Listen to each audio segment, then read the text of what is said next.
have everyone else's color but yours.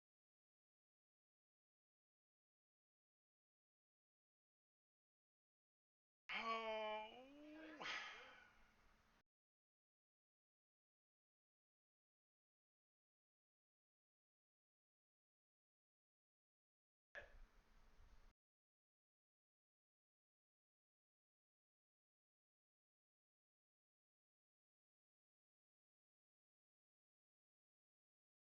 The B, the BLLE. I want you to say that again. Oh, like the flower. What about this?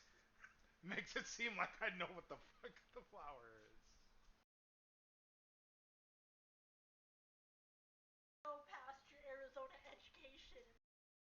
All hey, all I need is some saguaro cactuses and I'm good.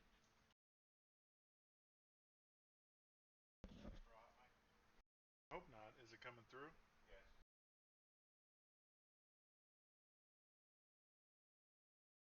Testing one.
All right, all right.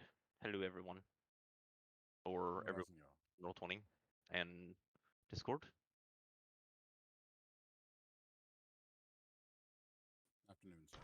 It looks like everyone's accounted for.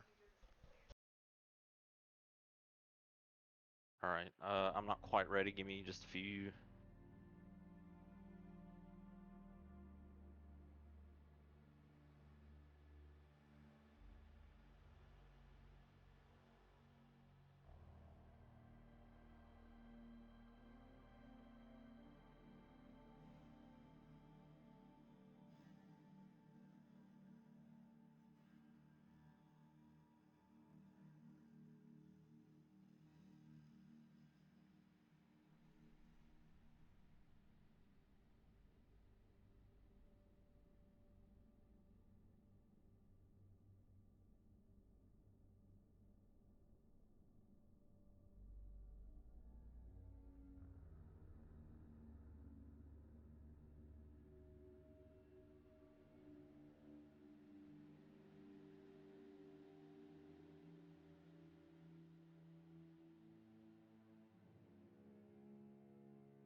All right, if we're all here and ready to roll, let's go ahead and start with the recap.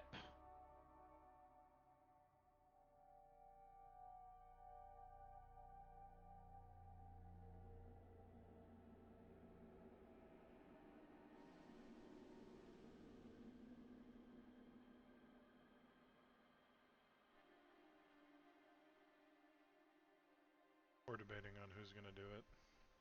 Okay.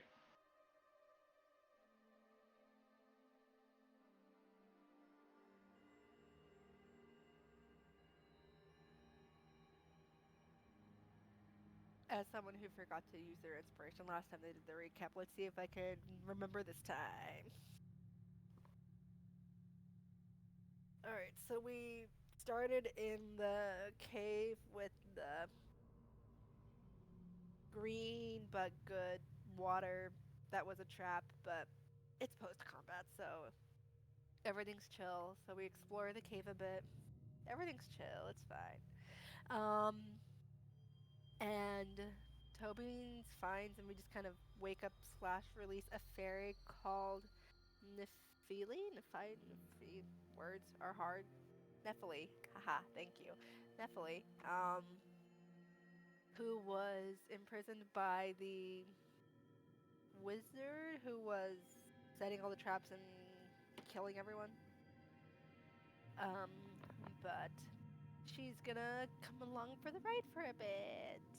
Yay! Um, in more exploration of the cave, Randolphin found a stairway behind a wall of vines. And then around that same time, Daloon found a portal. And then we took a bit of time to debate about which way we should go. So, in a smart way of Randolphin sent Shenron down so we can use Beast Sense. And turned out it was a death, dark, scary cave with a scary monster in there because Shenron instantly died. um, then yeah, Randolphin re-summoned him and he's fine. So we choose to go through the stairway and go through the tunnels, and had a short combat with stalagmites, stalactites, spikes from the ceiling, ropers. Um, spikes from the ceiling. It's accurate. Anyways, we go farther into the tunnels and we find a bunch of hostile things. And we try to stealth our way to get closer. I mean, if I forget something, there was a water elemental, a young brass dragon, a Medusa, a spirit naga, a giant, and a beholder zombie. There's a ton of stuff. Um, and everyone survived that combat, thank God, because that was scary. At the end of it, Avery and Elsie share a drink, because Avery saved Elsie from being petrified. Yay. And during the combat when Tobin's was hiding, she found a secret tunnel to the green room with a bunch of runes and a kind of clock lever switch thing that has a bunch of runes on it that says the bring forth the essence of the fairy goddess and Nephili. That is, we think it's her. Is acting scared, and that's where we ended.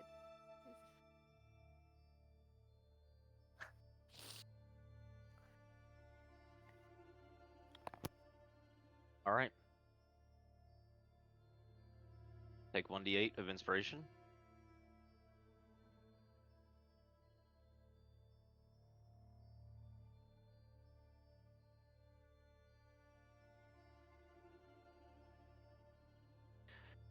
All right then. So our adventurers find themselves dwelling deep within a chasm that was created by Ruidus. Seemingly, you've come to a level and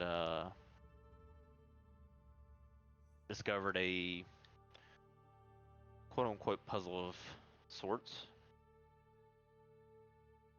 to which Soren sprinkled out some of the soot across the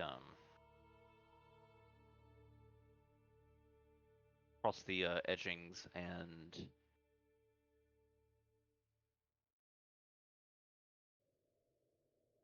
deciphered a potential clue. And you all stand amongst each other in this chamber, wondering what comes next as Nefili sort of looks around.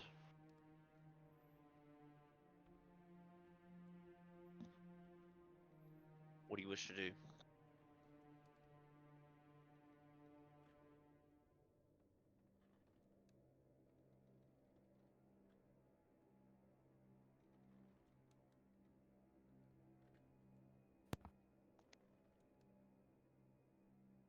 Did Soren finish sprinkling the, I guess, dust or powder all the way around the sigil?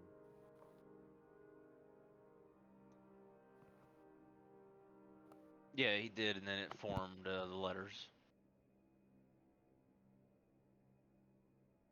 Yeah, and that brings forth the essence of the fairy goddess, correct? Yep. And then, if I remember correctly, Rendlefin looked at Nephili and asked if that was her, and then she kind of like awkwardly looked down, and then she was gonna say something.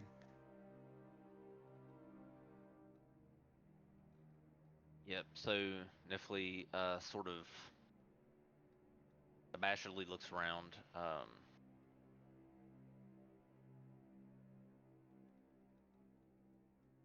sort of upset, but at the same time not surprised.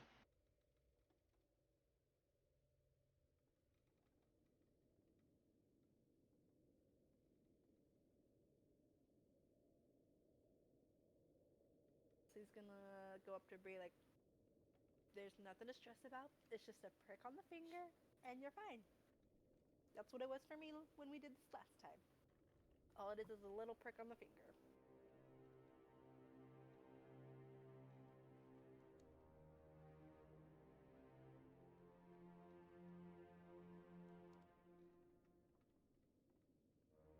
She looks over.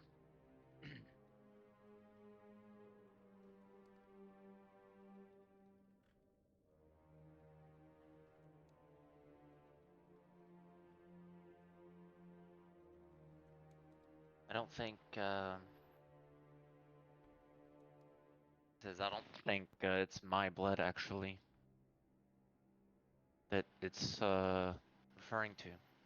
It's referring to the one we worship.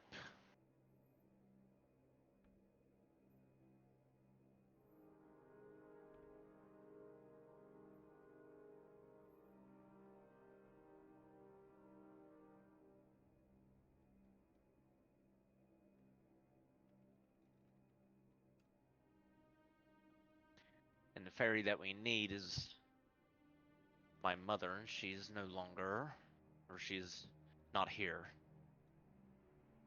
I'm not sure my essence would be enough for what it's calling for.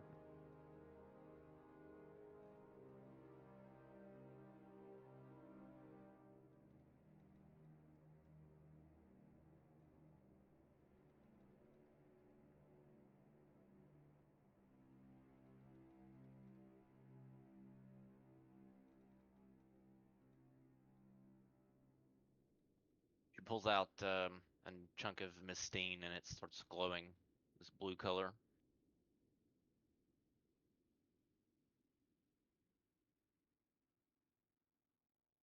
Enchanted mineral was blessed upon us by Seraphina herself, our goddess. If I consume it, that may present the appropriate amount of Fey essence that it's looking for. Assuming that that's what it's looking for in the first place.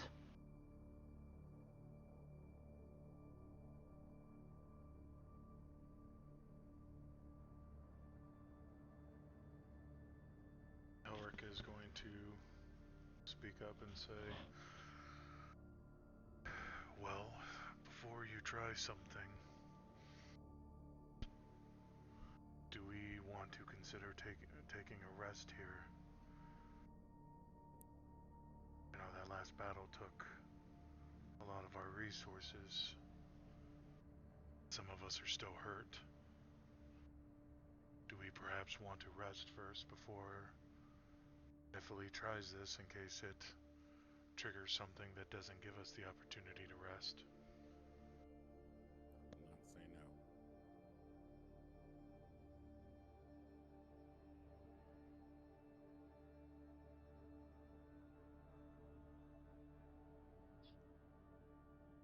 Are we assuming whatever this is will do will open like doors over here or something like that? There are 2 doors there that seem to be sealed shut, or they're supposed to be. Yeah, there's supposed to be doors there. Let me see.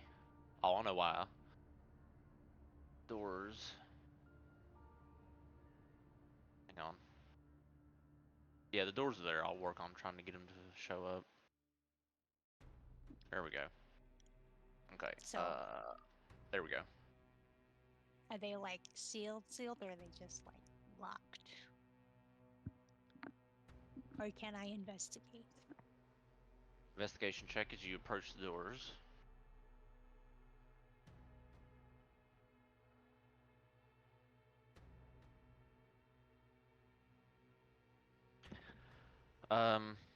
There doesn't seem to be a locking mechanism on the doors.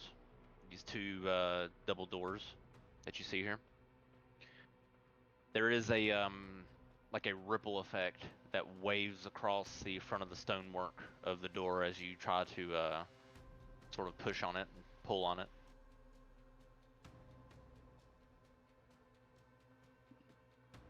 Well, that's not fair. Can't really deal with magic doors.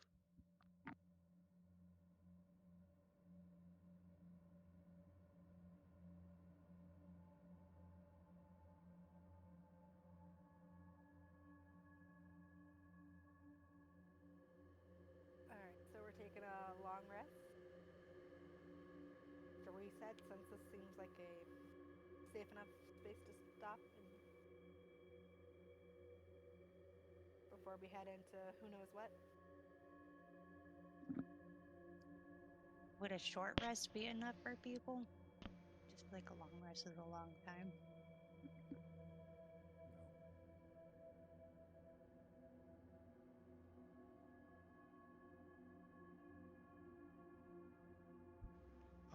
While we're deciding to rest or not, Rendelfin wants to look around the rest of the room and see if there are any mechanisms that he can discern that might trigger once we pull the lever so we can be ready for everything.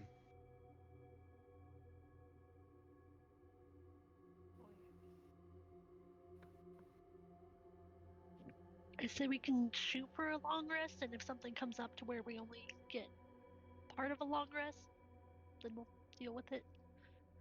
Because yeah, Daloon and Soren only need 4 hours to long rest. It's not the full 8 hours long rest, so or unless other people are wanting to long rest and we could do the 8 hours, but it's a marathon, not a sprint, so we should be prepared as we go.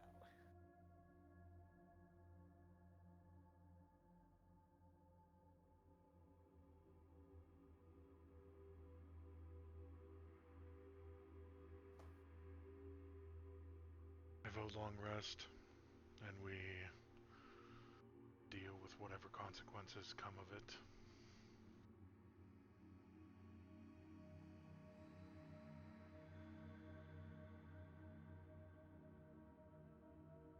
Everyone's going to need to be at their best, because dungeon is anything like the last one we were in, well, everyone knows how that one turned out.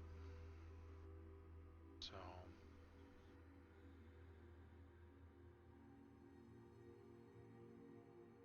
I will take 4 watches.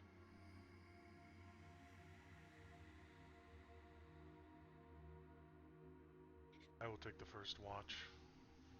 I was gonna say, I don't really need the long rest, so I can just watch the whole time.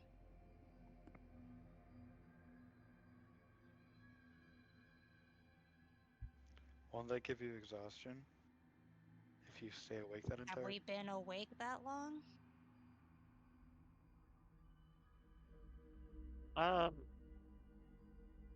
I mean, yeah, you would be going into exhaustion.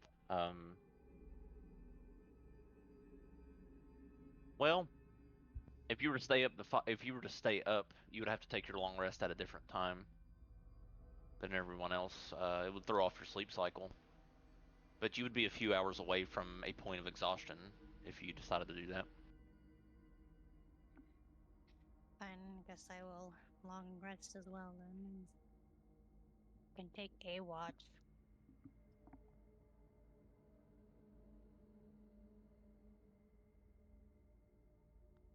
Okay. I will take the first watch. Tobeans, you take the second watch. And then Soren and Daloon will be awake by then, and then they can take the other watches respectively.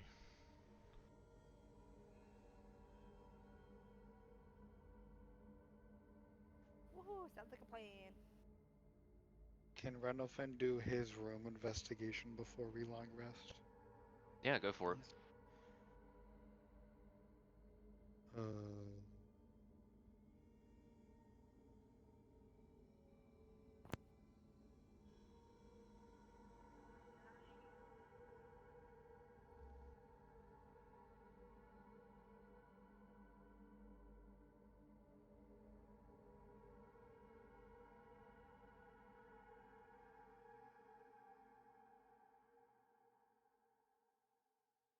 Uh, You get very thorough. However, you don't sense the presence of any secret passageways. no, okay. So I wasn't rolling to sense passageways. Sorry, that was my bad. I thought I said it before. I was trying to roll to see if there are any like hidden mechanisms around the room that would potentially be triggered once we activated the mechanism in the middle of the room. Essentially checking for traps or hidden mechanisms around the area so we're not surprised when we do activate it and then something potentially happens. As far as triggering something that would create that effect, um, you don't sense anything like that. It at the most, it seems like the dial in the middle would have to be turned at least 45 degrees to create some triggering effect, which you assume may have something to do with unlocking the door. Okay.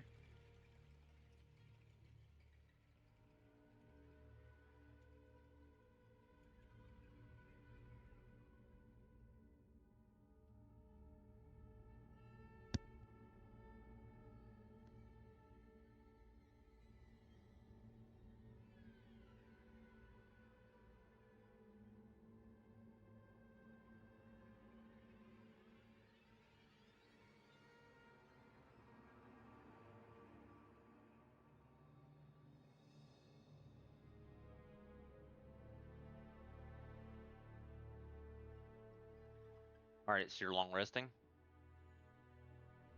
Correct. Okay.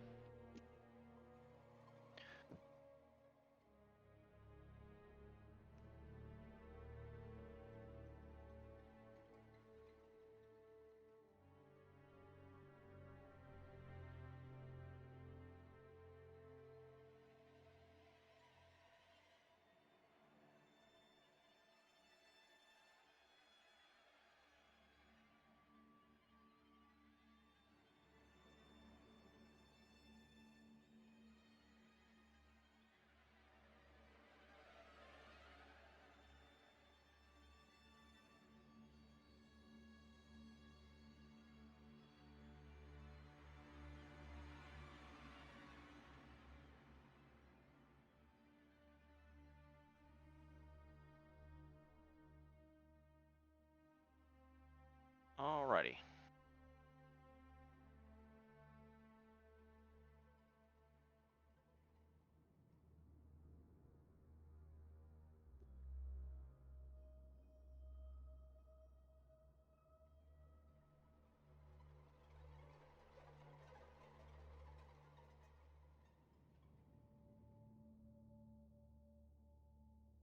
Alright, go ahead and reset all your stats. And you get half of your maximum hit dice back that you've spent.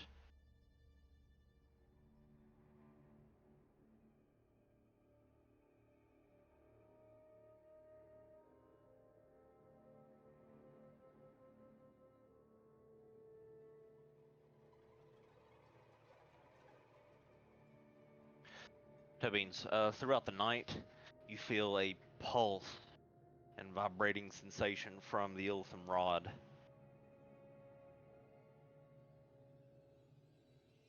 And you look down at the Iltham rod, and it has these shadowy tendrils that are reaching out to kind of grasp out at your arm and yearn to be close to you.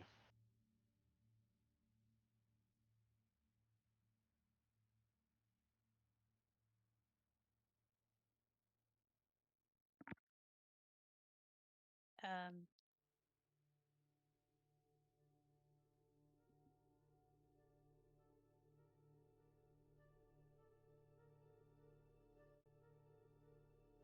I don't know how to react to that. The sensation you've never seen before with the rod. Does it seem friendly? Doesn't seem like it's painful. But it's these sort of shadowy tendrils are just sort of wisping about. Just in like the top part of it, basically. Well, along the yeah, I would say sort of at the crown of the rod, yeah.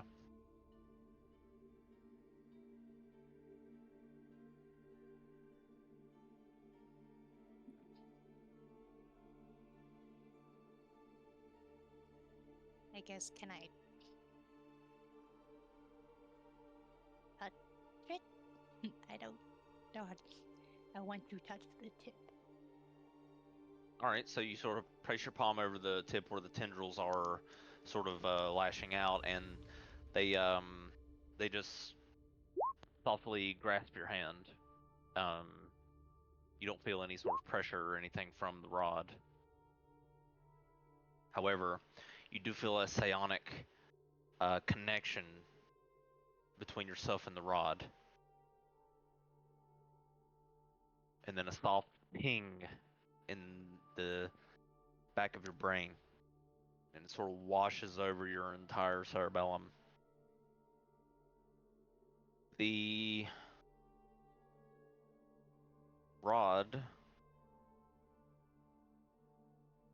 the Mind Blast effect on the rod now does 1 extra damage dice. So write that down. So is it 4d6 instead of 3d6 then? Correct. Cool. I'll take it.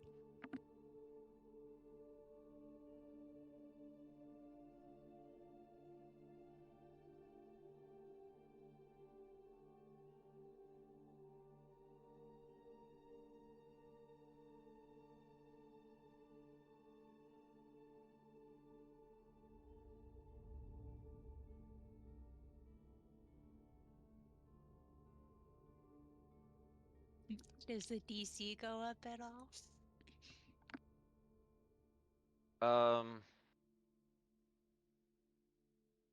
No. Okay. Just thought I'd try.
All right, so you get a long rest. The time elapses.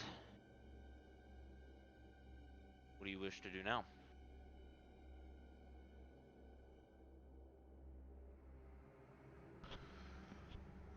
Elric will look at Nephili and gesture for her to consume the mystine, and kind of tell everyone to just be ready.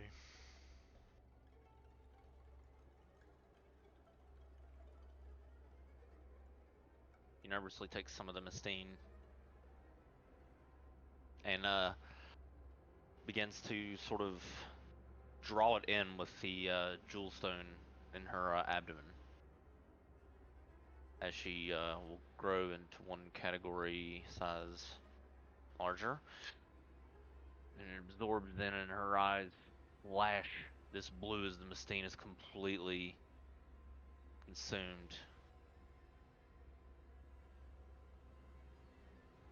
Elira, grant me your blessing. And she sort of begins to float over to the dial.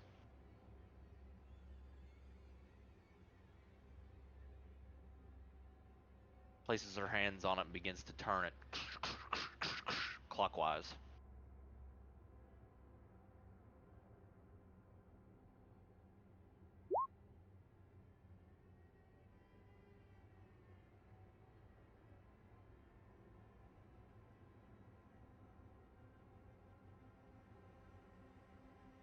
And as she gets it to 45 degrees, these sharp pins spring out from the handle through her hands. You take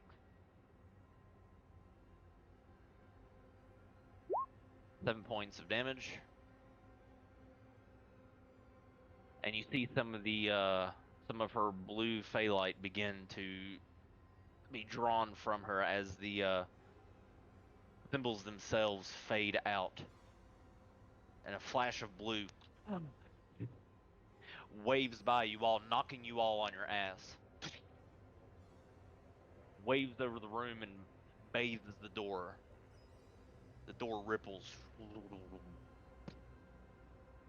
and the force-like barrier on the door shatters.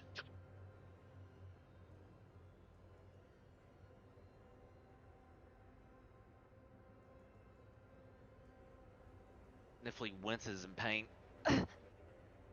as she tries to remove each of the pins from her fingers and hands. Removes her hands from the handle. Sort of whimpers in pain.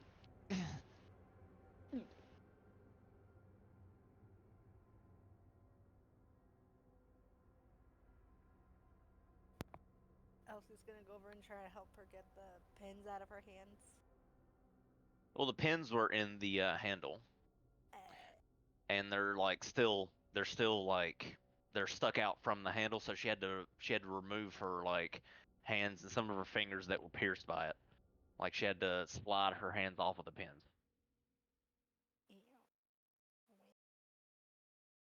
I think that was more than a prick.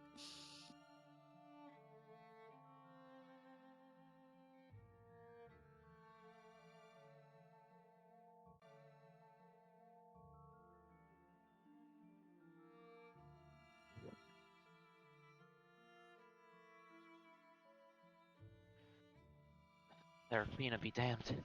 She not be damned, but she probably mad at me for doing so.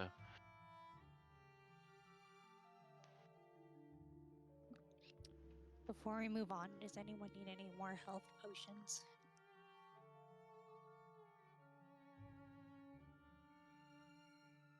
Elric will shake his head in the negative.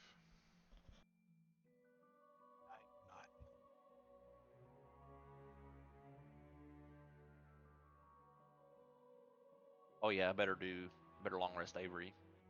Let's see. Bluebell doesn't have any health potions if you want her to have any.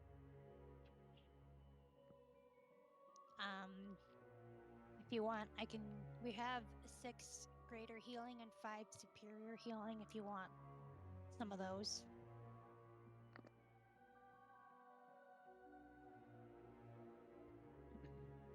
Avery says, "Wait." One of each? While you do that, Avery begins to go through her bag of holding.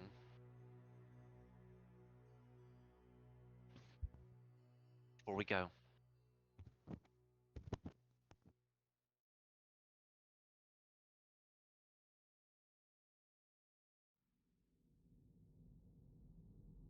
she pulls out a gem-encrusted bowl, sets it on the ground, and her hair begins to float off of her shoulders, anime style. She brings forth her holy symbol and blasts into the bowl. This bolt of divine light, as a marble table springs forth with divine food spread across it. She casts Hero's Feast.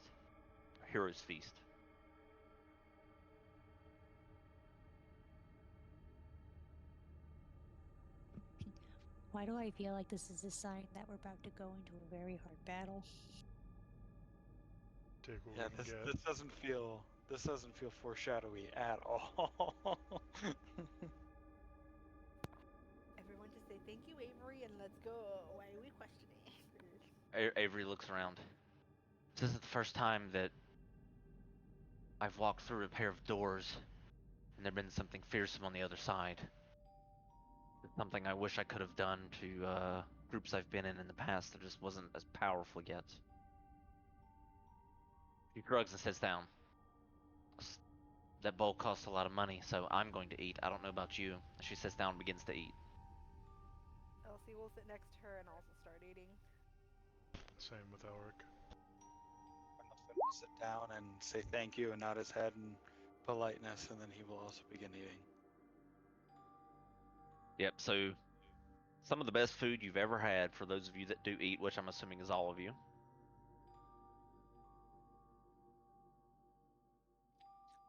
Avery, would you like to be reimbursed a little bit monetarily? He looks over.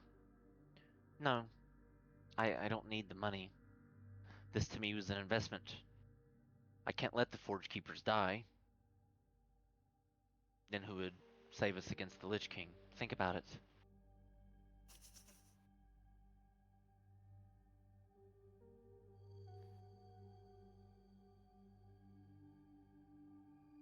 AO's group is too chaotic and far too wild to undertake such a serious request.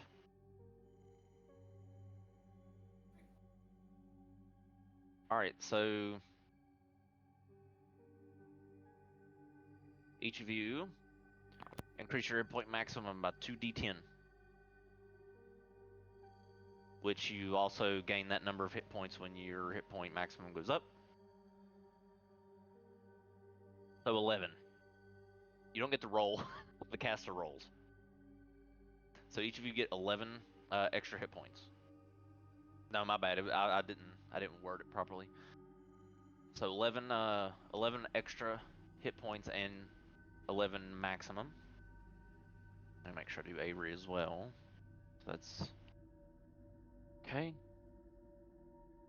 Oh, and Nifley. Yeah, Nifley's gonna eat some of this.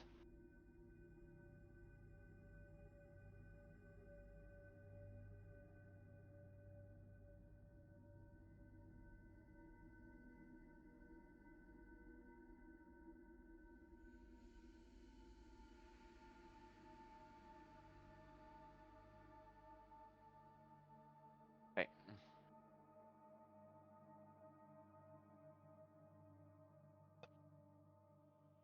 All right then.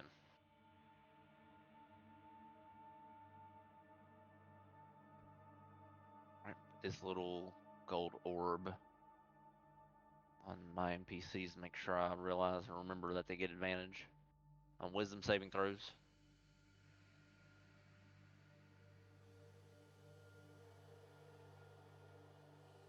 Okay, don't forget you're immune to poison and being frightened as well. Don't forget to remind me because you know I'll forget.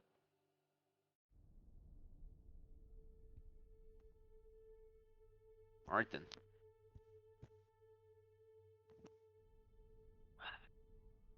The table disappears.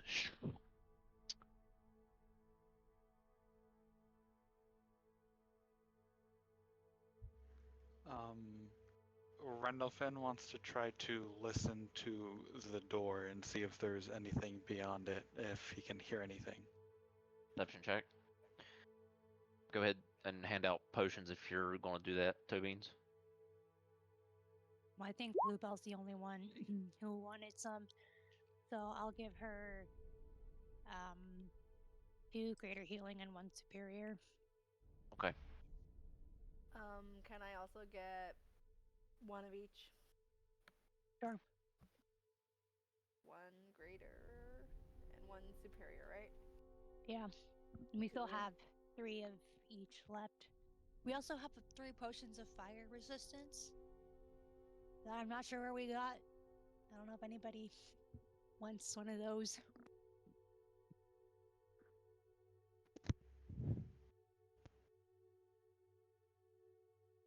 I mean, I'll take 1 just for shits and giggles. That sounds like fun to be resistant to fire. Yeah, why not? It lasts for an hour.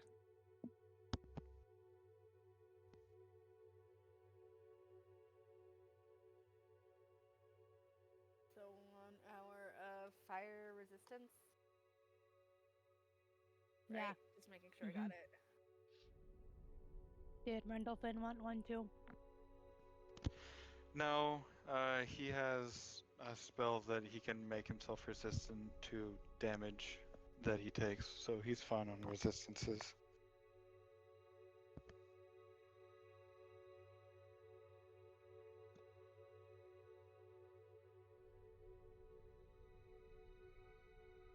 Okay, so Elric will drink the potion of fire giant strength.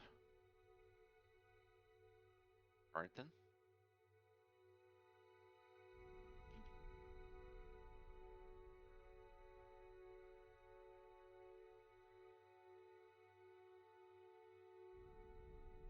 All right. So make sure, yeah. So your score goes up by to 25. So just change that. And we'll keep track of that for the next following hour.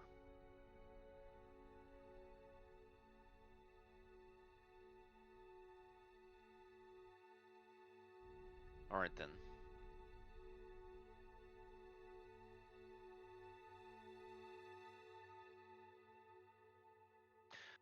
Rendolphin, you hear the soft resonance of the arcane just beyond, but you're unable to hear anything else. It's almost eerily silent beyond that.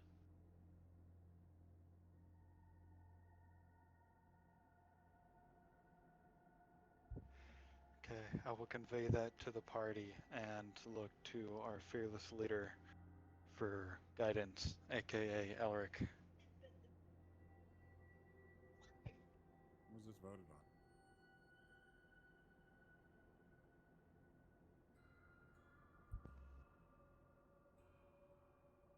I thought it was Soren the whole time.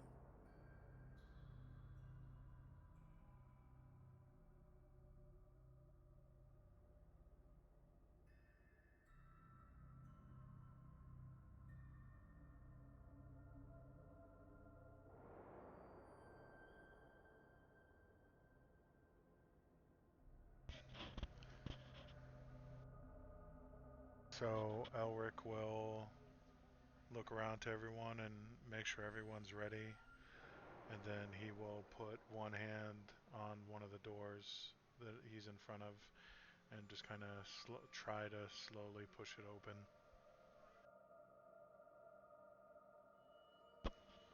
Okay.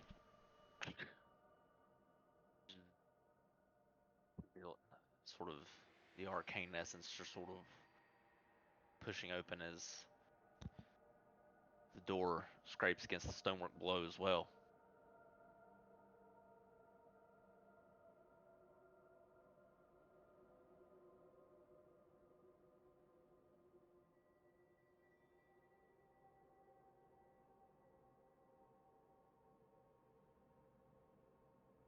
As the door opens,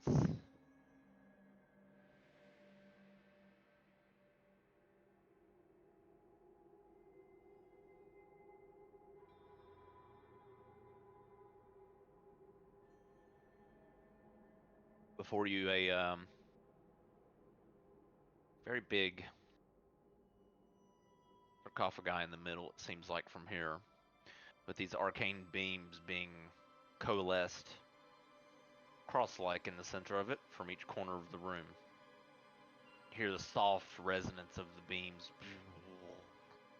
as they meet in the middle.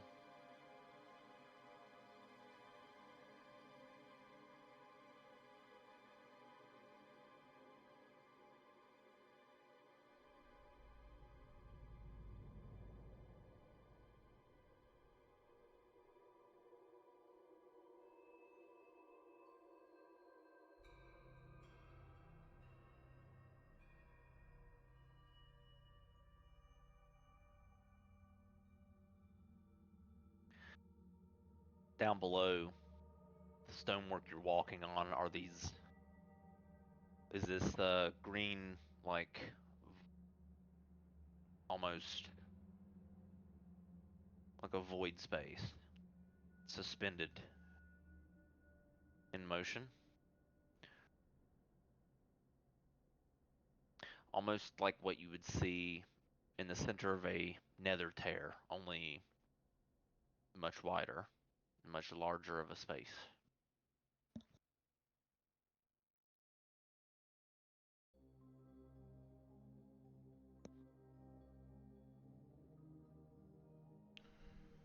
Are these like cracks in the ground, or are they like branches of a tree? You can see that they look like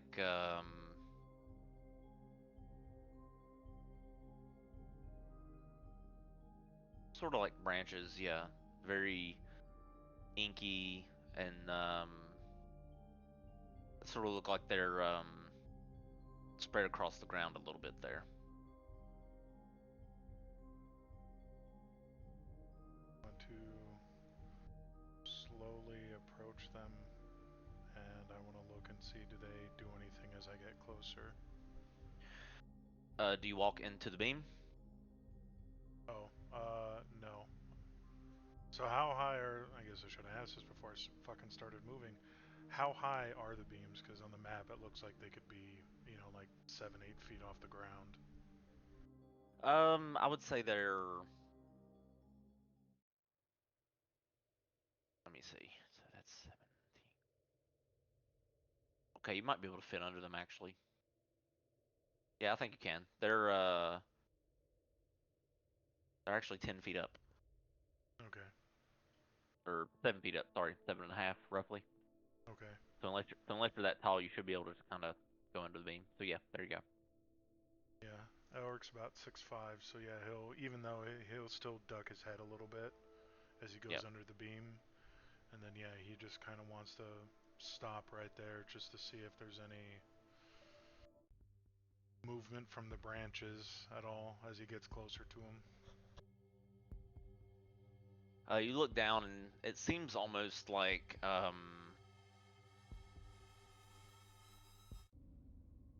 they're spilling out from the sealed lid, and they go down the side of the sarcophagus and spread out across the floor as if trying to escape captivity from inside, almost.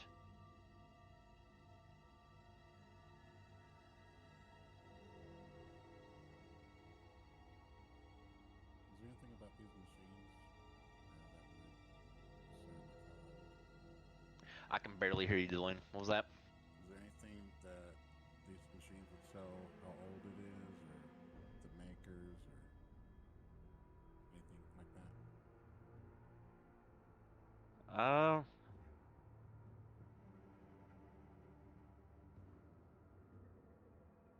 I'd say do a perception check to see if you can tell what make it is and maybe its age. It is solid. It looks like very smooth stonework. But the entities themselves, you've never seen before, so you're not sure what depiction these statue-like creatures that seem to be sitting down in stone chairs.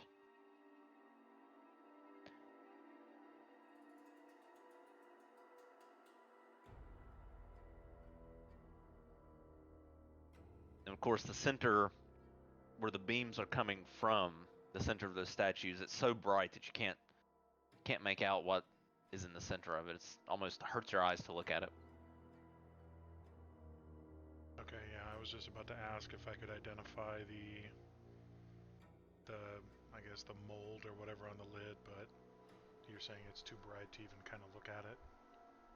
Well, what I'm saying is too bright is the statues here. See, Oh, Daloon the is statues. Okay. the center of the statues is too bright. Wherever the Okay. beam is coming from, wherever they cross is a different story.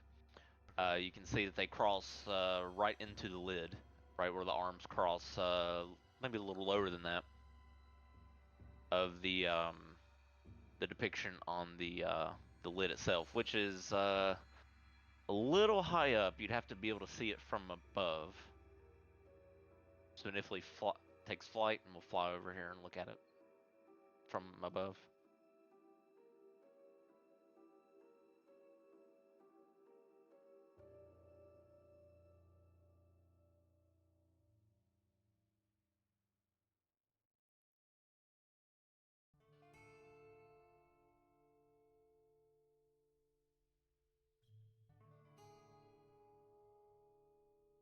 She looks at it and Nifley says, "Strange. Um,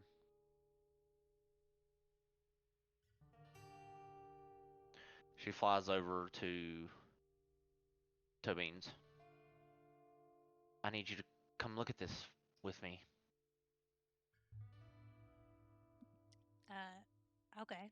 I'm not sure why me specifically, but I'll go look at it.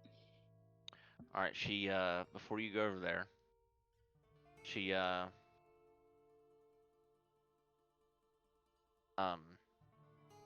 taps you on the head and casts fly on you.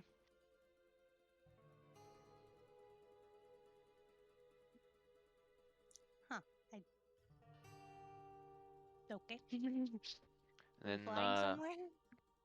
well, you have to be able to see it from above. So she flies up roughly, I would say it would only need to be 10 feet. So she gonna go up 10 feet and sort of show you this. And what you see, Tobines, as you look down on the lid, is a depiction of this very slender, but the depiction on the front, on the top, is of a tabaxi. And the tabaxi has a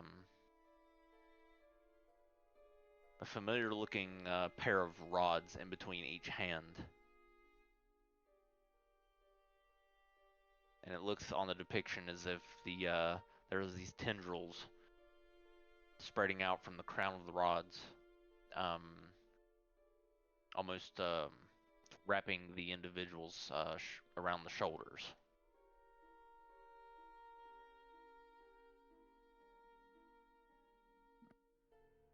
Do I recognize what or who the Tabaxi might be depicted as or something like that? History check.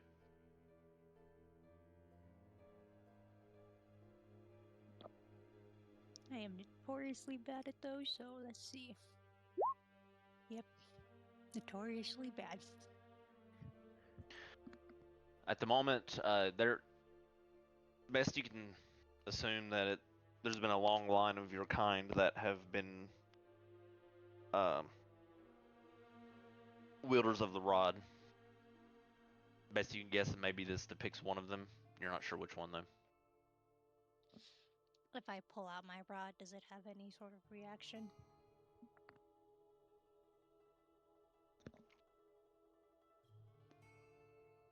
Hey, pull out the rod. And it looks like the tendrils from the crown begin to sort of gravitate towards the lid itself.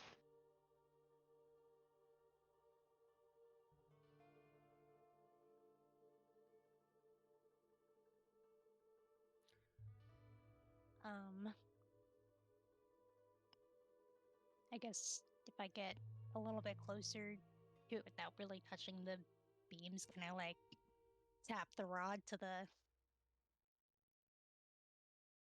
casket? Is that what we decided it was? The thing.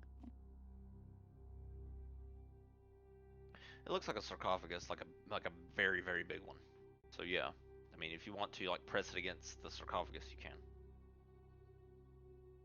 Yes, that is what I would like to do. Okay.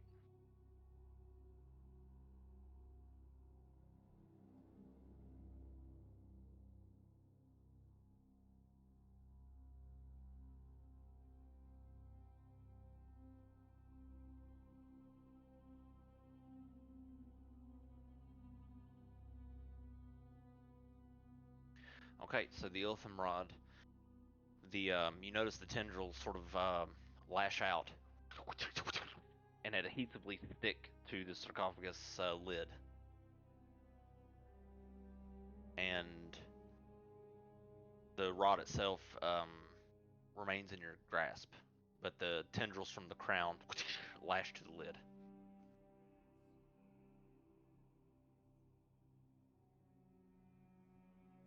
And they begin to spread across the lid.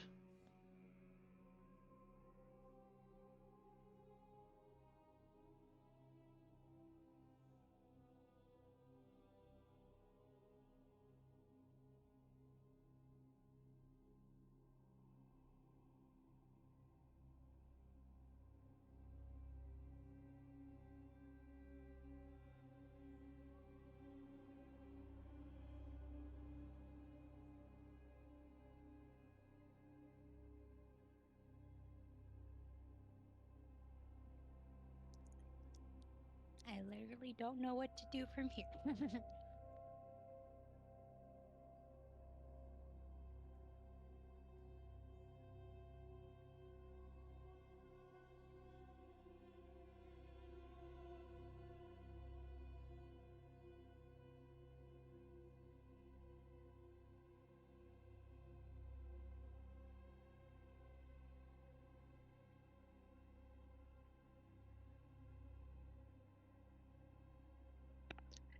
This might be stupid, but we're gonna try it anyway.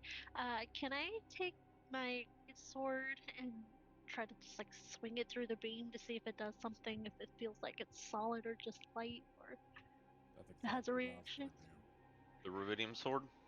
Yeah, Okay, so just like swing it up, try to pass it through the beam just to see what it does. okay, so you take the sword and you sort of I guess take the just like a horizontal sort of approach and try to like cut through the beam, I guess. Yeah, So without like a great force, just kind of just gently swiping it through. So when you swipe it through, Bluebell, you notice that for a moment, the beam when it touches the flat end of your deflection blade, it redirects the beam against the wall for a moment, and then you slash through. And then it goes back to the center of the sarcophagus.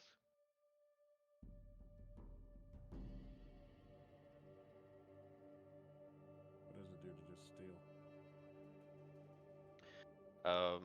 That depends. What sort of steel are you going to use on it? A dagger. So if you sort of try to reach up the loom and put your dagger in there, it seems to go right through it. You don't notice anything. It sort of when you withdraw the dagger, though, it seems to have this glittery blue glow on it, sort of like the Mistine that Nifali possesses. And then the glow softly goes out after 15 seconds or so.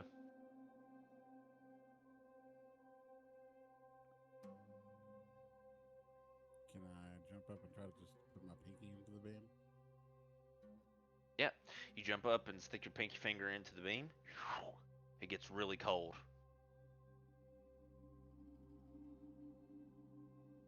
And then you land back on your feet. You look down at your pinky and it's sort of glowing this glittery blue, and then it softly dims out after about 10 or 15 seconds.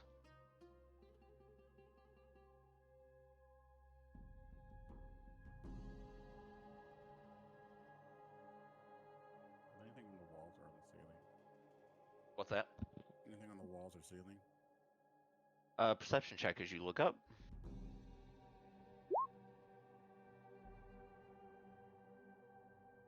You look up and you see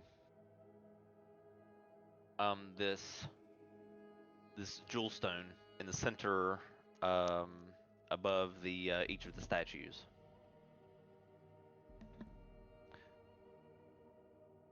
And in the middle of the room, it's this large circular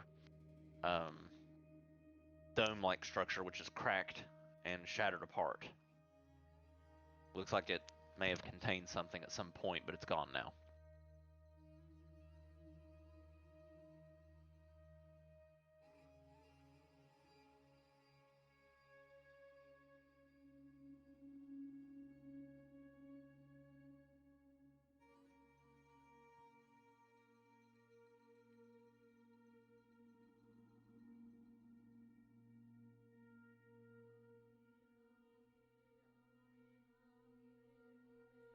Do the bases of the structure have anything that look like they pivot so we could turn the statues? You gaze over and you can tell that the statues themselves would be rather hard to pivot, but yes, looks like they may swivel with enough strength. However, they look tremendously heavy.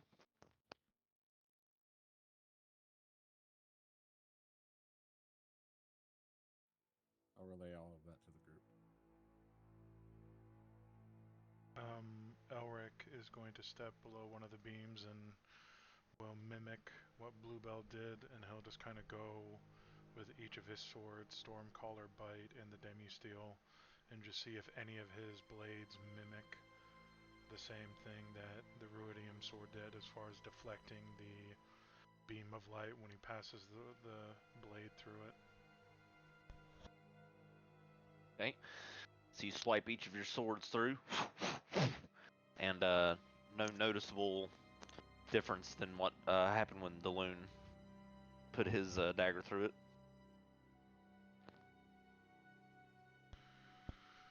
Okay, so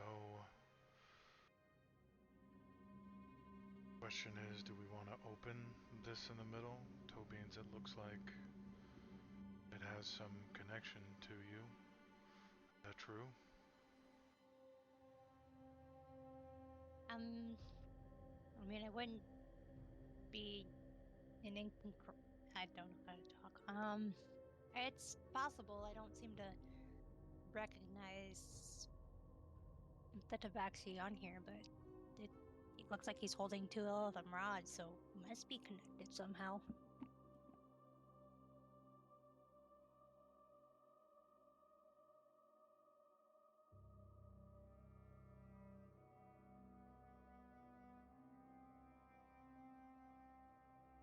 Alright, Elric is going to move over to this statue and he's going to gesture to Bluebell to assist him. He's going to try and shift the statue, and if essentially he's going to try that on all four statues.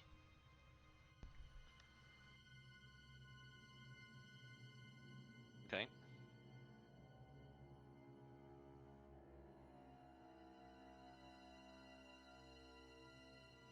Do you want to try to rotate the statue? Yeah, just Okay. where's the ruler thing? Basically, You want the they're doing you want the this. beam to go north? Yeah, so just enough to where like each beam is just off the sarcophagus lid, if that makes sense. Okay, so just to like maybe 25 degrees or 30 degrees or so. Yeah, so like this one, just Okay. rotate it like to there, basically. Okay, gotcha. Bluebell, what were you saying? I was just gonna help him, so it's both of us trying to move it, the same one at the same time. Okay. So, both of you roll a strength check.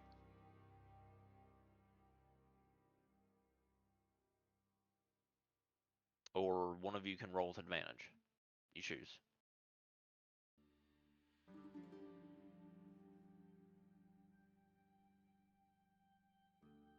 Alright, Elric will roll with advantage.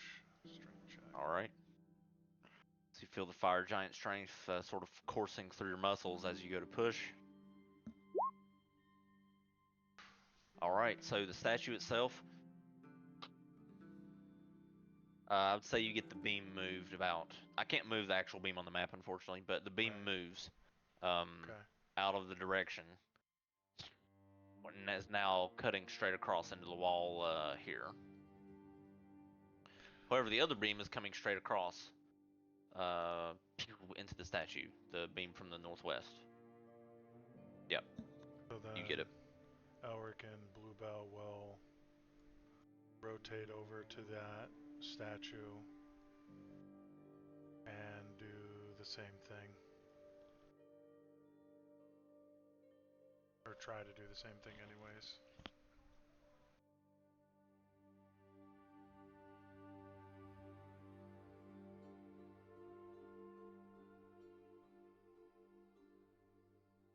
Okay, same roll as before, either one of you. All right, so push it, and the beam is now uncrossed from the center. Toe beans. You notice the wriggling vines on your side that were protruding from the lid seep back in very quickly. And then the Illithum rod gets a stronger, firmer grip on the lid.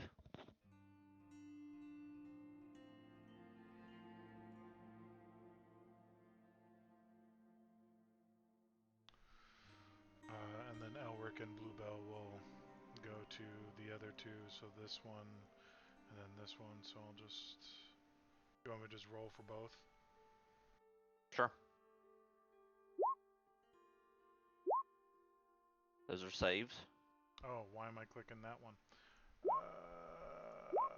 Nice. There you go. All right, so roughly 7 minutes or so, but you go and push each of them where the beams are not crossing anymore. And the tendrils seep back inside the lid. Toe beans, you feel the lid sort of shift underneath the Illithum rod's grasp, as it feels much lighter now.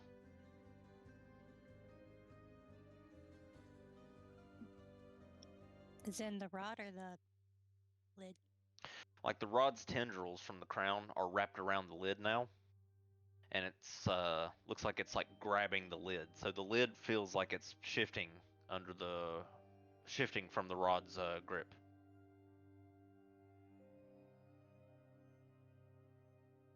Like if it's trying to pull off the lid, I guess. Seems like it. I guess, can I continue in whatever motion it's doing it? I guess to try to move the lid. Yep. As you do, the eyes on the statue fly open, and you feel this deep pulse in your brain as the lid comes off and slides over, and the Illithum rod lets it go. The rod itself pulses in your hand, and this psionic sensation flies into your brain. Welcome home, you hear through the rod.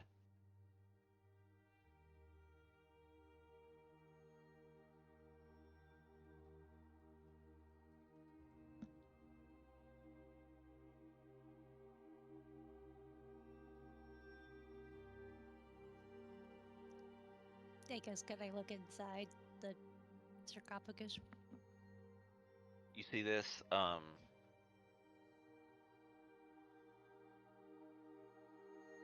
it's basically what you see in the center is this swirling miasmic of arcane energy, and below that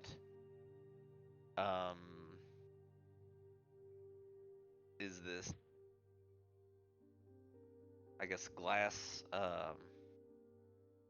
not too reflective of a bottom in the sarcophagus, but this arcane energy is pulsing through it, and the reflective surface quickly turns into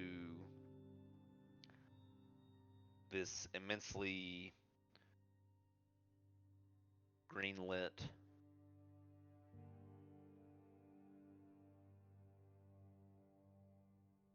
chamber.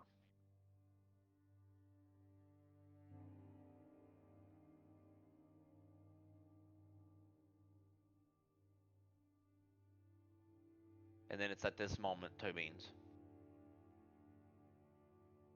I need you to make a dexterity saving throw as a tendril lashes out from the mirror and tries to wrap itself around you and Nifley.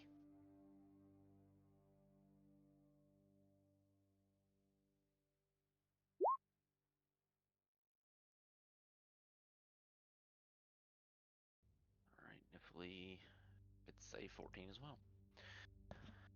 Okay, so you're both grappled by it and pulled in. You see Nifley and Tobians get pulled in by these dark tendrils, and you go through the mirror, and you begin to free fall into this dark chasm, which is immensely well, it's dark at first, and as you fall, it you see it sort of clear way, as if you're parting through this thick miasma of clouds. Parts way, and you gaze upon a chamber which you've never experienced yet. But you see these pools that are sort of pulling up, and these pillars which line across, and behind this oval-like sort of crown that is at the north, you see this ripple forming, this tear forming, just like it was in the Nether Fey realm you were in the previous Nether Hearts location.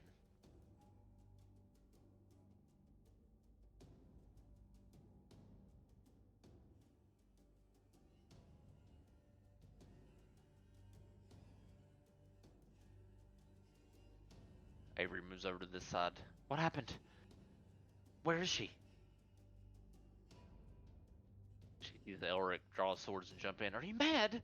And then Elric, before you, as you hear her say that, you go through.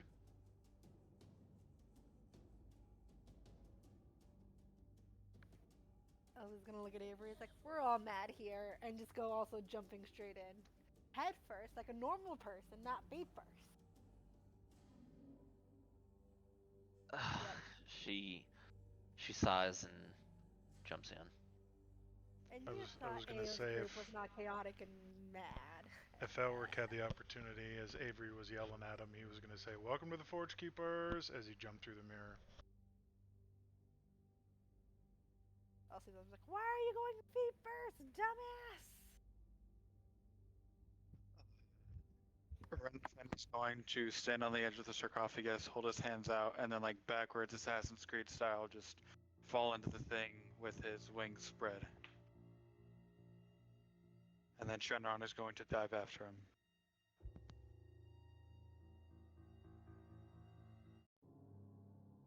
All right.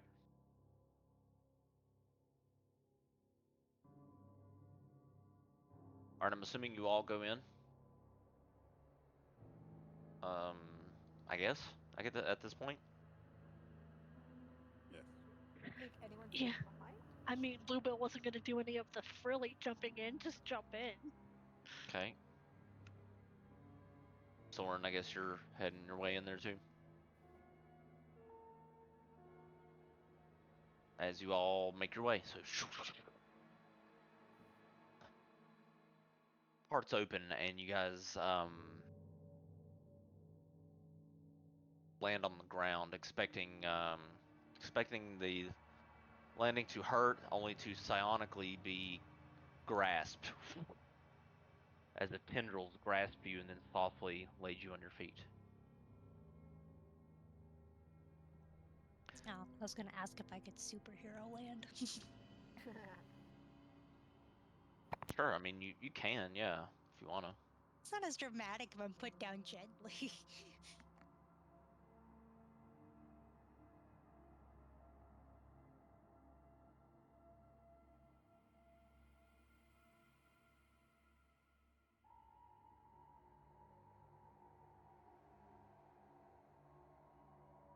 Okay. So as you land, you see this long sort of hallway that is you're surrounded by this miasma of smoke. Not something that, or not, I guess fog. Not something you're unused to. At least in your previous Nether realm experience, or in the previous dungeon, this sort of realm appeared to be made of like riding in the midst of riding a forest area of some sort. This one, you look around, Tobeans, as you walk, and the pools light up. These narrow little streams of water sort of light up at your feet. You look around, you see these tiny little tadpoles swimming around. And then you look as the smoke clears, and to the north of you is an immense nether elder brain.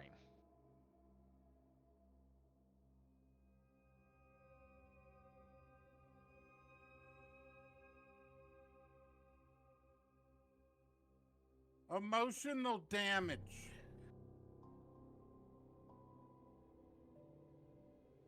Immediately, some thoughts fly through your mind, Tobeans, of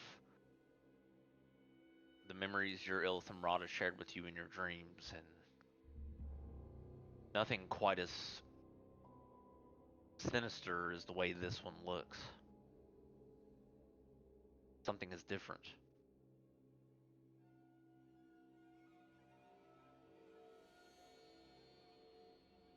As the tendrils sort of lash about from the maw,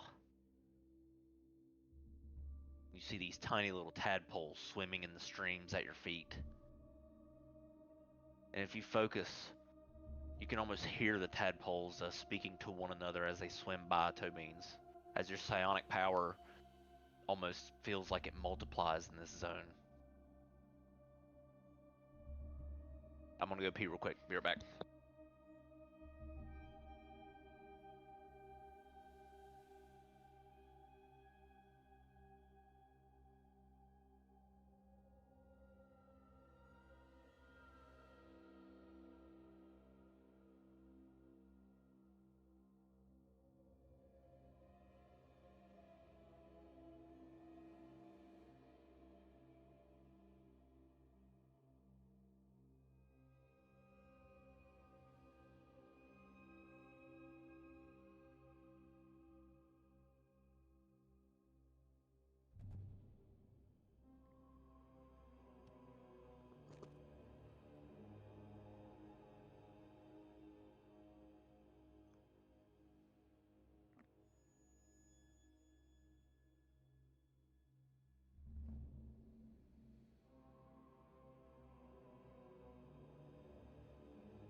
Okay.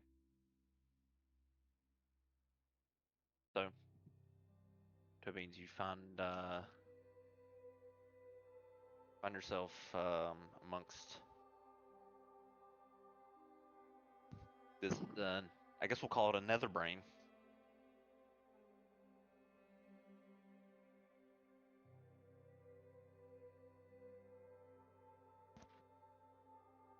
I guess, can I try to telepathically reach out to it and see if I can make some sort of connection? Yes, you reach out, and your mind immediately bonds with it, and it says,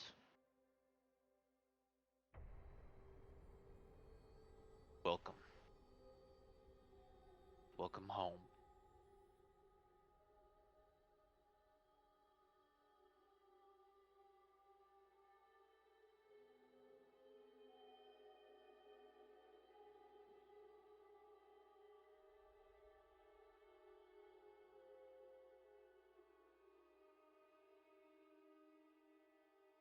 I guess I'll ask it. Is there another heart here?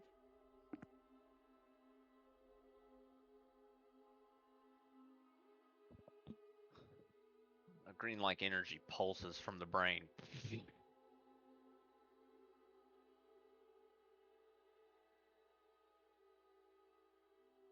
Yes,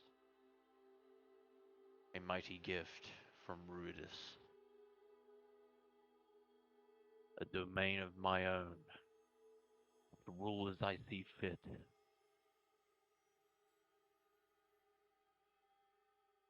As I build a conquest to soon rule the top realms of this, above this nether. Such is my task.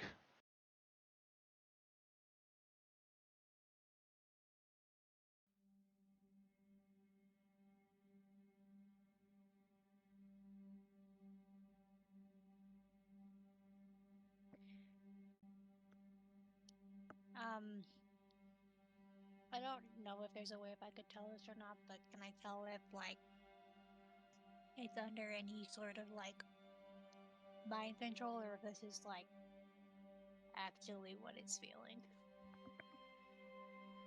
Insight check.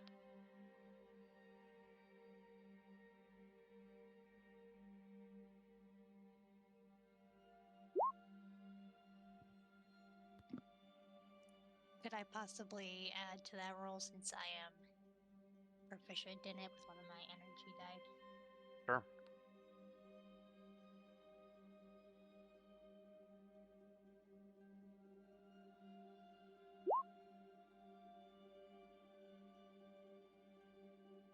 Okay. Doesn't seem like mind control, but it certainly doesn't seem like the elder brain from Exandria that you and Brobeans are affiliated with. Considering that brain does not have conquest on its mind. Kappa.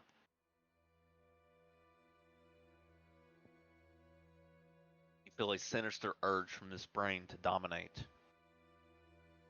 and to arise.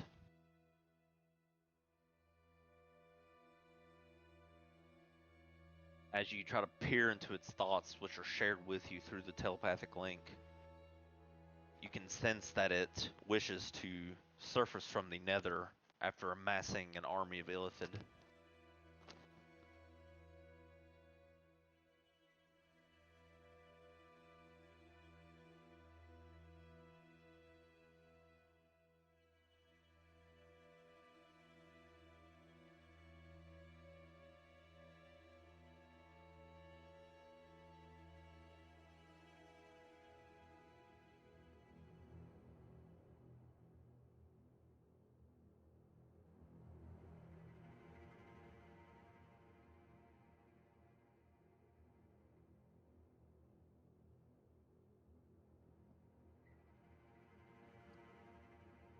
Um,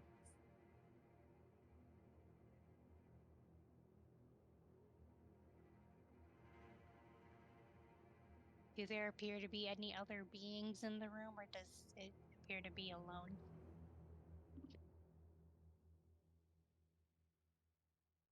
Perception check.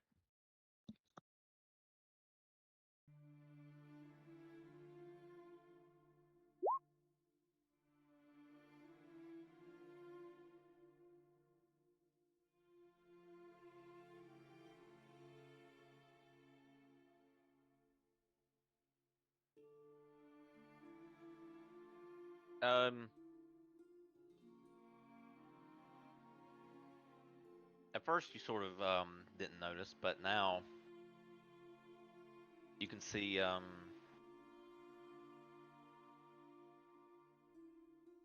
there's an entity which seems to be just kind of sitting in one of the eye sockets, and then there's another descending from above, slowly down closer to the brain. It looks like a mind flare. So I'd say he's here.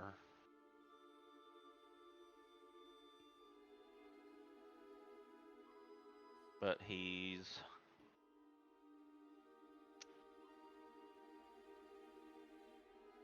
80 feet up or so.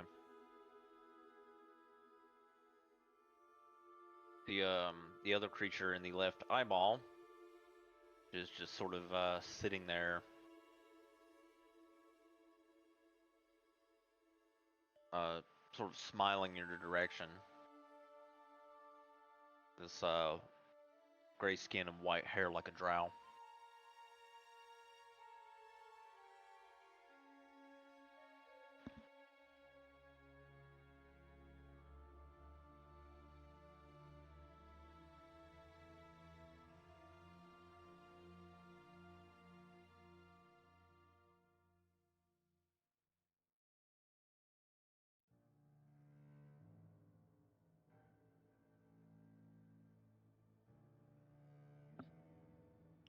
Will you.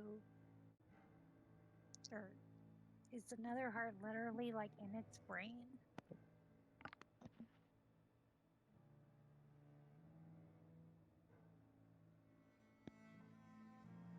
Yes, it is. And you can sense just beyond the brain matter itself that that is where the tethers of the heart are coiled up.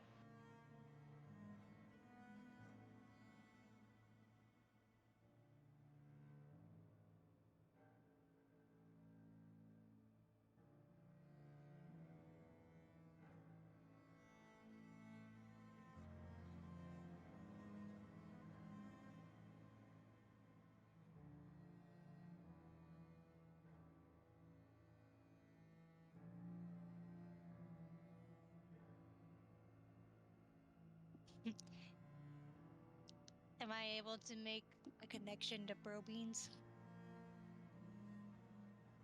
Actually, yeah. Even down here in the Nether, your psionic power is increased, and you pierce through this plane to your home plane of Exandria, and you link up to his brain. It seems like a very distant connection, but you managed to reach him. Okay, when I tell him, I seem to have come across another elder brain, and I believe it is under the influence of the nether heart. Please advise.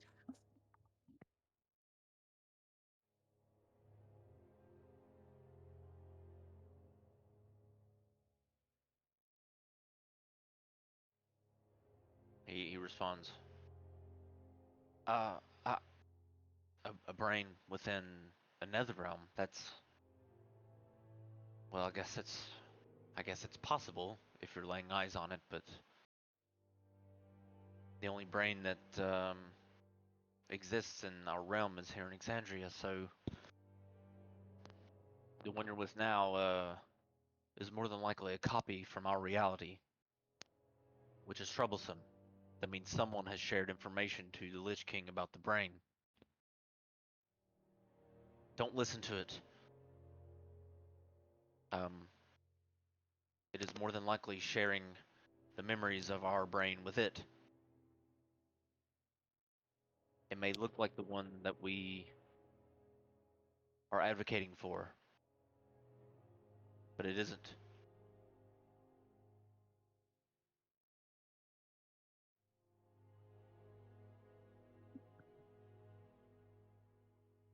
So, do you think I should try to destroy it?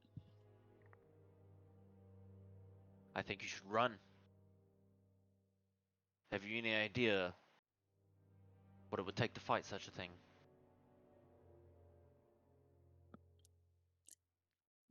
The only problem is I think we need to get rid of the nether heart to like disconnect the beam.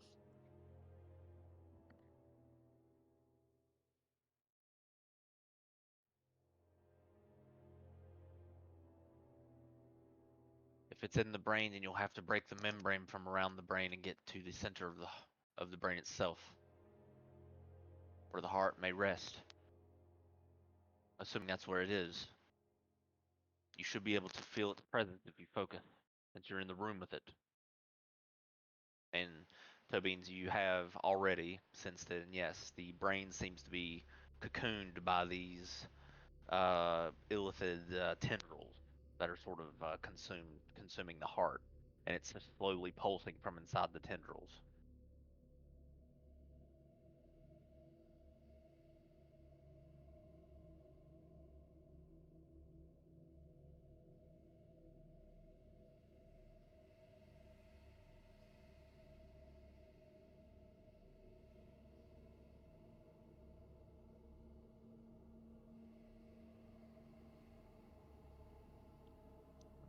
Well, I don't think we have any. Okay, well, I'm talking to Brobies, not the brain. I'm talking to Brobies. So, I don't think we have any other choice than to destroy it. So,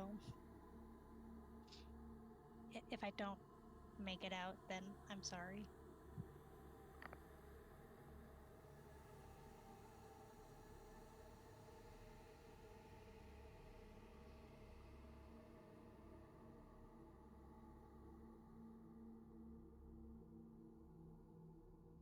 If the Forge Keepers are with you, I am not worried.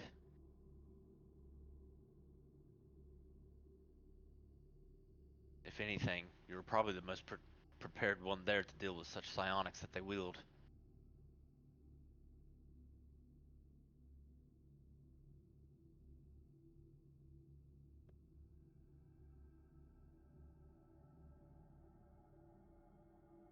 All right, I guess I will try to break connections with Brobeans and also the Elder Brain, if Okay? possible. Yeah, you can end your sonic link to it if you want. Yeah, and I'll just turn to the group and be like, the nether heart's inside its brain, and I do believe we need to destroy this thing. Bluebell's gonna look at Toby and it's like, so what I'm hearing you say, Beanie Weenie, is we get to fuck this up? Can I go get it? Beanie Weenie? Yeah! That's what I used to call you and Bro Beans, remember? The Beanie Weenies? It's so little. Makes me sad you forgot it. Anyway, let's go fuck this thing up, yes?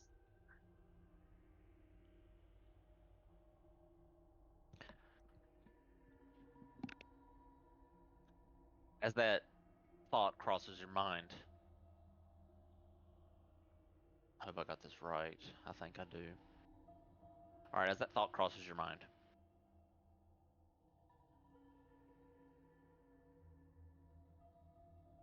from the ectoplasm of the brain itself, underneath the mind flare, arises another entity.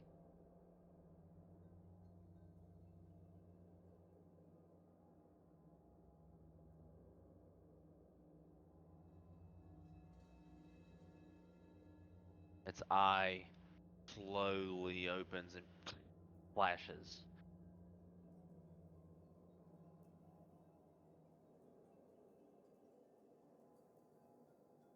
Okay, hang on. I got this wrong. Or, I mean, it's something unrelated. Hang on. Okay, this is better.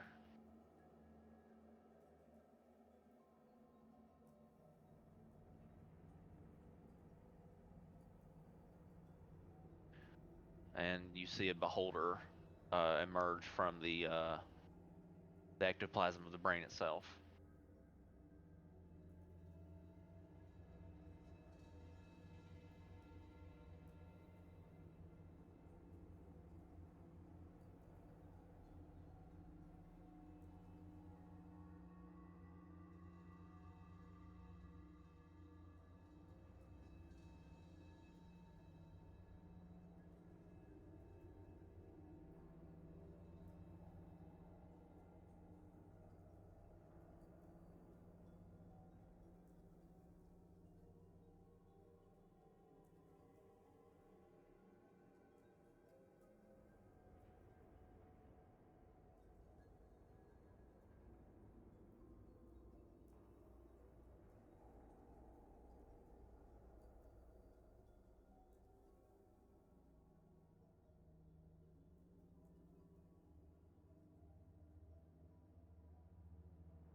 The elder brain sort of pierces into your mind, Tobines. What was that I heard about killing the brain? Surely you would not betray your own kin. I thought you were sworn to protect and help us merge with the world.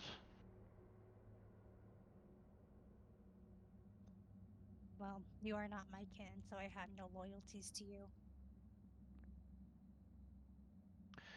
You see the drow look over. Please, their filth has corrupted the zone quite enough. It's starting to stink. He takes a tadpole and drops it into his eyelid, and it sort of goes into his skull. He twitches, and then his arm flails to the right as he opens up a tear. And through the tear, this bone maw sticks through. This large, or huge rather, bone naga makes its way through the ripple being summoned.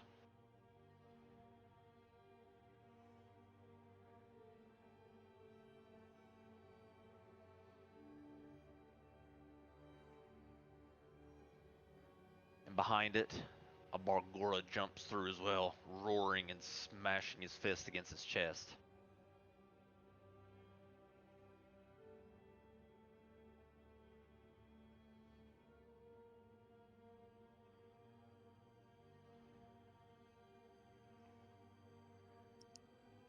And I try to connect to the mind player the mind player real quick. Sure. I'm just gonna tell this elder brain is an imposter. If you want to live, I would leave now.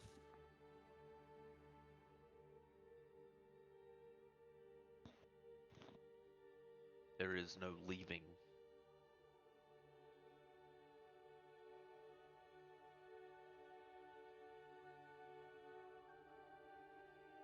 And since you will not aid us, as you were promised,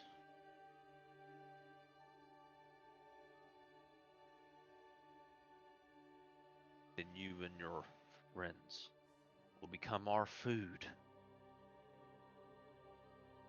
As from the other eyeball, a creature emerges and sort of gazes down upon you. Its eyes flash red and its mouth begins to water.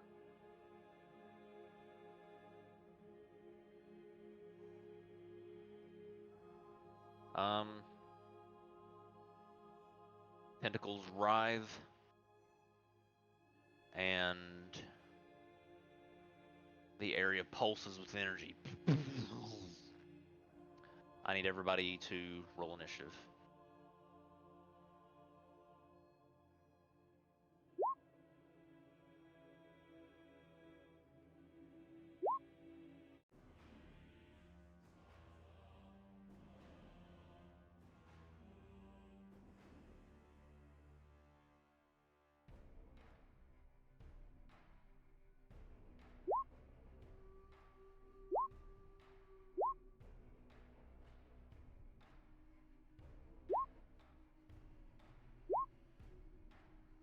You hear this buzzing noise from above as you see one of the chasms fly in as initiative begins.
say Avery made her way up to here before that started, and Nifley would be around here. Okay.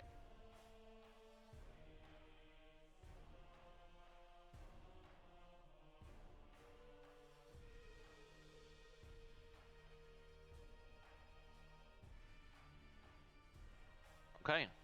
I think we're all in.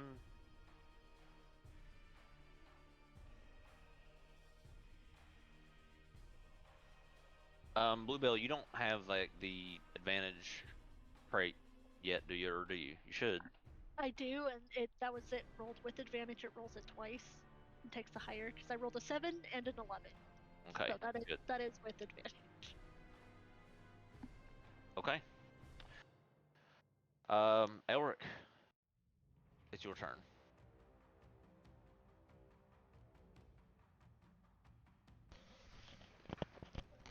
Okay. 10, 20, 30, 40.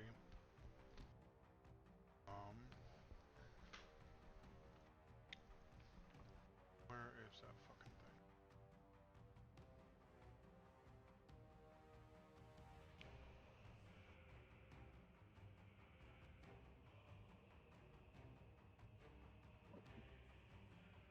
You're gonna use the thrower.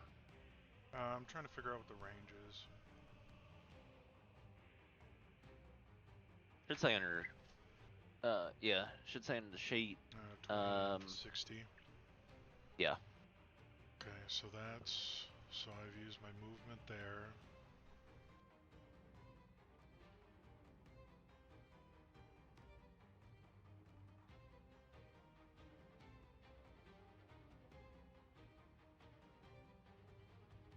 Okay, and then I'm going to bonus action a grappler to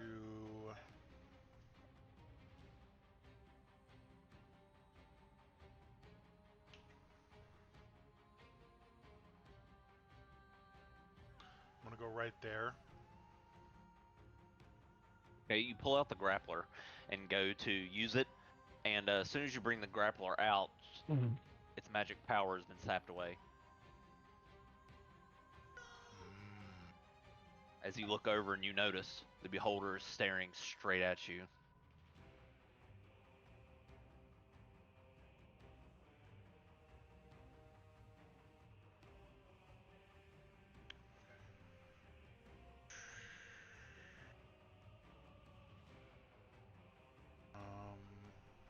Unfortunately, it's not a mechanical device, it is arcane, your grappler.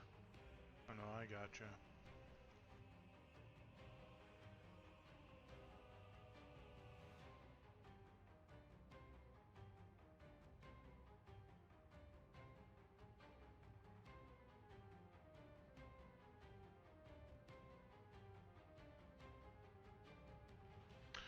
Alright, then I am going to, I'm going to take out my crossbow, and I'm going to shoot that guy, and since he's just out of, it'll be a disadvantage because he's at 90 feet, and I think it's 80 for for normal, so. Sure, go for it. Alright,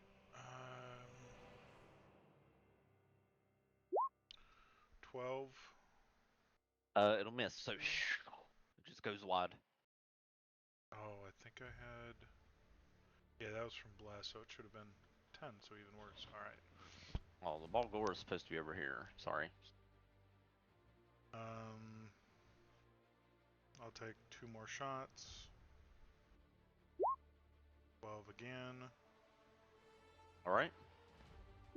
And 9, Jesus. And Alright. that will be my turn. Alright, Avery.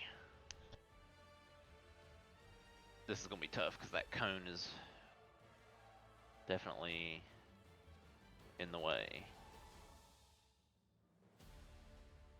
Shit. Or I'll have to move it to the map layer or something. Let's see. There we go. Alright. Alright, I'm gonna grab Avery. Alright. So Avery's gonna move forward.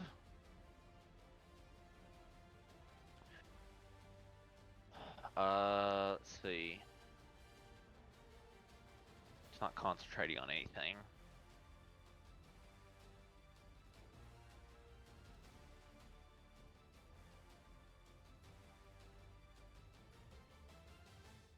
How far is she from this Agora? Let me see. Too far. Okay. Alright then. Instead,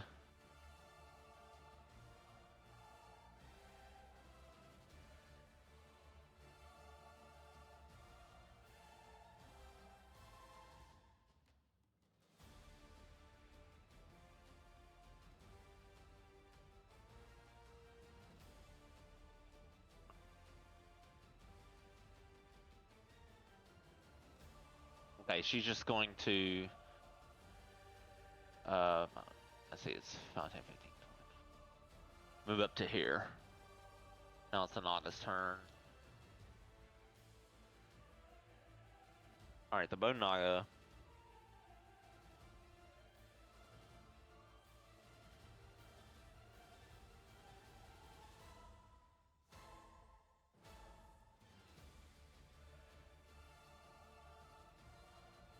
is going to move up to here.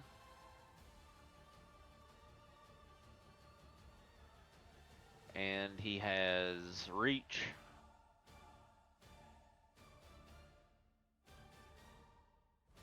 I think so. Yeah, he has reach.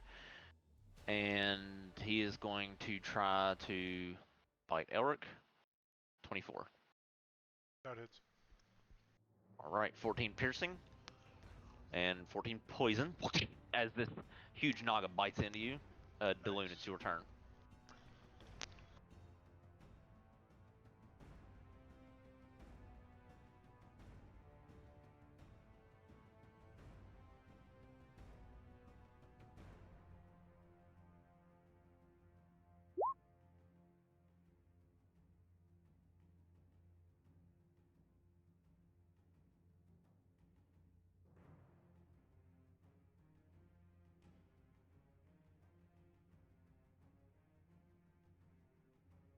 You are immune to poison, yep. So you don't take any poison damage from since you ate the Hero's Feast.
I think the cone's a tad too wide. Let me fix it.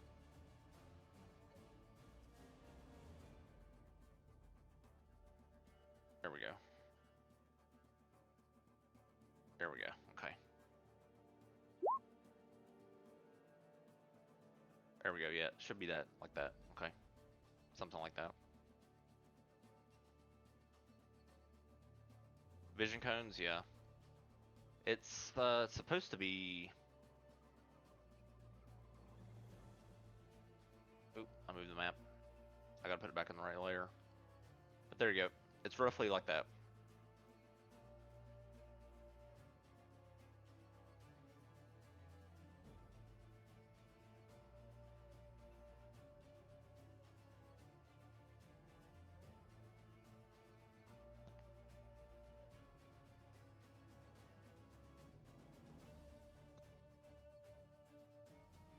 Fuck, I made it shorter. Distorted now too. There we go.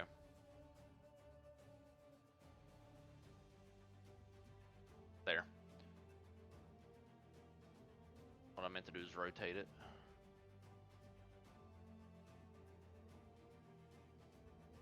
There.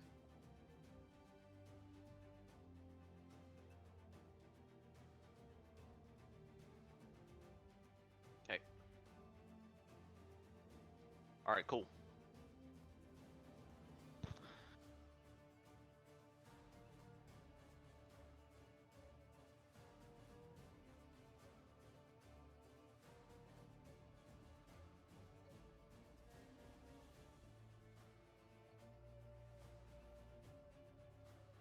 Ready? Yeah, I'm ready. Yeah, go ahead. I have a question. Is this like a shadowy part of the rock? Or is that the shading of the floor? I would say that there's a glow in the room and it's casting a shadow, just barely off of the like it's a pillar. So yeah, I would say so. Okay,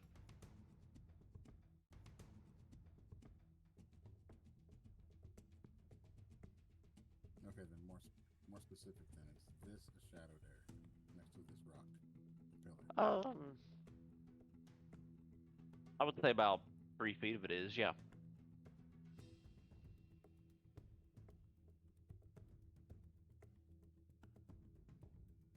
Like you can see a shadow sort of cast in that direction.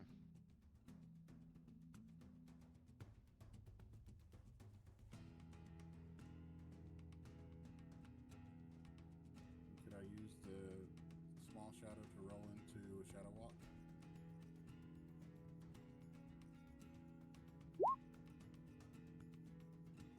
Yeah, as long as you can see the shadow that you're walking to.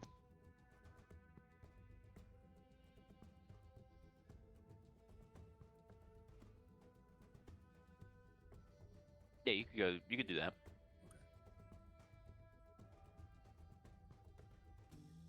Alright, so in a puff of raven feathers, you reappear over there.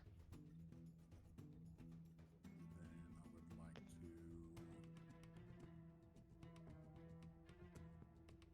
cast regular lightning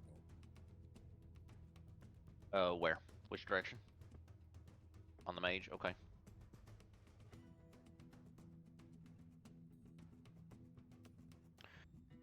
Level 3? No.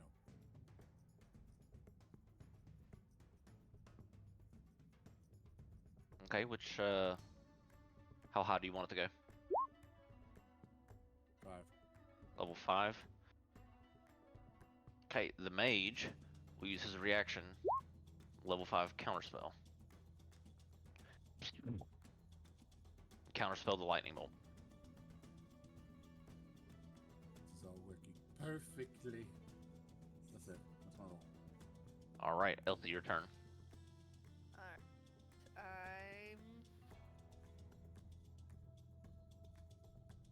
If I were to try to run up the tentacles, would that count as difficult terrain? I'm gonna adjust this cone just a second. Yeah. Run up the tentacles? Yes. Like the minding tentacles. Man, this cone sucks. Hang on. So just get rid of it. No. Well, see, the only reason I have it on the map is because I know you guys are gonna keep asking, am I in the vision? Am I in the vision? Yeah. Okay. The tentacles aren't a solid surface, so to get the benefit of running up a wall, for example, you would not. Well, it's more of the mobile part if I also dash. It would be difficult terrain, so yes, you would ignore it. Okay, cool. I think I counted correctly. I can also see. I'm just gonna go straight ahead. 10, 20, 30, 40, 50, 60, 70, 80. And then it's gonna do, yep, the dash action for mobile. Okay. I'm gonna pass the naga, but oh well. 10. Whoops, that's 10, 20, 30. I think since you didn't attack him, he gets to try to hit you, right? Yeah. Okay. See if he bites you. So lash out. Okay, he misses. Okay. 40, 50, 60, 70. Gonna go 80, and yep, still next to the vampire spawn, but that's fine. I'm gonna then holy bonus action holy grenade. I think that's 15. Can reach up to the beholder. The squares are 15 feet, so but yeah. Yep, so just as you step out of the cone, you feel the power of your vestige restored, and you can use it from that spot, yeah. Like right there, right next to it, which is a great spot to be, but you know, it works. Yep, holy grenade, the beholder. Alright, so within a flash, you explode next to the beholder, and he has to make some sort of save, I think. DC 18 con. I am 99% sure. Okay. Yep, DC 18 con save. Okay, he does not have any sort of advantage, so let's see if he... So, 16. So he is blinded and takes 4d10 radiant damage. Alright, he's... So, this light flashes from Elsie as she teleports to the beholder. Did you go within melee of the vampire spawn? I was, yeah, so they will. Oh, you teleported though. But you teleported though, right? So he wouldn't have gotten able to hit you. Alright. I was standing right next to it, then teleported.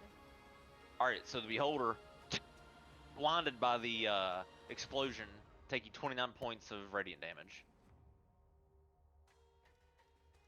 And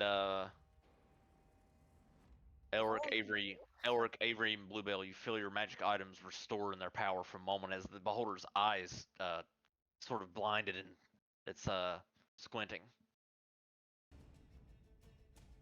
Blinded until the start of my next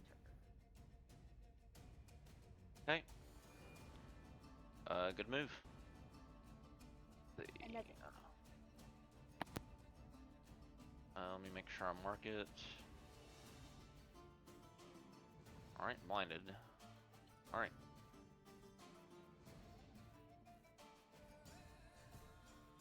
Alright, Toby, it's your turn. Alright. I'm gonna use my beeline agility to do some zoomies, because everything's far away.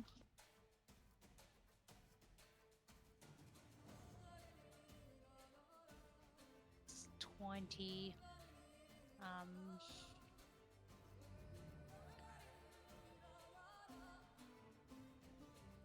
I can just step over these little river things, right? Yeah, they're very narrow. You can step over them easily.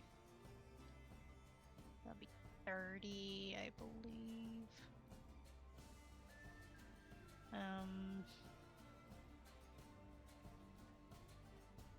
Can we have like markers on like how high everybody is, like just not the ground? I just Sure. don't know where people are placement wise. Or on like the beholder too. Sure, let's see, this... Alright, let me count. 5, 10. Okay, this guy's 5, 10. That's 5, and then 10, 20...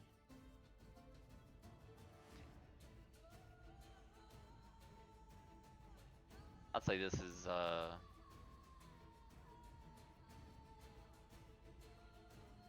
25 feet up where the mage is, and the vampire. Chasm is flying, I'd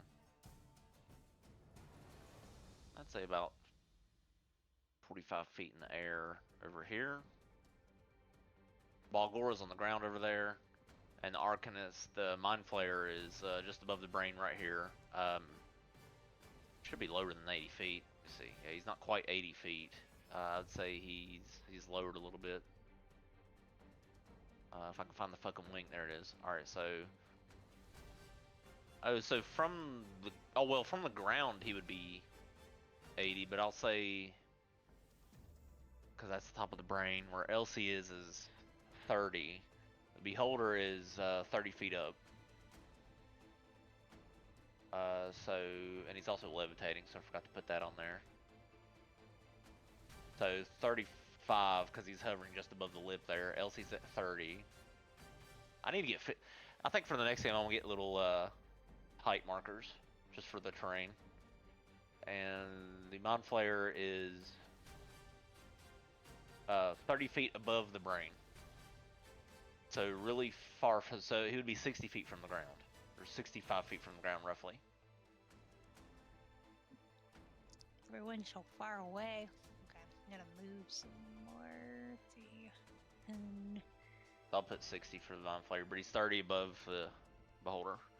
Yeah, we should take our break after this turn, so go ahead, Toby, and finish your turn.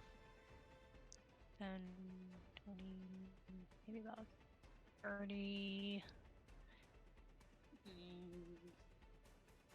don't know if I really want to get super close to stuff. I guess I'll just try to throw one of my blades at the Naga then. One Okay. of my psychic blades. Oh wait. Alec isn't quite in melee range though. So you want to throw it, right?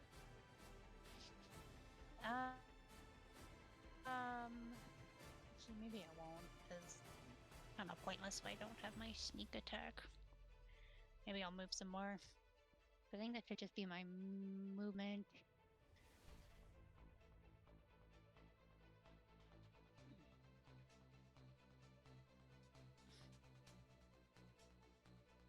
Be nice if my blade had more range.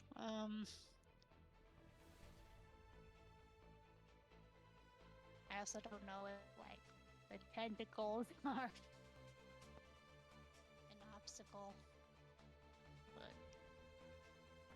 I feel like I'm kind of stuck. Elsie made it look. More. Elsie made it look easy, but it's not that easy. Yeah, well, I don't have mobile.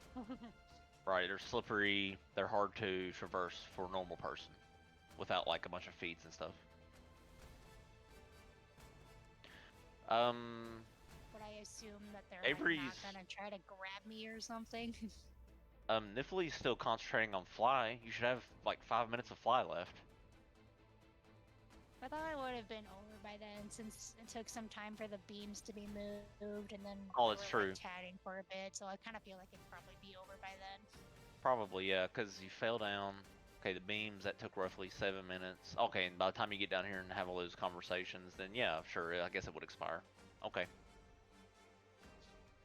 How much range does my sword bow have, even though I hate it? Let's see.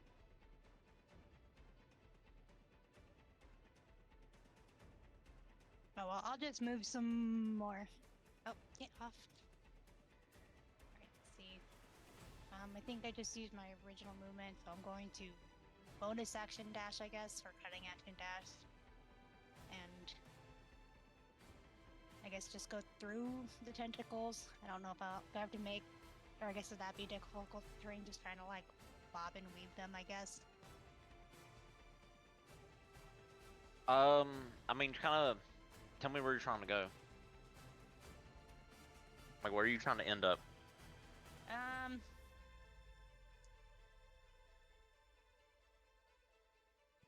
I guess somewhere kind of like over here-ish, or I don't know, just trying to get closer to enemies, but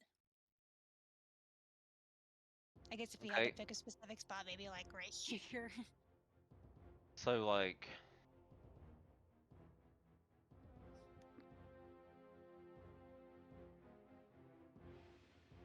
hang on, trash that.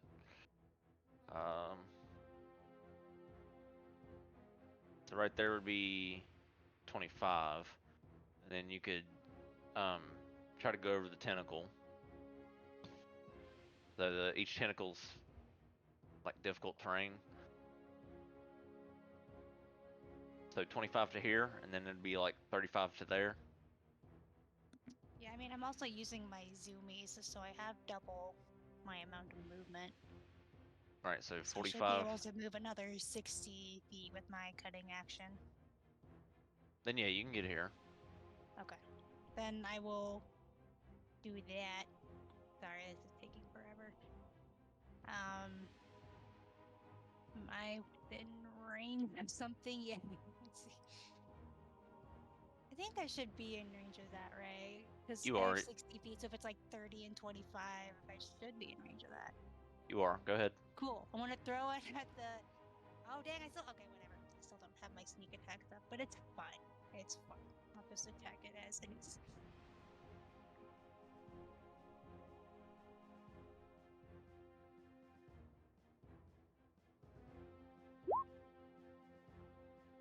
Okay, that hits. Yay! 10 damage. All right. Anything else? No, that's it. I should have Okay. just gone invisible, but it's whatever. All right. Let's go ahead and get our break in, and then we'll come back to Soren's turn. Let's go ahead and take our break. I'll move us over to the landing page until then.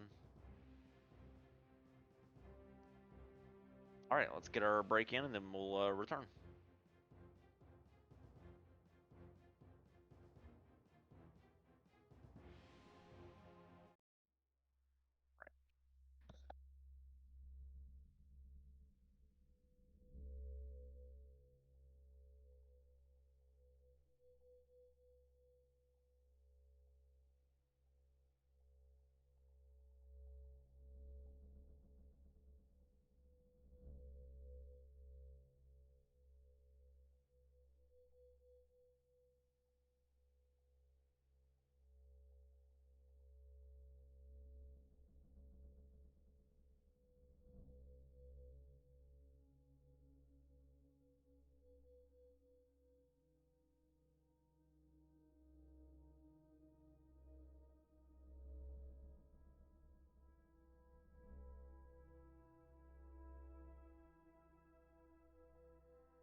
back to him, just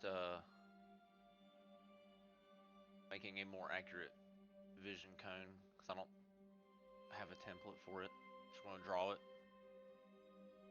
Before we go any further,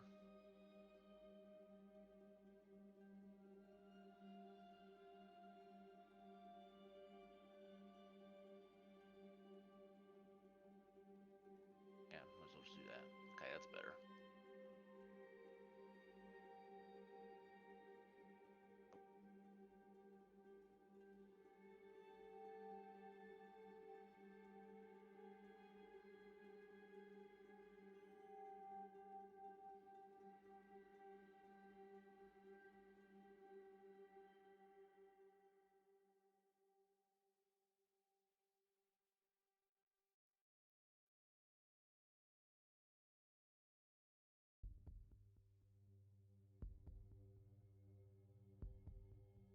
Let me see if I can make this work.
Alright, hang on. I'm gonna draw this vision cone real quick, then we'll get back to it.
almost done.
Okay, this is as good as it's gonna get. All right. There.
Okay, cool.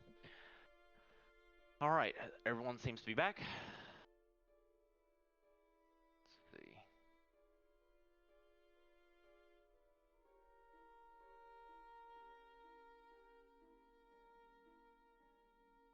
So let's get back into it.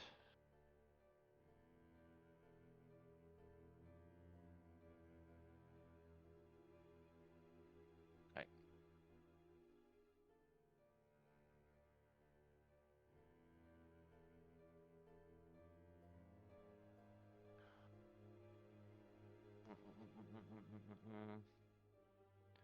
All right, sorry y'all. Let's get into it.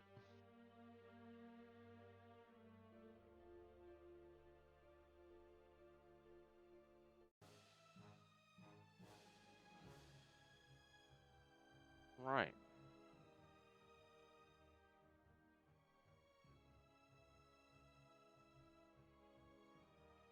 Okay, that's the actual cone. Measured out and drawn. But he's blind, so it doesn't matter, at least for the moment. Where the hell's initiative? Oh, there it is. Okay. I was gonna say, wasn't the beholder right next to Elsie? It is, yeah, let me move it back down. Okay, no, that's fine. I was like, wait, when did he move? Yeah, I just wanted to, I moved him up so I could measure the damn thing. Okay. There we go. Oh, now the bottom line isn't all the way down yet. I thought I grouped it, but here we go. Okay. That's about as good as it's gonna get. Alright, Soren, it's your turn. Alright, I'm gonna dash up to here. And I am going to cast Fireball on the skeleton thing. Fireball on the skeleton? Or the bone naga? Yeah. Yep, at the 8th level. 8th level, nice. Alright, so it must make a dex save. And it does not. And we'll take the full damage. This massive fireball explodes on the bone naga, dealing a wallop. 47 points of damage. Bone naga looks very, very,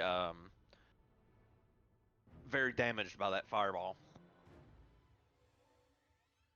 Alright, that'll end my turn. And now it's Bluebell's turn. Alright, so I'm going to rage and do the dragon wings again so I can fly. And then where did it go?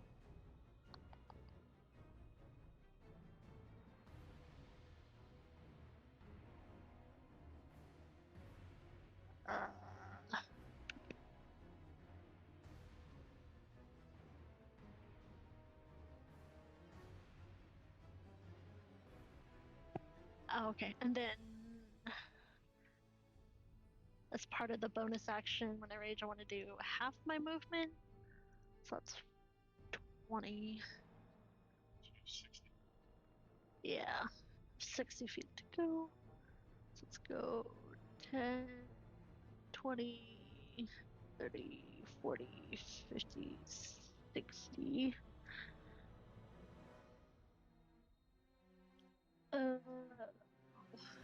Why is there so many things on this character? My god. The good thing is, too, is your rage doesn't end if you don't hit something now. Exactly, it's so nice. And then can I use my feline agility to go another 40 feet? The Yes. double? Okay. Can I fly up 20 feet for half of that? And then go another 20. So 10, 20. And we'll see if it fits. But can I want to attack with my worm lungs.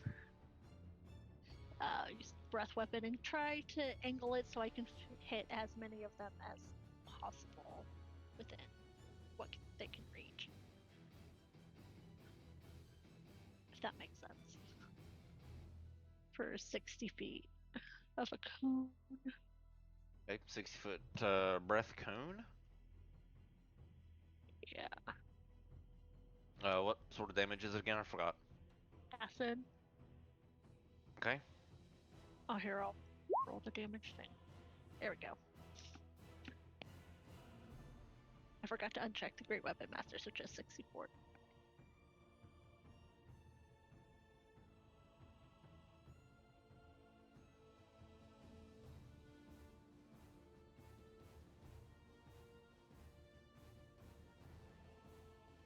Acid, okay.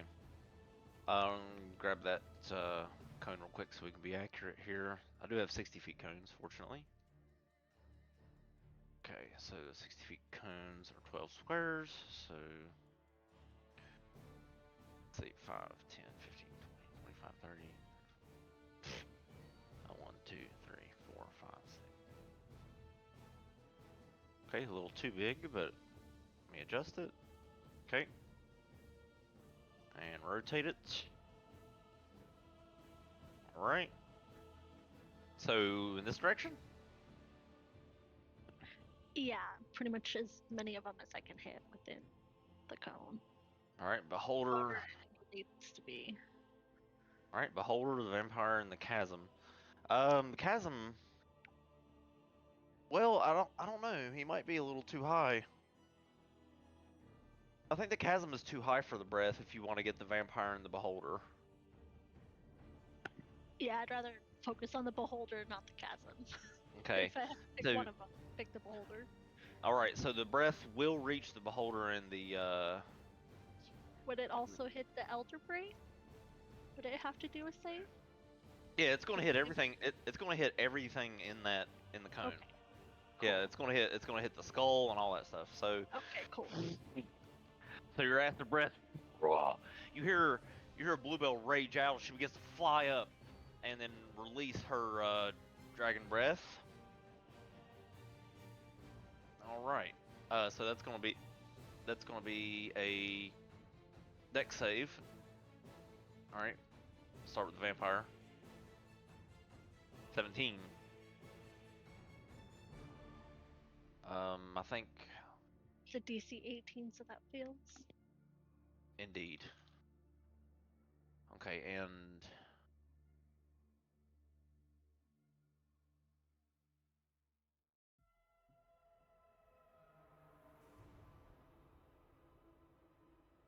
okay, and the beholder.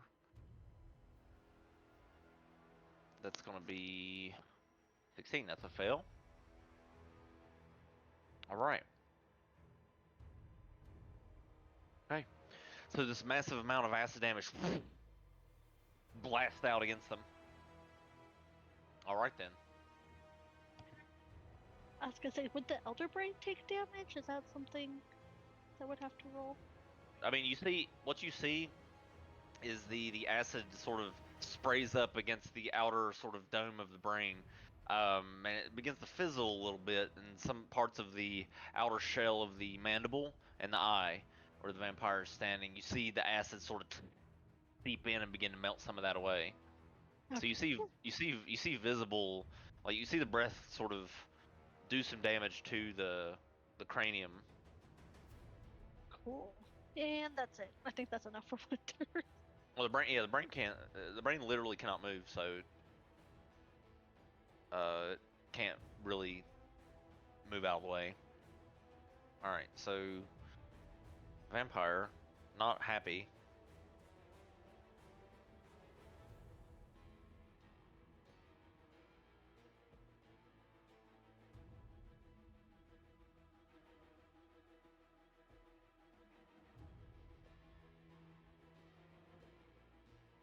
This is the wrong fucking. This is the wrong vampire. Let me subtract his. Yeah, this is not the right. Yeah, this isn't the right creature. Hang on.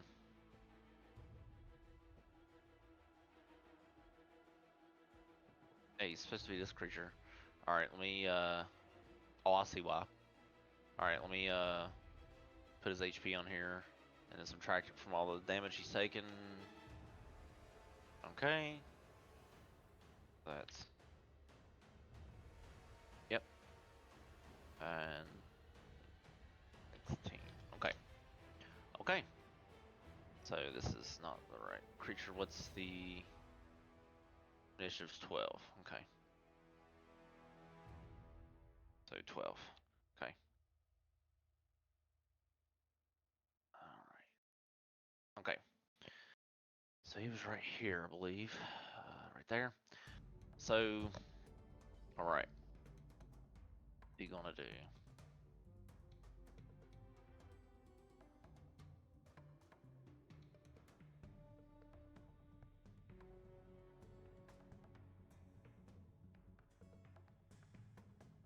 He's gonna get blasted by that and then run up alongside here to Elsie.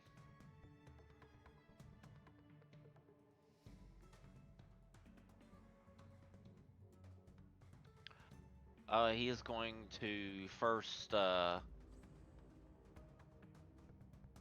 kick you, Elsie. 13. Miss. He misses. He's gonna try to bite you now. 20. Miss. All right, so he misses twice. And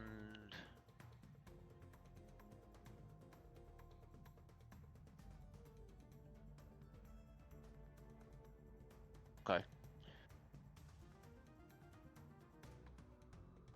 He's gonna try to move out of your melee range and move along the lip of the cranium here. So you get an opportunity attack on him if you want. Yeah, why not? All right.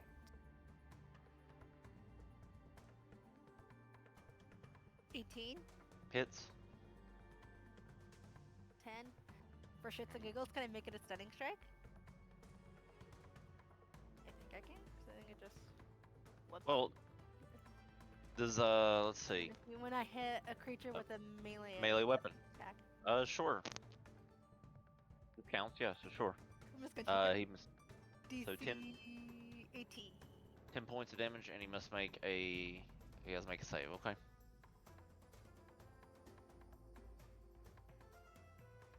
$21. Dang it, he made it. All right, so he resists getting stunned, moves along the ledge there. Rendolphin, your turn. Okay. I measured it once, but I'm going to do it again. 10, 20, or 5, 10, 15, 20, 25, 30, 35, 40. Okay, Shenron is going to bite the Bone Naga. Okay.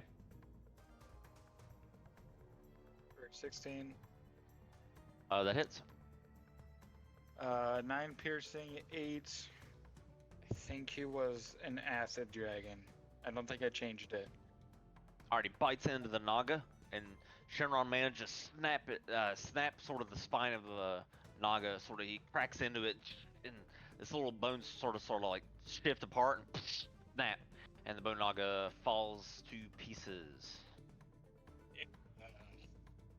Okay, and then Rendolphin is going to dash. So 5, 10, 15, 20, 20, 30, 35.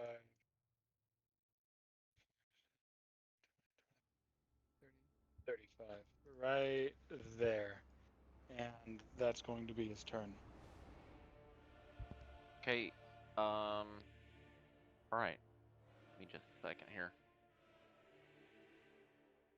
Come every time I click on something, the beholder token wants to move. That's so stupid. Alright, let me figure this out.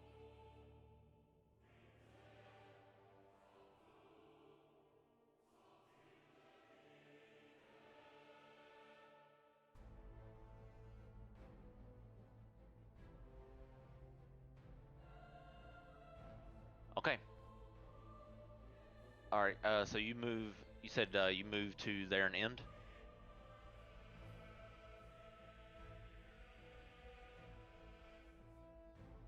Rendolphin? I'm sorry, what was that? You cut out really badly. Okay, so you moved to there, right? Correct. And that's it? Yeah.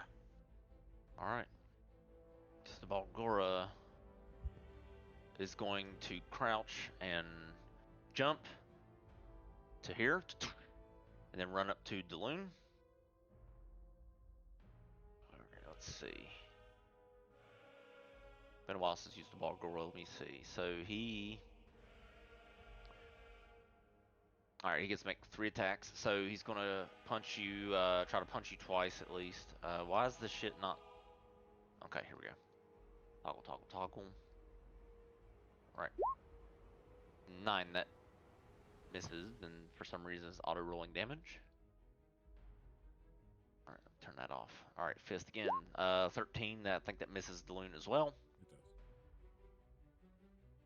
And he's gonna try to bite you with this massive demonic mandible. 18.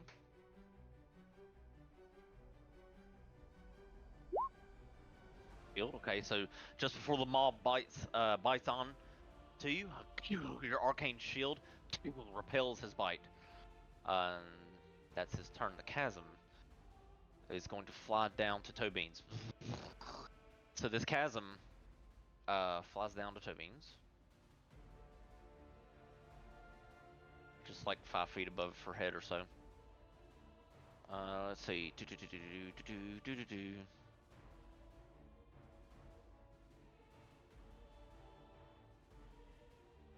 Okay, and he's going to try to use his proboscis. It's like drill-like nose on you, Toe Beans. Or beak, I guess you call it, whatever. 7, miss. Alright. Beholder's turn. So, he doesn't get his sight back until, what, the end of your turn, Elsie? The start of my next turn. Start of your next turn, okay. So let me see what he can do while he's blind. Oh, his main eye is blind, but his eye stalks aren't. That's great.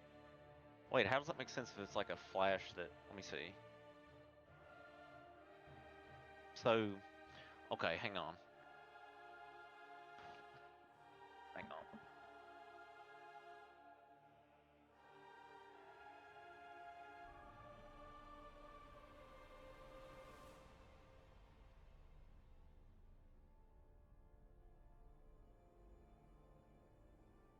Since I'm the one that's probably going to die from this, would the radiant flash include the eyes?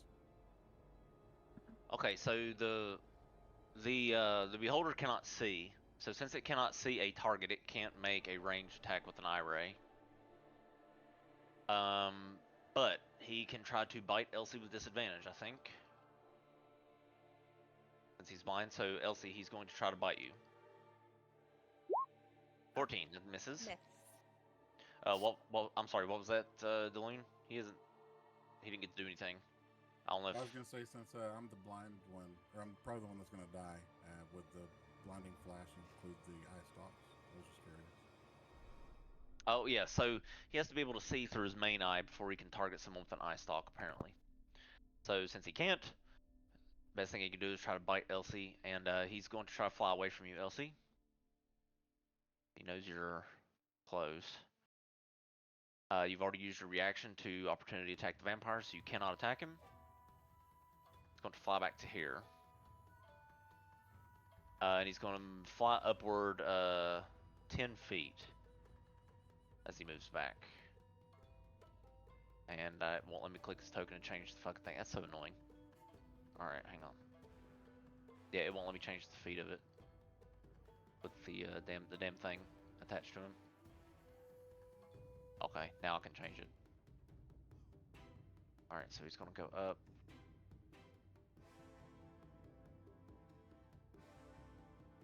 There. No, that's the wrong thing.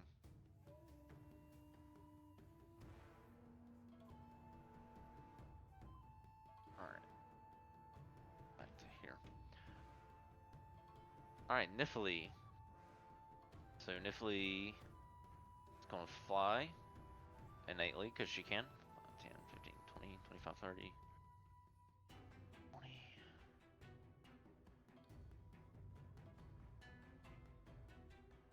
Over to here. And Nifley is going to pull out her wand.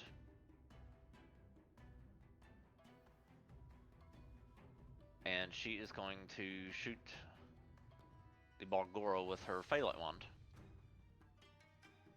18, I don't know why it's whispered. But 18 hits. For 12 force, 2 fire. He's immune to fire, I think. Or resistant at least. Not to force. Okay, she'll stay there. Mage's turn. Okay, so this mage sees Elsie. And looks down at the rest of group down there.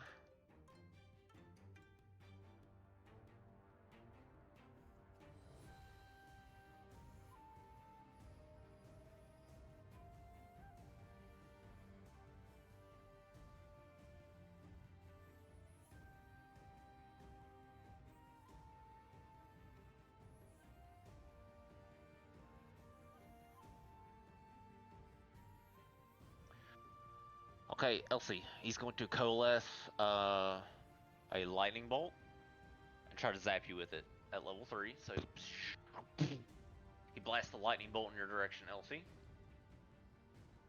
Let's see. Dex save 14, Elsie, should be easy for you since you have evasion. Alright, so you take no damage. You do like this jumping split over the lightning bolt as it flies underneath you, crashes against the stone pillars in the beyond. Alright, the mage gets angry and move up and along to here. Okay, this Mind Flayer. Make its way to here, sort of float over to there, descend a bit to there, roughly there. Okay.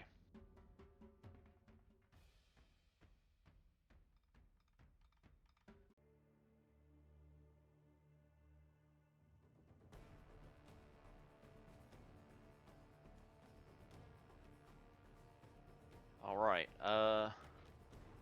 Elsie. The Mind Flayer is going to cast Confusion on you. So he waves his tentacles about as they writhe. This pings through your mind. You make a Wisdom save with advantage because you have Hero's Feast. All right, you resist the confusion. So he fails to confuse you and will float back to here with the rest of his movement. Elric, your turn. Okay.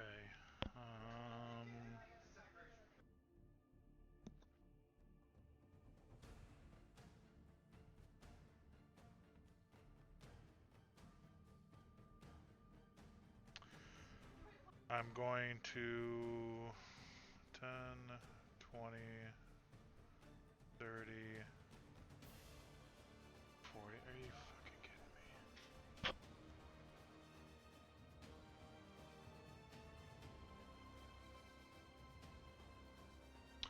Alright, I'm gonna bonus action Arcane Grappler the 5 fucking feet. I need to get closer to him.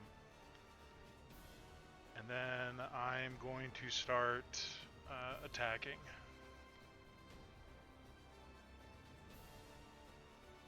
Getting rid of that piece of the fucking vision cone. Okay. 16. Alright, you grapple across to the Balgora. Why won't his AC pop up? Okay, that hits. Is it just the 8, or does he fall under the demon devil thing? Pretty sure he's a demon, so yeah, it counts. Okay. So you cut even deeper. Okay, and then 25 Hits. for 22, and then 24 for 34 points of damage. Alright, so you cut into the Balgora, jumping to his next one. With your third slash, you cut into the Balgora and he screams before he writhes in pain. Incinerates in flame as he is destroyed. And that will be the end of my turn. Okay, Avery. So she will move up. Let's see, 5, 10. As far as she can go. Let's see.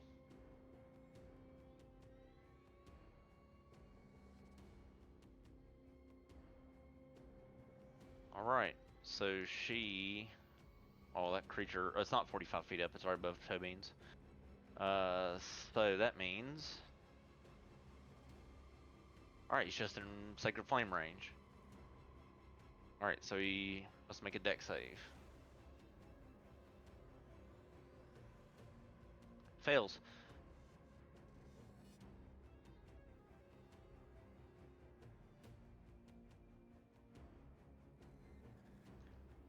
Alright, so... I thought she had an attack macro for this. I think she does. She does. Okay.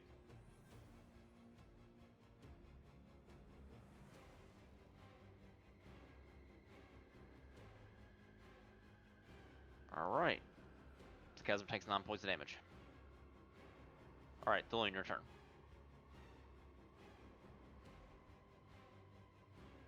So with this column here, I'm still in shadow, right? I would say it's sort of, yeah. With the eye sockets being shadow? No, you see this light protruding from them from the inside. Damn. Okay, so I will. You know what? Fuck it. These are shadows, right? They are, yeah. I'll just say, "Love you, Ulrich," and shadow walk here. Okay.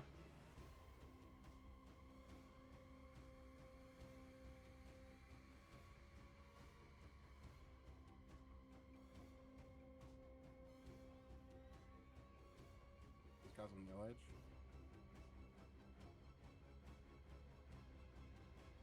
What's that? Oh, he... Can I see him? Yeah, you can see him. He's sort of standing on the lip of the cranium up there. Alright, so I'm gonna quicken spell. The first spell is Lightning Bolt. Okay. Okay. What level? Just 3. Alright then. So the lightning bolt comes in, and he must make a dex save. The beholder's much higher than him. Let's see, so... Alright, 17, he fails. So he'll take 27 points of damage. I fucked this shit up. And I'll do... Doesn't fucking matter. I'll just do another lightning bolt. Another lightning bolt? Level 3. Level 3, okay. Alright, he will counterspell this one at level 3, taking away his reaction.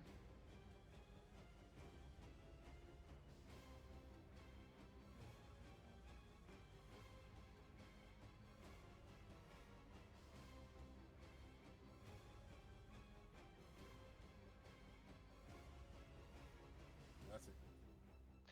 Alright, Elsie, I believe at the start of your turn his vision returns, yes? Yes. Alright, everyone within the cone, your magic prowess saps out, which I think it's...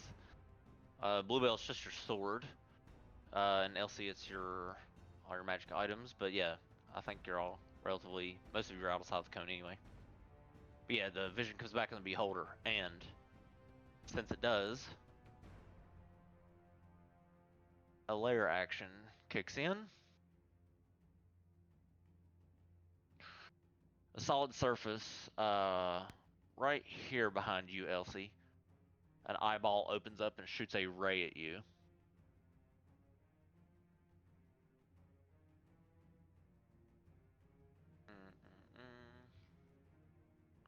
Which ray is it gonna be? You know what? Let's roll. All right. Pew! The disintegration ray shoots at you. Make a dexterity saving throw.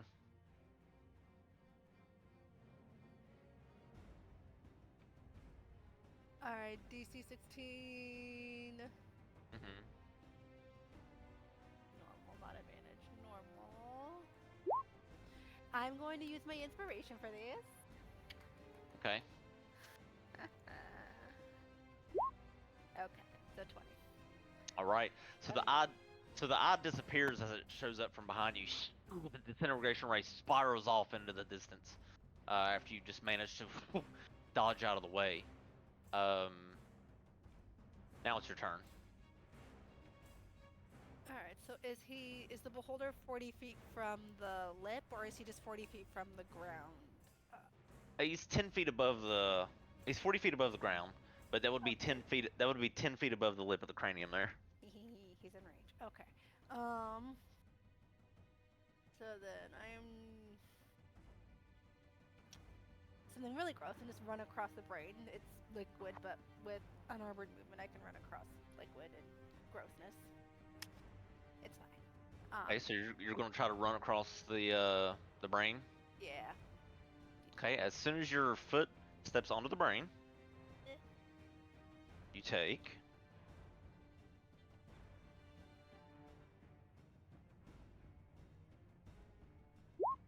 25 points of psychic damage as the ectoplasm sort of shoots up through your foot into your brain and rattles your brain inside of your skull.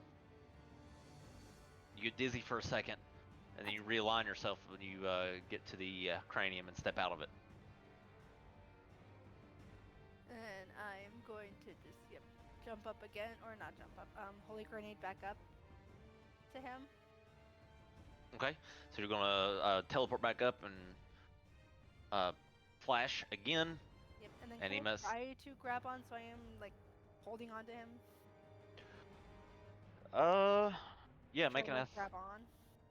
Yeah, make a. Let's see. Grapple.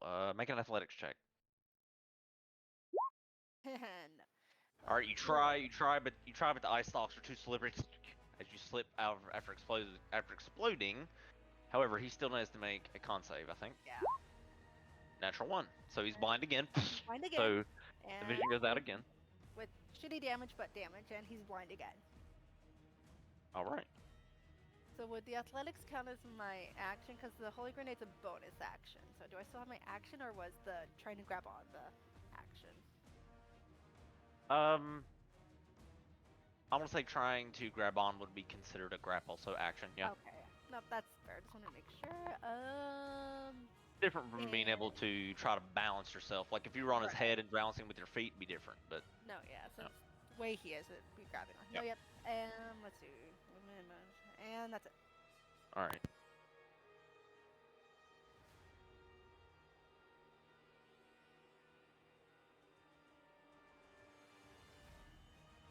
All right.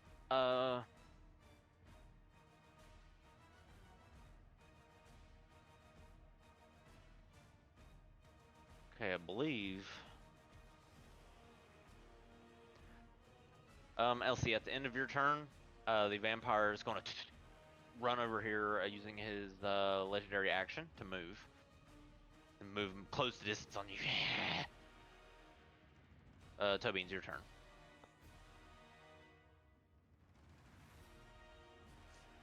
So the chasm is in melee range of me. Yes, he's like hovering 5 feet above you. So he's Alright. within melee.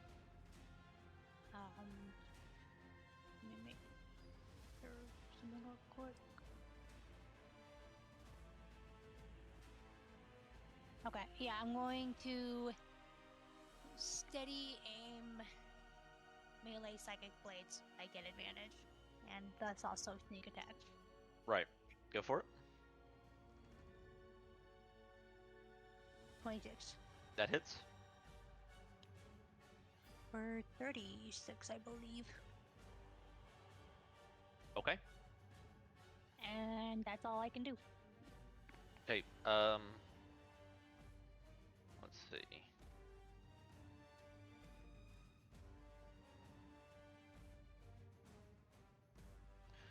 Okay. Soren, your turn. All right.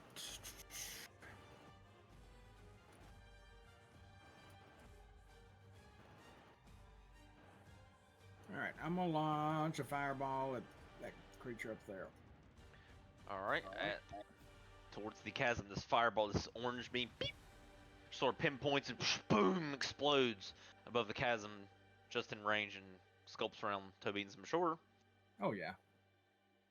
All right, you must make a dex save. All right, 14 fails. All right. With that being said, I'm going to overcharge it, which means take maximum. Well, he was at 39 HP, so when you overchannel, you actually incinerate the chasm out of existence. So, boom! And Toby, as this fire molds around you and completely unharms you, you see the chasm in front of you that's making this horrible drone sound. He gets incinerated right in front of you.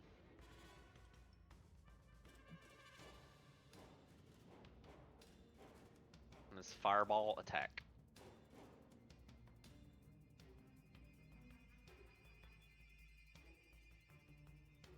Alright. That'll end my turn. Alright, Bluebell. I'm just gonna use my action to dash. Plus 1, 10, 20, 30, 50, 60, and that's it. Okay. Vampire's turn. So, since he's got Elsie this close, what's he gonna do? Let's see.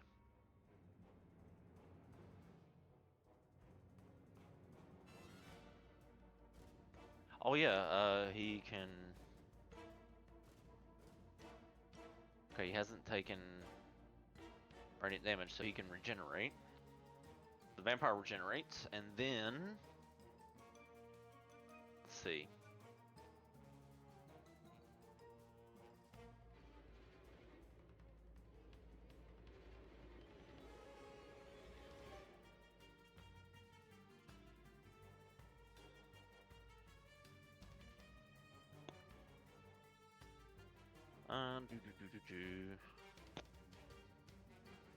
Okay, he's going to cast Mirror Image on himself. So these two illusory vampires appear around him. So he is now mirror imaged. Or 3 duplicates, I mean. So 3 duplicates appear around him. Let's see.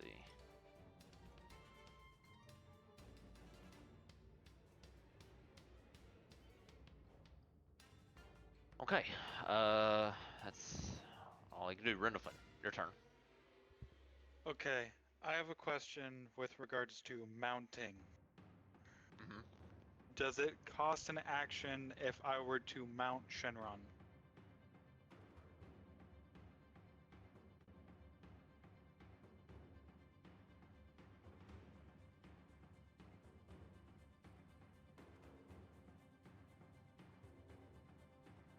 Alright, so during your move, you can mount creatures within 5 feet of you, or dismount. Doing so costs half your speed. So it just costs half your speed to mount a creature and dismount.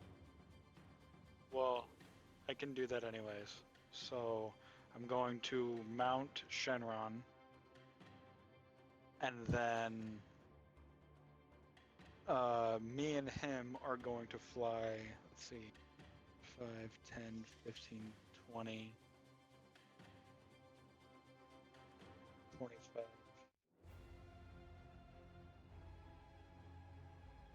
25 right there, and then fly 15 feet upwards. Okay.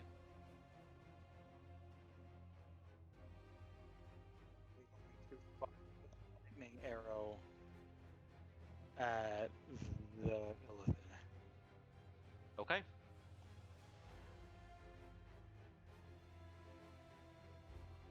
Alright.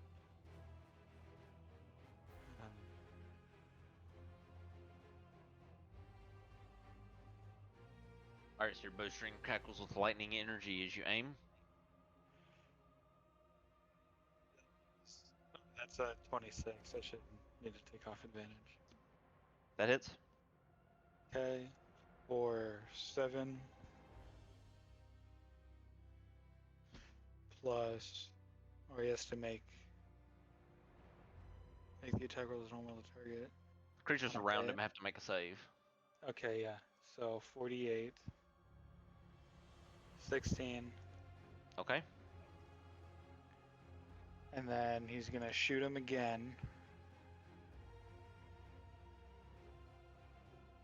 for 25, That hits. for 7 again, and then where's the...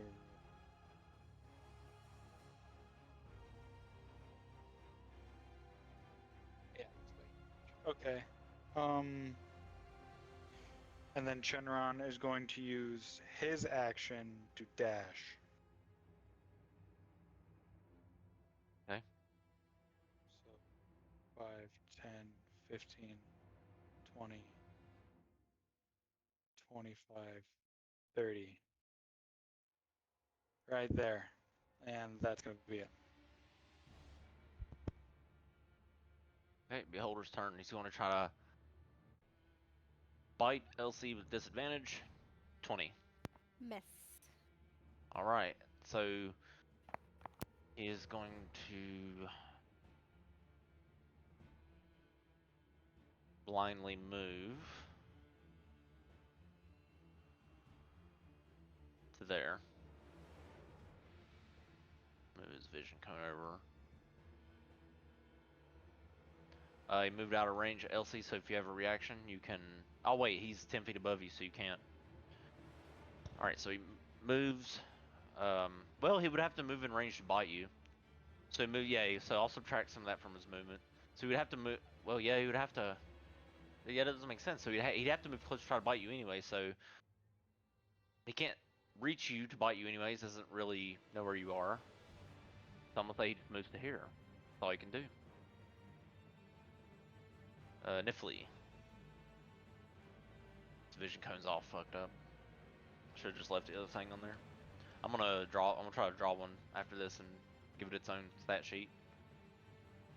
Alright, 10, 15, 20. Nifley flies to there. She can't reach anything. Alright, Mage.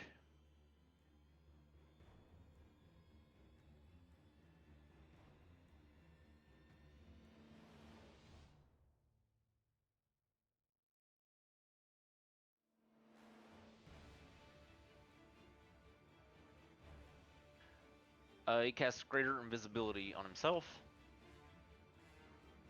Turns invisible. The Mind Flayer Arcanist sees Elsie moving across the brain, is very upset about that. So here's what he's gonna do.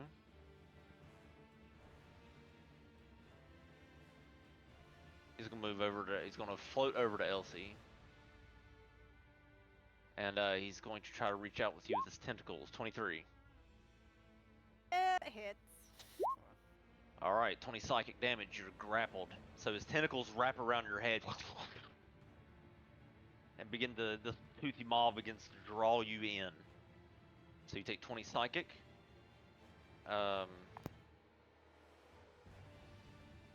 Okay.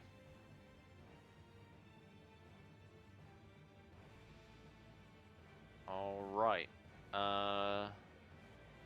He's going to, with you grappled, he's going to move up off the ground with you, 20 feet.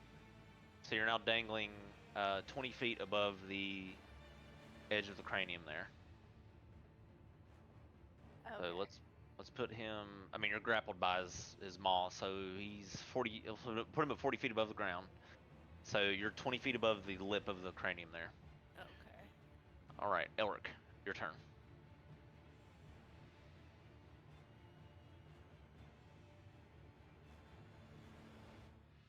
Okay.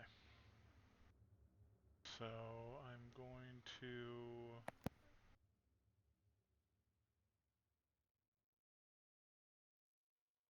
Alright, so I'm going to move there.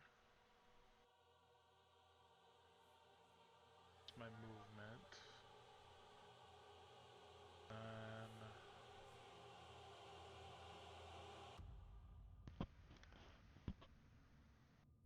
Can I arcane grapple to right there? If it's within range. If it, does it look like it's possible to stand right there? You probably have to get a little closer. You have to get 20 feet closer than use the grappler, since it's at an angle.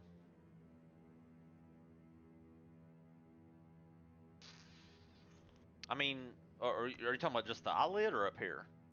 Oh, the eyelid. Yeah, you can grapple the eyelid. Yeah, from where you're standing. Okay. Because the grapple goes out 60 feet, right? Yeah. Yeah, so you should be able to shoot the grappler at the lid, and I mean, it looks smooth, like a smooth, narrow surface. You might be able to stand on it. Yeah. Can I see? Can I see into the eye stalk? To like, how close is the brain itself um, to the eye hole, basically? Can I judge from So this distance? yeah, from you look in, you see the brain sort of behind a thick matting of tentacles that are in the eye socket. So you'd have to get by the tentacle somehow to get to part of the brain there. Okay, so then I'm just gonna do this instead. I will then dash. I would like to go there, but I'm assuming tentacles are difficult terrain, right? Yeah, I would say this square here is difficult, and yeah, these three right here, this one, and then the two above it. Okay, so 10, 20, so 30. And then, yeah, I want to try an arcane grapple to the top of the skull there. Okay, so you aim at the sort of the top of the skull. Go for it. So I want to end up, yeah, like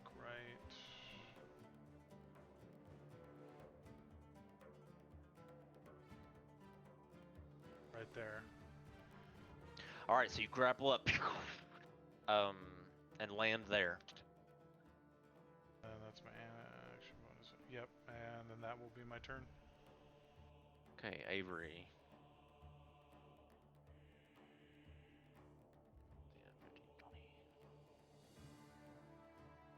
All right, look at Avery's spell sheet here. Let's see.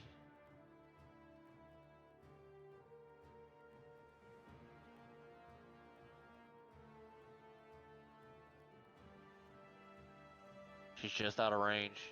She's out of range of everything. She's gonna use the rest of her movement to get right here, behind Tobeans. And before I forget, layer action. All right, what's gonna happen this time? So the layer around begins to rumble, and another layer action is gonna take place.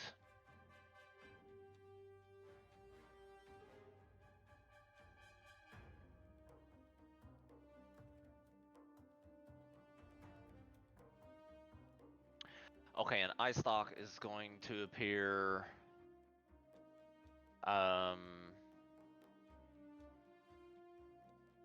Let's see, right behind Daloon and shoot at him. Okay, so that's gonna be, or like an eye will just open up and shoot the beam. So that's gonna be the telekinetic ray. Make a strength saving throw, Daloon.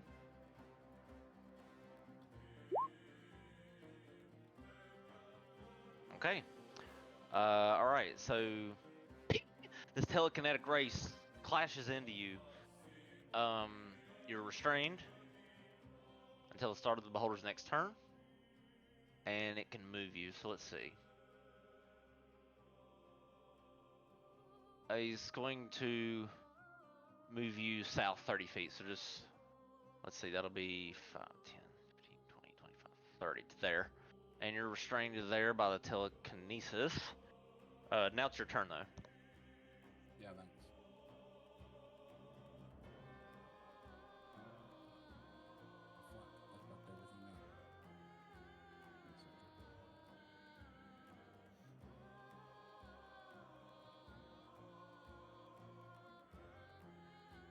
Is jumping over this goop requiring any checks? I'm sorry, what? Does teleporting or does jumping over these goop require any checks? If it's like from here to here, yeah. But if it's like a 5-foot square, then no. Like from there to north, I mean, you're restrained by the telekinesis, so you can't.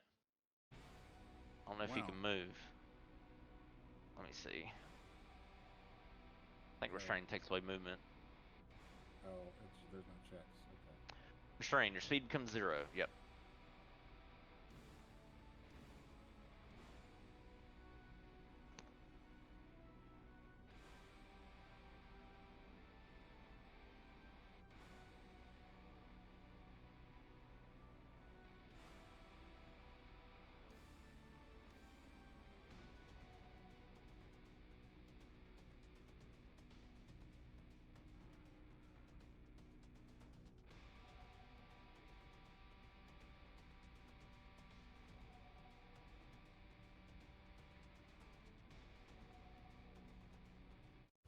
How much is that with the height? 120? See, from 120, that's from.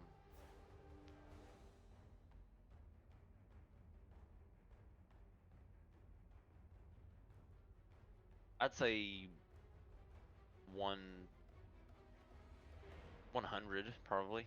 Like if you're shooting straight at an angle at that total distance that you had measured. So from like right here to there. Yeah. I'd say that's On about the map, yeah. Oh, on the lip. About 107.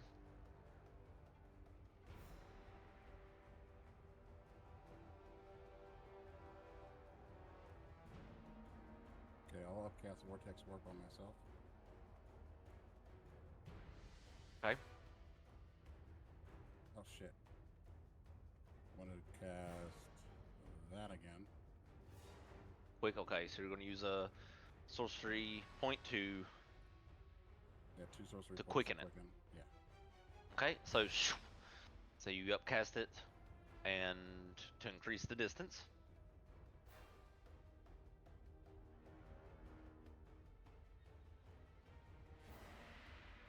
Okay, you teleport there.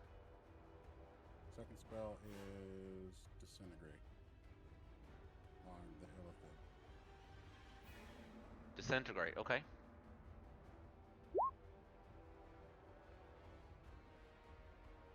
Okay, the Illithid.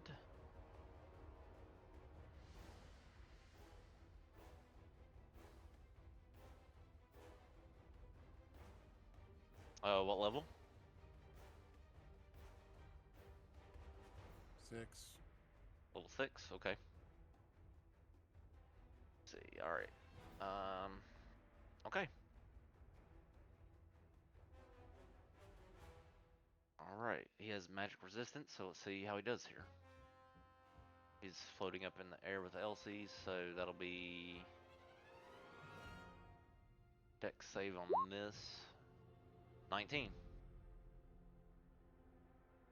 Just made it. Does he need to concentrate or anything? No, but his tentacles are part of his anatomy. I mean, he's essentially got like 7 arms around Elsie's head, crushing it. That's how strong his tentacles are. Cool. That's not brain piece, but yeah, just makes it. And that's my turn. Okay. Elsie, your turn. You must make a strength saving throw first. DC 15. Instead, can I just teleport out? You have to be able If to not, I see can- where. You have to be able to see where you're going, don't you? Let me look at the exact wording. If not, there's another thing that I can just end grappling. Your face is consumed by the tentacles, so you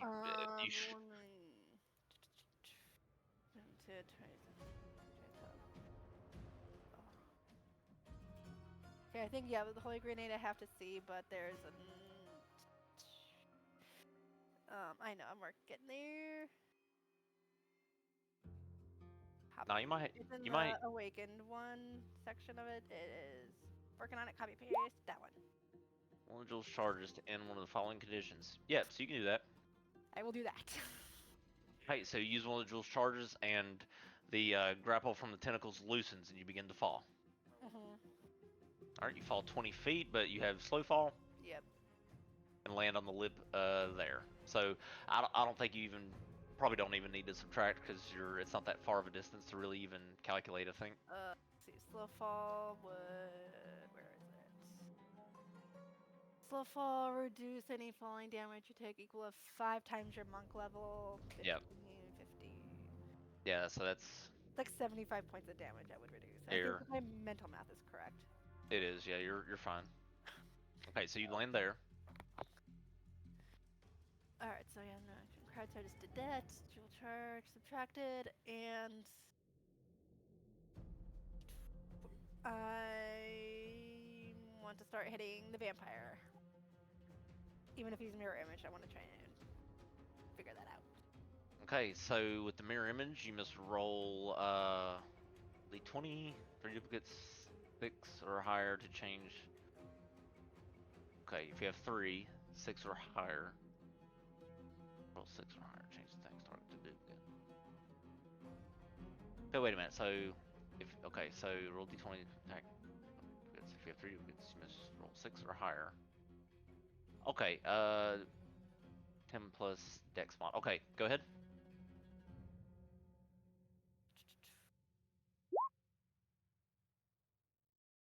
Okay, that would normally hit. That would normally hit, but let's see.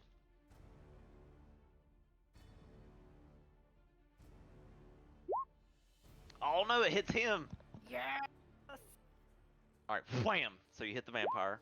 Hit the vampire, and I want to make it a stunning strike, so I can just get rid of that mirror image thing, hopefully. Okay. 12. Failed! He's stunned! Is he? He's going to use a legendary resistance. Fuck! Well, it's burned, it's fine. He has 2 more. I have a lot more key to do stunning strikes, it's fine. And 3 more hits. I can hit him 3 more times. Okay, that's true. You can. You can eventually get him. You have a lot of key. You can eventually get him. Alright, so 12. So that will just outright miss. He doesn't even have to roll for a mirror image. I'm gonna do Flurry of Blows. Wait a minute. Let me check the mirror image's AC real quick. 12 plus. Okay, what's his modifier?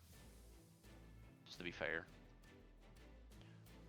What was the roll? Oh yeah, okay. So you have to roll 14 or above to target an image. Okay, gotcha. So you even missed the mirror image. All right, go ahead.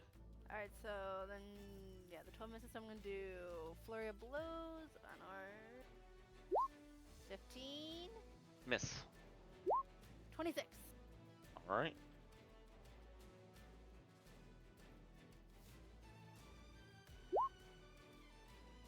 All right, you hit an image, but there goes one of the mirror images.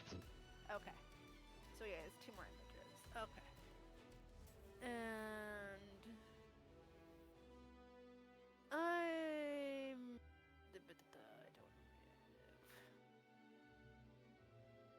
Okay, and that's all I'm gonna do. Okay, the end of your turn, he's going to use his last legendary action, because it costs 2 to do this, to bite you. 20, it misses. Miss. Alright, Toby, it's your turn. Alright, can I attempt to use my teleportation to just get up on, like, the node part? Assuming I roll high enough?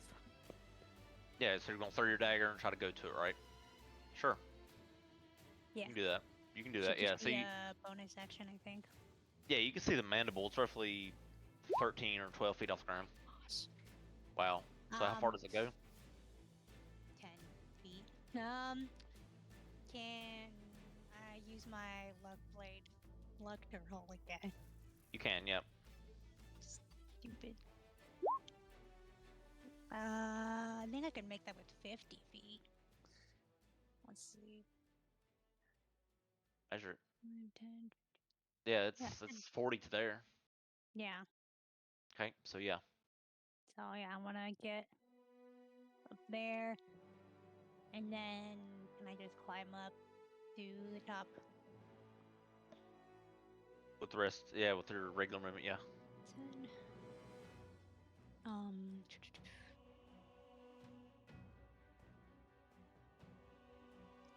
And is it just my regular? Because I have a climbing speed of 20, does that mean I can, like, only go 20? Yeah, I mean, if you're climbing, you can only move 20 feet. Well, I think that should be enough to make it anyway. If you're kind of a lip here. Oh, Yeah. And then you should still have more on-foot move. You should have like 20 more. Yeah, and I could use my zoomies again because I didn't move on my last turn. That's true. But maybe I'll just try to throw a blade. I'll just try to throw one of my psychic blades at the vampire. All right, so he has 2 images left. So that would be. Okay, let me check. 6 or higher. 2 to 8 or higher. Okay, go ahead.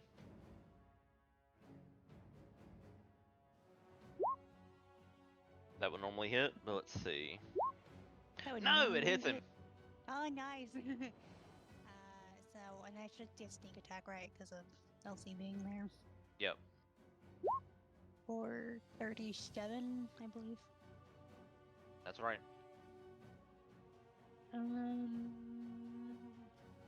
I'll just stay there. I don't want to move anymore. Mirror image is concentration as well. No, it's not. Never mind. That's stupid. Okay, just an illusion. Alright, you're gonna stay there. Soren, your turn. Sorry, but the beholder is no longer blinded because it was the start of my next turn, so he is That's no true. longer blinded. That's true. So his vision comes back, and the cone is still facing that way because he won't be able to move his eye. But yeah, his vision comes back. Go ahead, Soren. Well. Alright.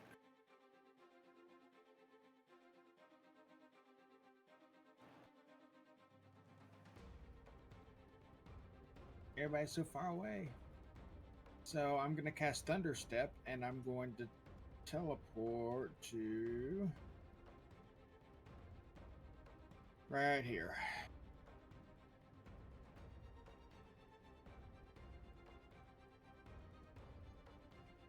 Okay. And obviously it's not going to do any damage, but I'm teleporting. Right, loud thunderous boom, and you just soar through the air and try to land there. Yep. And I'll end my turn there. You want to be in that? No, I want to be there. Okay, I was about to say no. Alright, Bluebell, you're up. See Soren fly past you and land on the cranium edge right before your turn begins. What do you want to do?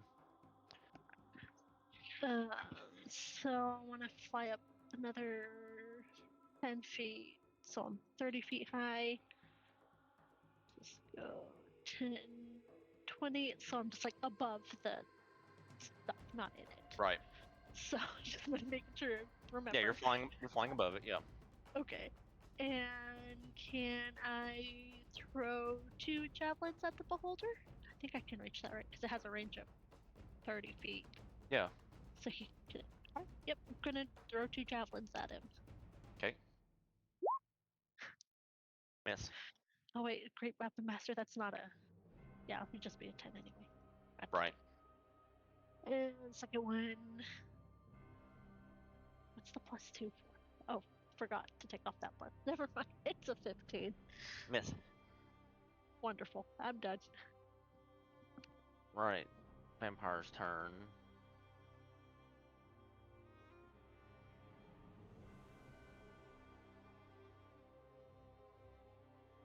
Alright, he can't do that because he's not in his environment. So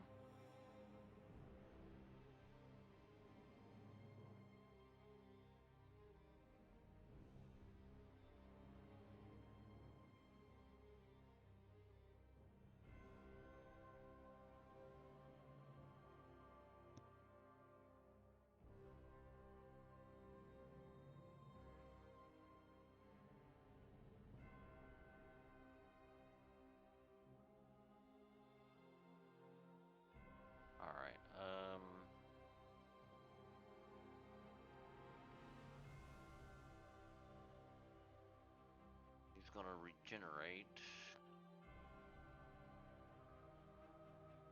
And then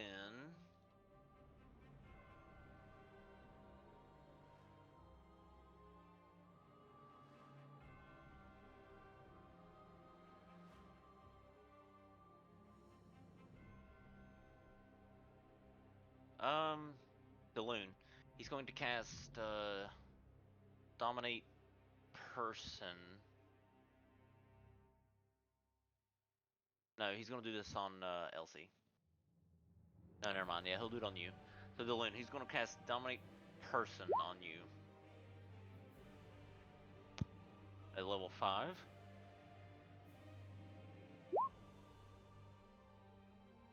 Okay. You want to use the level 7 slot? Should Goddamn completely. right. Alright, so shoo, the domination is wiped out. It's fucking sweet. Elsie, he's going to jump down off of the cranium and land there on the ground. If you have a reaction, you can attack him. Yeah, I think 26. Hit. 11. Okay. And stunning strike for the heck of it. Oh wait, yeah. He's got 2 images left, so you hit him. Fuck. All right. So the. Oh He's fuck you. stunned. So, oh wait, it's his turn, right? So he has a reaction back. Yeah, I don't know. Yeah, he does. So he's gonna use one of those. So he has 1 left. Okay, I'm okay with burning these. That's fine. Okay, then he jumps down to there, out of your range, and sort of growls at you like a feral creature. Renelfin, hang on, just before you do your turn, give me a second.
Okay, go for it, Renelfin.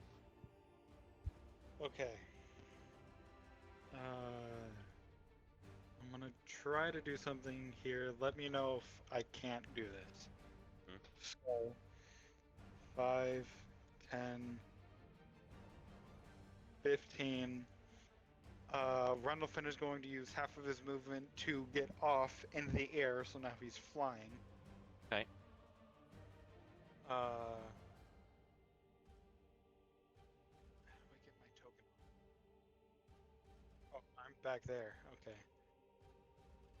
So I'll put myself right there. And so 15, 20, 25, 30. Wait. 15, yeah, 20, 25, 30, 35, 40. Under the beholder, I'm going to use my action to have Shenron exhale a breath weapon up towards him.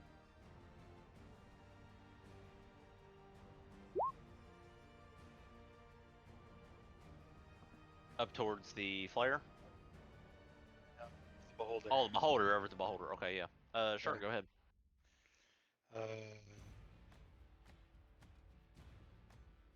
630.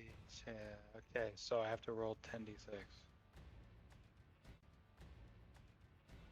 Hey, beholder gets an 18 on dex save. That I'm pretty sure makes it because I'm pretty sure my spell save DC is 60. It is. So that'll take half.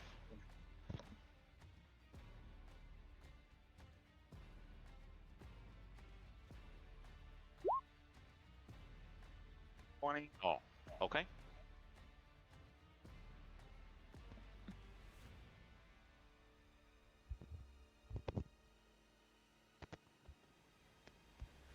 And then, I'm going to use the rest of my movement to fly up, so now I'm 30 feet in the air. Okay. And I'm going to use my bonus action to activate the Bracers of Wind. Because I'm pretty sure it's a bonus action. Okay, sure. So, yeah, and then that's my turn. All right, Beholder's turn. So it's going to float upwards and outwards. How far can it go? Okay, not too far. So it's going to go to there. It's going to change its gaze, of course, because why not?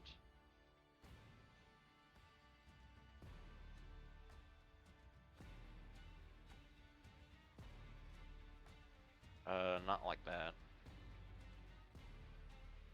Where's the anchor? Like way over here. Okay.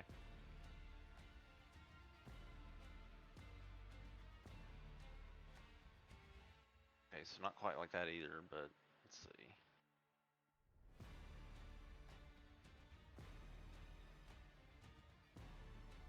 All right. That's now his gaze. It goes longer than that, but I'm tired of messing with it. Just, I'll calculate it just manually. But, Rendlefin, if you're in that gaze, your bracers deactivate. Which doesn't mean anything because you've already made it to the distance. But he's peering, so he's turned and he's looking down at everyone that's standing on the lid of the cranium. That's what's going on here. All right, so all your magic items deactivate if you're in that range there. So 3 of his eye stalks are going to randomly target some people. Yay. All right, so this one is going towards Daloon. Out of range.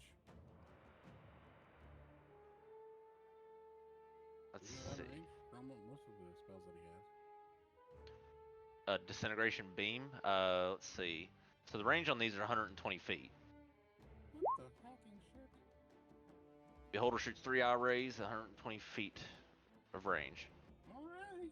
All right, disintegration ray flies towards you. Make a dex save. Natty 1. Come on. I think you make it. Oh no.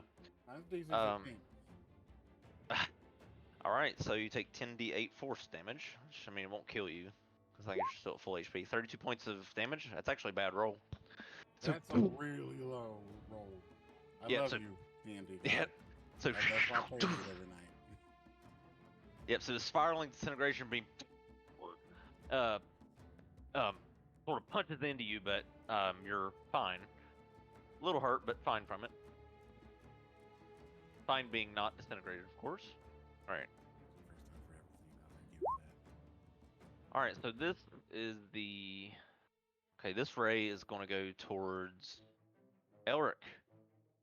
So Elric, the fear ray is going to blast at you. Make a wisdom save with advantage because you ate the hero's feast.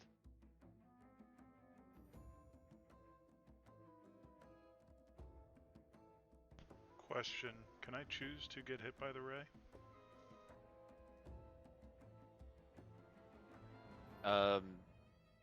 Yeah. Because Sure. we're immune to being frightened thanks to Hero's Feast. Well, I mean, even if you fail and get hit by it, you'll be immune. Oh, okay, fair enough. I'll make the. You said wisdom, right? Yep. Okay, so you fail and get hit. But to the beholder's surprise, you're suffering no effects. Alright. D10. Oh, another disintegration ray, and this was for Rendlefin. Alright, Rendlefin. Disintegration ray, make a dex save. All right, so you dodge it. Very well. All right, so he is up. Let's see, move his. Let me move him a little bit. Let's. Okay. Nifley, it's her turn, so she's gonna fly over.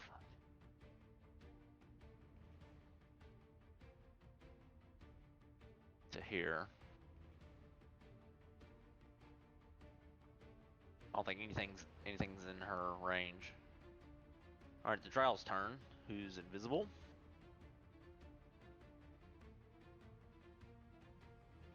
So does the drow thing, does that work?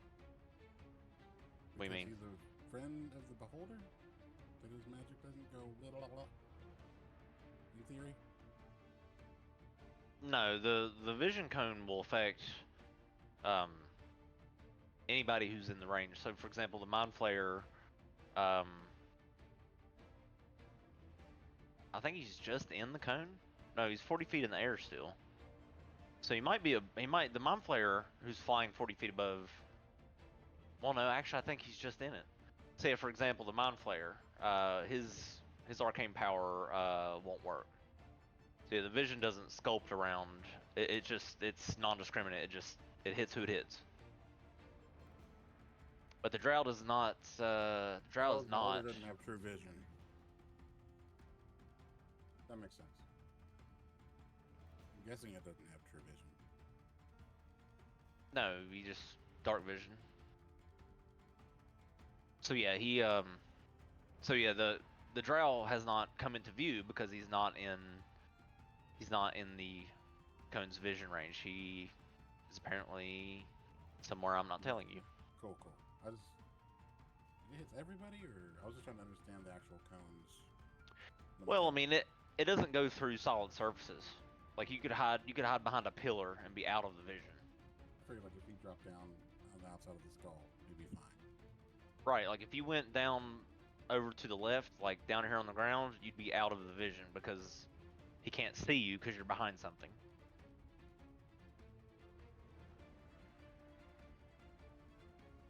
So it's safe to assume the Drow is somewhere out of the beholder's vision, at least.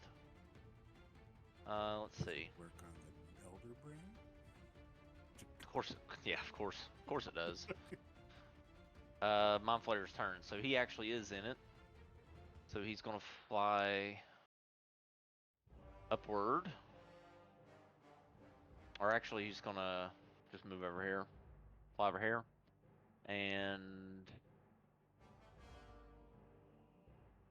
he's gonna do a mind blast on all you fuckers. So he's 40 feet up, so he's gonna aim the mind blast down. 60-foot cone, so it can only go so far. Alright, so the cone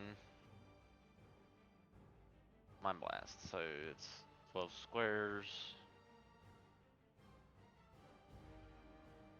1, 2, 3.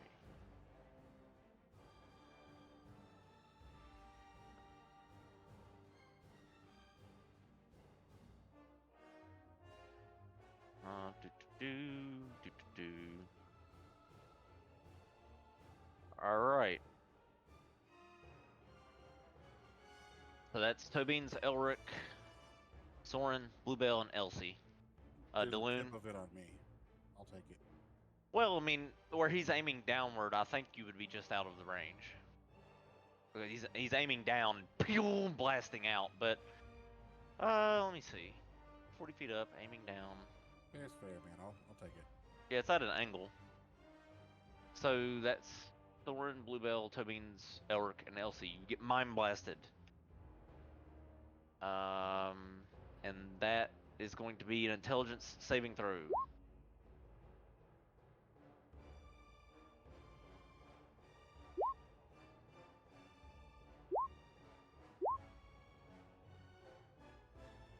Okay, anything? Can I use a key to redo that? Yes, It's the diamond soul thingamajiggy. that's right. Still no. LOL. All right, This so has never worked yet. Can I use my have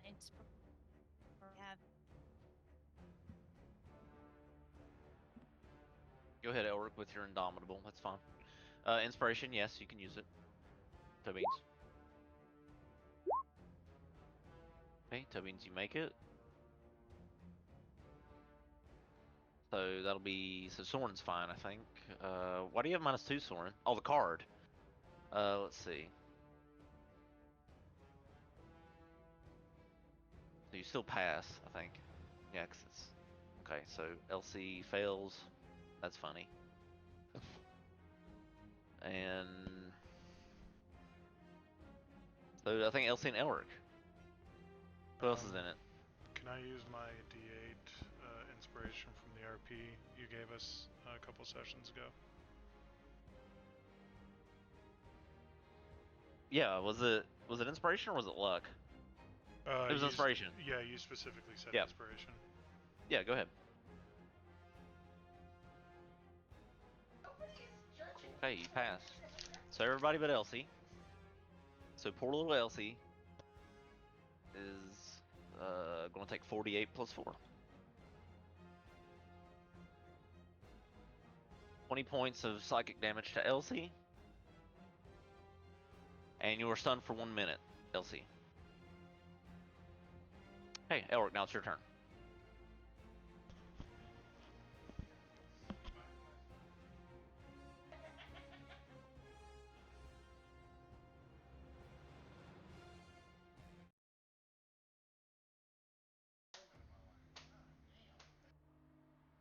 Okay, so I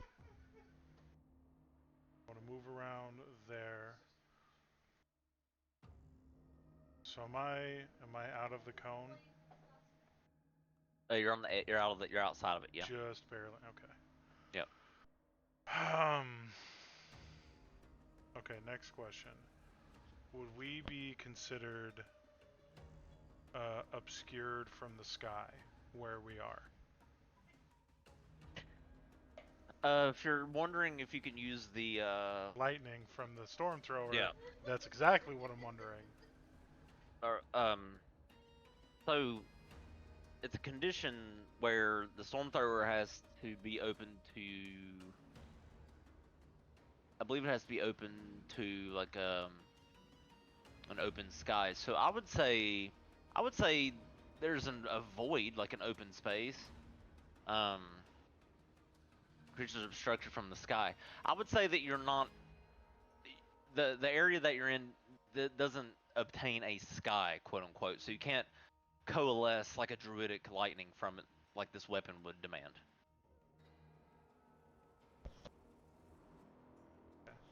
Okay. Obstructed from the creatures are obstructed from the sky. So is it a sky? I mean, I don't think so. It's more of a it's not a sky, quote unquote, that you're in this layer. There's no sky here where you're at. It's just like an open void of space. Okay, so no lightning. Got it.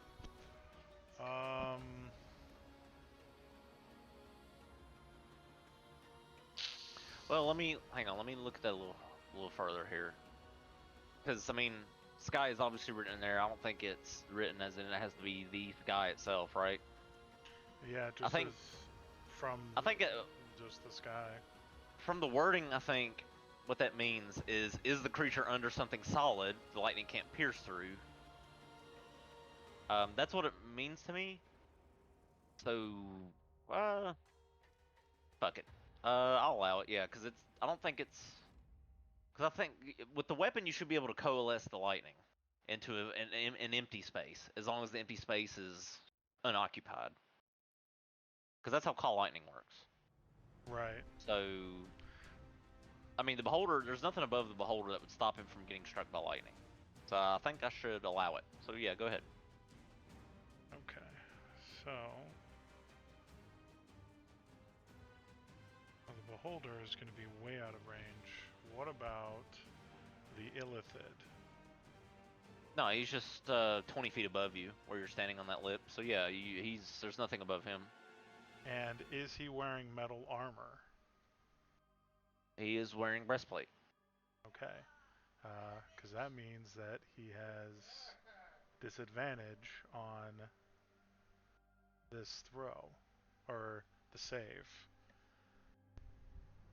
Okay, so that means. Okay, spells another. So since this would be a magical effect, he would just roll straight. Okay. Since he has. Okay, yeah. So he gets a. So he suffers a straight roll DC on this. Okay. So we are going to do. Well, I gotta hit him first, right? Yep. Okay. Yeah, I'm gonna take out the harpoon and yeet it at the illithid. Okay, you should be in range, so you throw it. All right, that hits. All right. So like Aquaman, you throw this trident. Okay. So it's 20 points of damage just on the hit. Yep. And then when you hit with it, it deals an additional 1d8 lightning. Or wait, when you hit with a ranged attack using this weapon, it deals an additional 1d8 lightning. So is that what was included in the roll? Yeah. Okay. Yes. So it was already included. All right, then yeah, and then I am going to call down the bolt of lightning. So he's got to make a 16 dex save. All right, so it should be a straight roll. So let's see what happens here. 19. Okay. Still gonna roll it. So what is it? 6d10. So 6d10. So he takes half on a success. So 13 points of lightning damage. Okay. Lightning strikes down like Thor on top of the mind flayer. He sort of trembles a little bit as the lightning slithers around his breastplate armor, and he sort of scowls down at you. I don't know if this is smart, but can I use the impale ability as well? I know that'll use my action.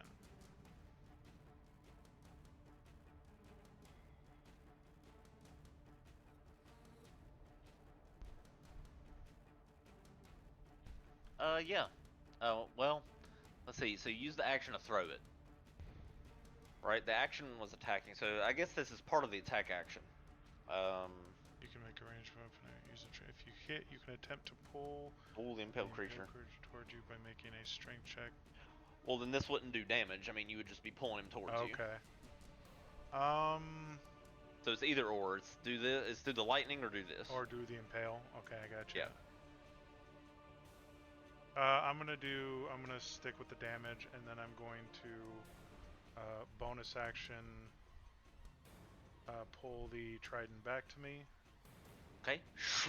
It comes back.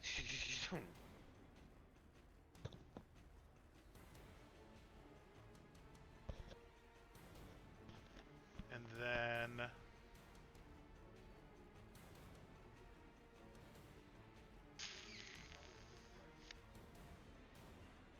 I'm going to take out my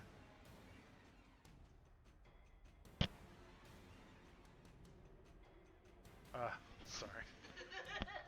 Can I do I have to keep using the trident to get the other two attacks, or can I switch to my crossbow? Because I get 3 attacks as part of the attack action.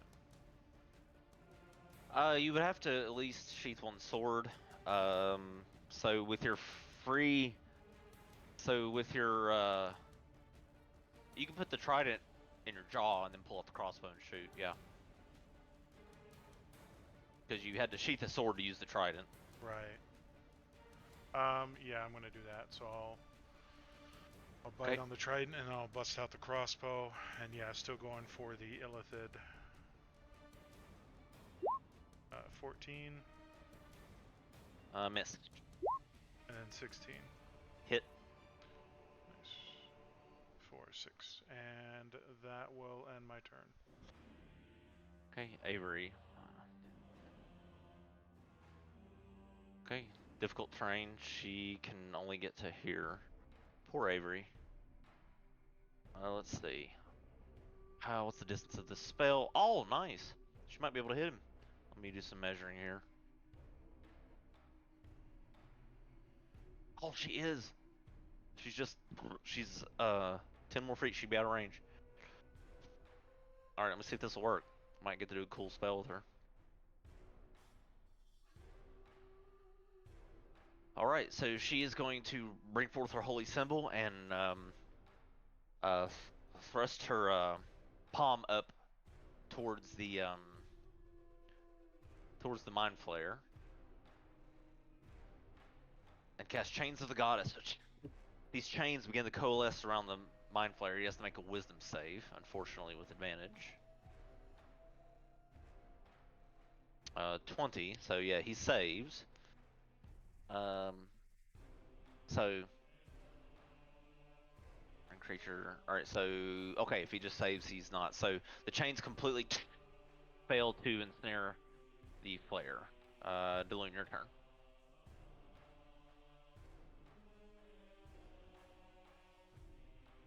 Is it okay if I try something weird? As long as it works. It's within the realms of doability. Yeah, just describe to me what it is.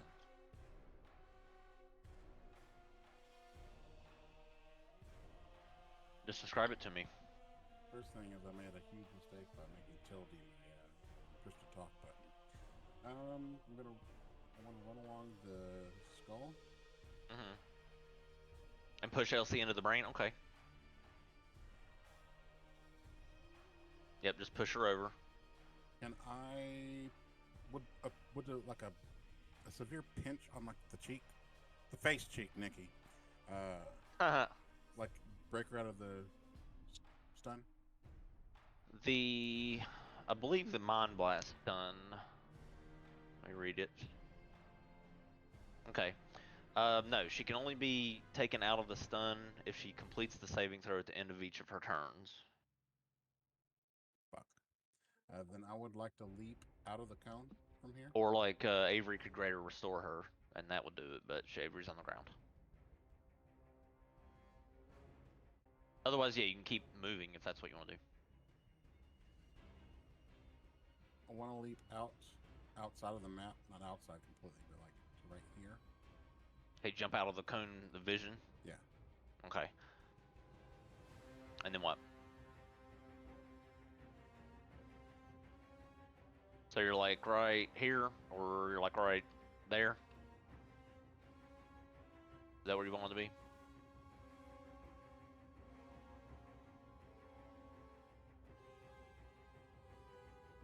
Okay, so you jump out to there. Your arcane powers restore. Use Blessing of the Waving Queen to go to the ground. Bonus action, teleport 30 feet. Yep, so as long as it's an unoccupied space, you can go there. And you said how high is this? For you to jump out to there, you'd be... let's see, it's 20 in the lip, 25 above the ground, so you're 20 feet above the ground. Or, sorry, no. 25 feet above the ground. Okay, so all blessings to the Raven Queen here. Oh, I lost connectivity to my character. And then I want to use the rest of my movement here.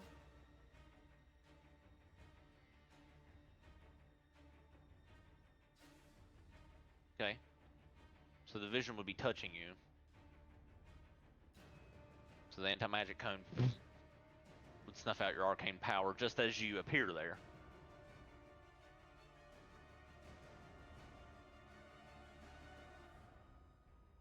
I did not. Oh fuck! I wasn't holding Alt. Sorry. I wanted to land like outside of the cone. I mean, you would be if you're landing on the ground, you're out of the cone because the vision of the beholder is peering down on the cranium. We'll center it for simplicity. Okay. I would like to use Quicken. Did you fall to the ground all the way? Yeah. Okay. The 25 plus 5 out from where I would have landed.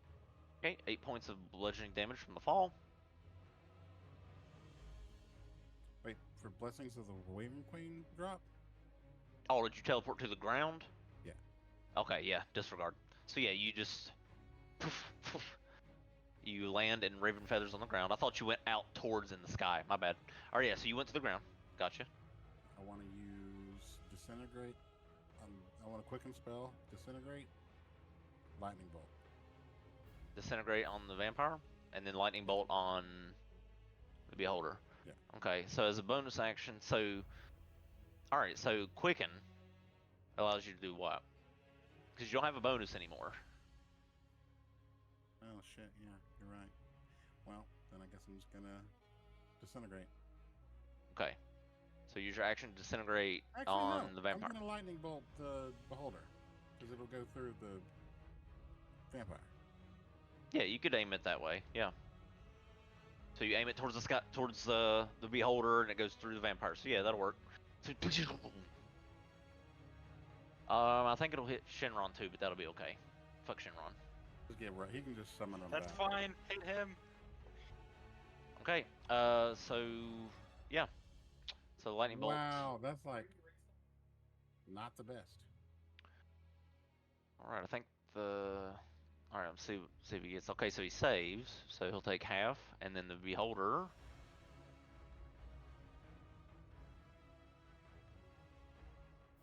Will take full. So at least the beholder takes all damage. Okay. Does Shenron need to make a saving throw Yes.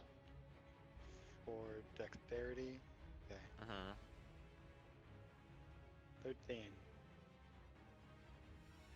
That's okay. He's okay.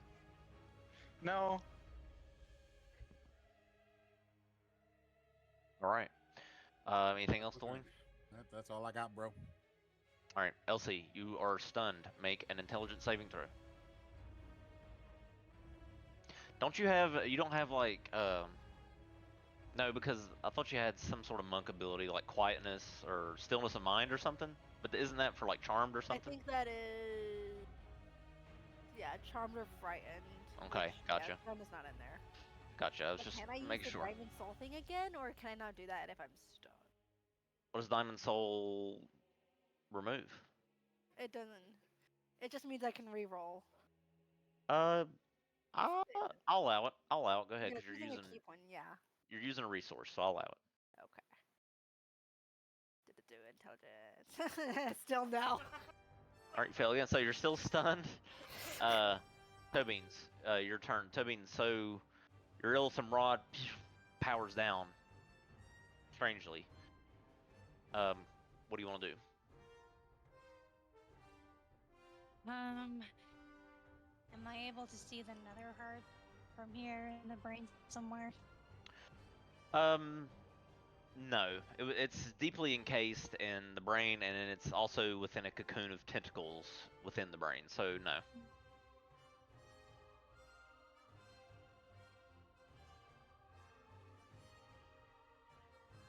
Well, guess we'll solve that problem later.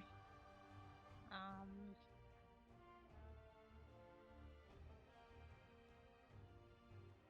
in the range of that. I'm gonna hit today.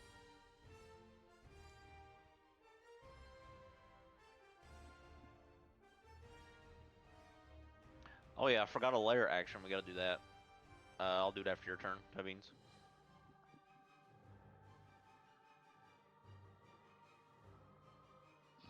Actually, I will move along the lip here. 5, 10, it's 20. Should.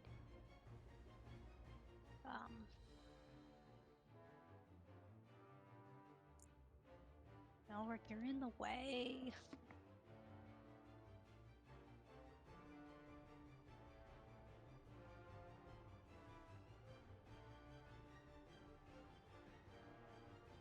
You know, you can just parkour over me if you have the movement. Yeah, but I wanted to use my rod, and if I don't think I have space, so like, or could I just kind of like You can step Yeah, in it's my all I space, aim. use it, and then step back out as long as you have the movement. As long as you don't end up in his space. Okay, get all up in Elric's face, and I want to mind blast the what's it? Okay. Alright, give him a taste of his own medicine as you bring forth the Illithid Rod. He has to make a DC 15 intelligence saving throw. Alright, 20. Well, never mind then. I'm just going to step back, and I guess we're good. Alright, Soren, your turn. Your magical power wanes under the vision of the beholder.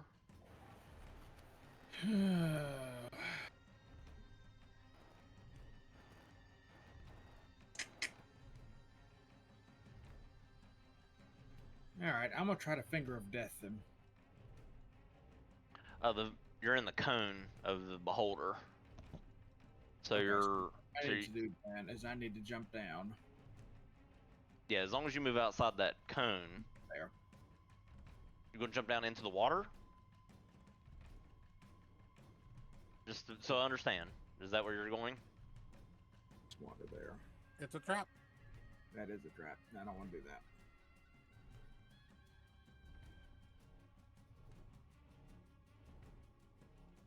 I mean, it's cool. You look down, you see all these tadpoles swimming around. I mean, it should be alright, right?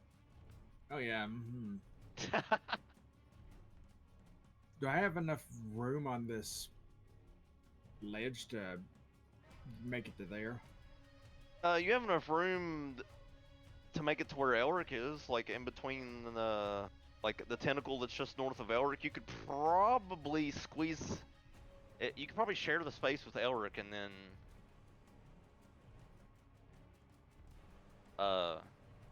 and maybe get a spell off. Yeah, you'd be just outside the edge of the cone. So like if you were to... Alright, so I'm gonna try that then. Yeah, you could share Elric's space with him and then at the end of your turn move to a different space. So you're going to Finger of Death at the beholder? Oh yeah. Okay.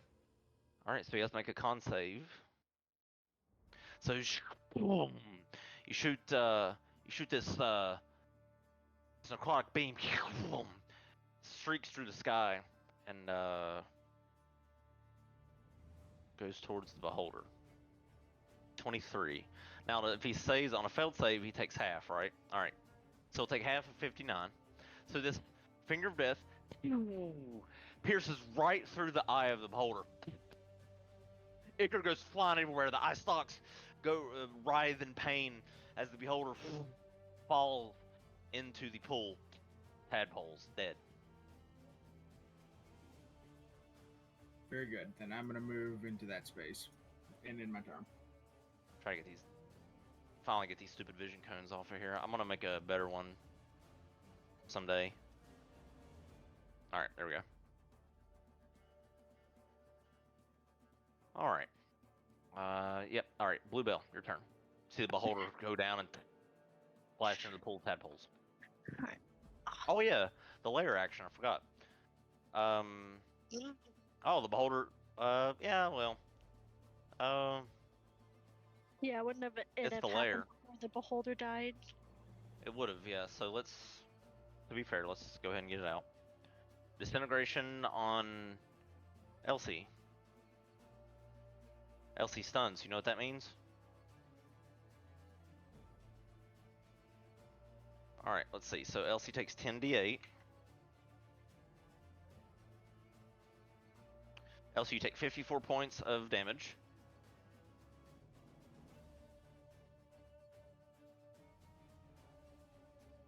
Which you can't save from because you're stunned.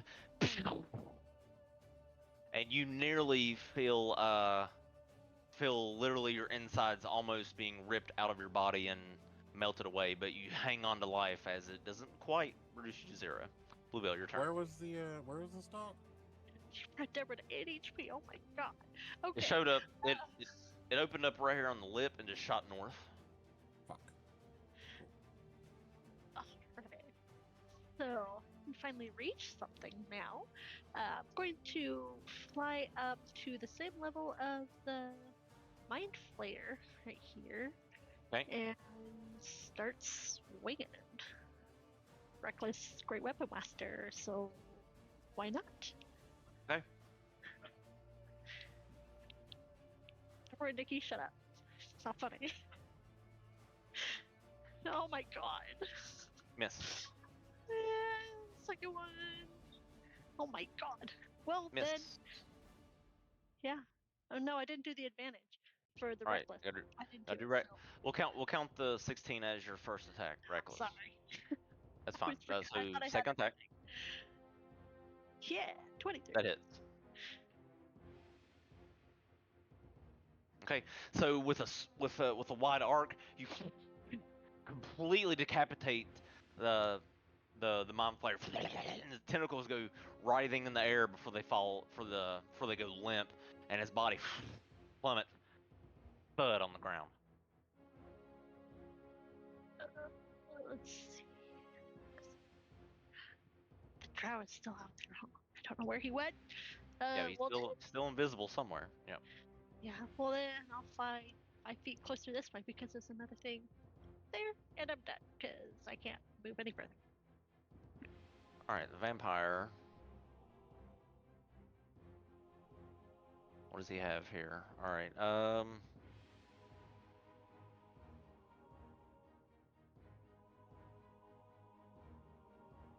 He looks around. He looks around, seemingly surrounded. This is not worth. It's turning out not to be worth what I was dealt. He'll cast greater invisibility on himself at level 4 and turn invisible. Renfin, there are 2 random invisible enemies somewhere. It's your turn.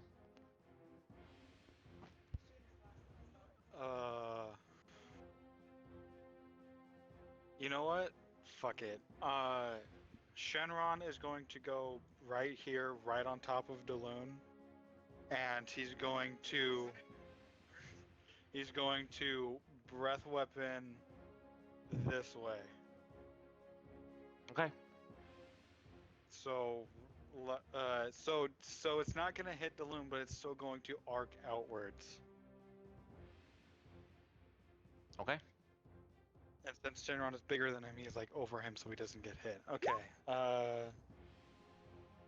Yeah. And since I already used it, it's a 3rd level spell slot, which I still have. All right. So the breath blasts out. You see this acid breath cover the ground and blast out there, or not acid breath, whatever breath it is, or it might be acid, right? Whatever breath it is, it blasts out there. You blast the ground with your breath. Anything else? Looks like it hit anything? You hit the ground. Fuck. You really think he was gonna stay in that spot after turning invisible? No, maybe. I don't know. I was crossing my fingers. So yeah, so I'm 15 feet in the air. So I'm gonna fly over up here to Elsie. And so is it an action or a bonus action to not force feed, but like make someone drink a health potion? It's an action, correct? It would be an action for you to feed them the potion. Yep. Okay. Well then, I'm going to. Well, if Elsie's stunned, yeah, because she can't drink it. So you can like squeeze her jaw and open her mouth just wide enough to slide the potion down her throat. So yeah, I mean it would take an action to do that. So I'm gonna stay there because that was my action, and I don't have any more bonus action stuff. So yeah, that's my turn. All right, Nifley. You've got a chance to do something cool here. So Nifley notices that 2 of the opponents are invisible, so she's going to fly over to here, fly upwards a few feet, and the gem in her chest is going to glow, and then she takes her wand and arcs it across the sky, and this wide blanket of fairy fire will spread out. She casts mass fairy fire. Alright, so 3 20-foot cubes each. Alright, so let's see. She's gonna do 3 20-foot cubes. So that's gonna be...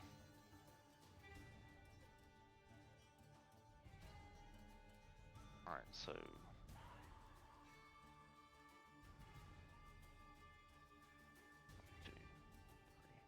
Okay. She'll put one here next to Avery.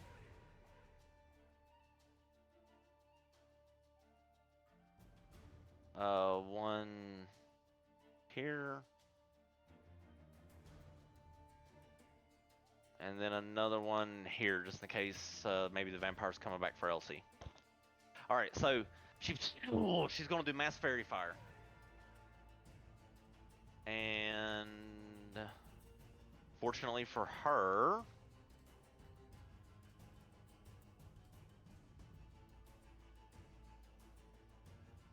the vampire is running up to just behind the cleric.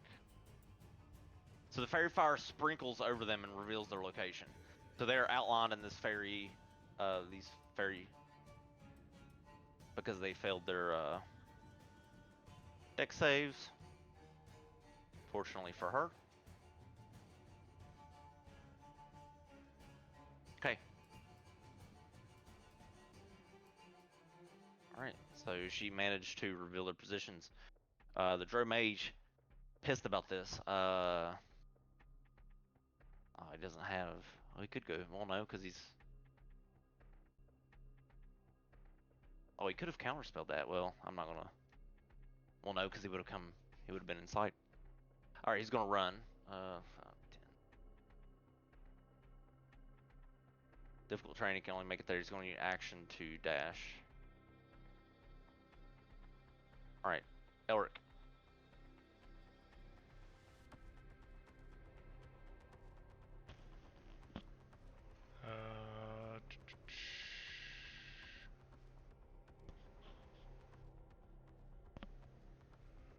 Alright, we are going to do... how far away am I from the vampire?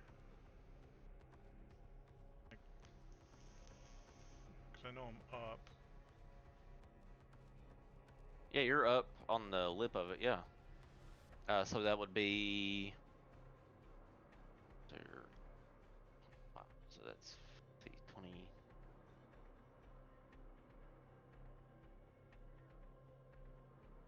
I would say 55 feet.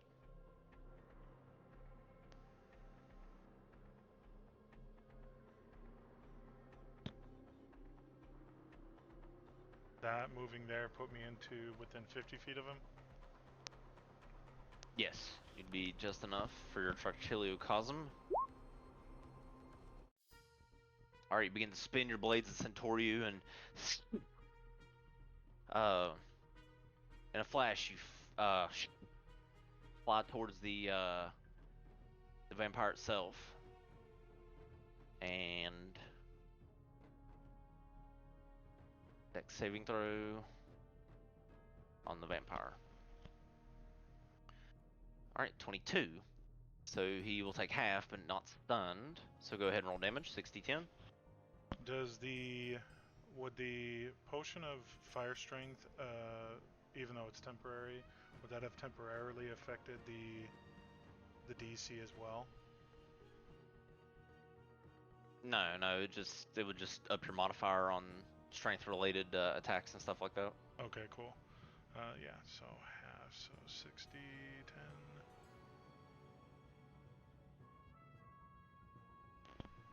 Okay. Really good roll. And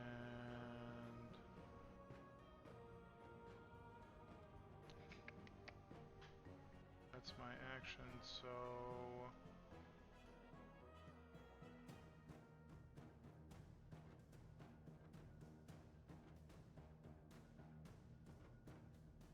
since I haven't used it in a while, for my bonus action, I'm going to use Dragon Twister. Okay. Alright, so as your bonus action, you sheath a blade and go into your spin and then Toryu. He must make another save. Yep. Alright, 16. Fails that one, so 3d6. Mhm. Oh, not bad. Okay, he's not looking too great after those 2 attacks. And that will be my turn. Okay, Avery. Maybe she can use this weapon finally.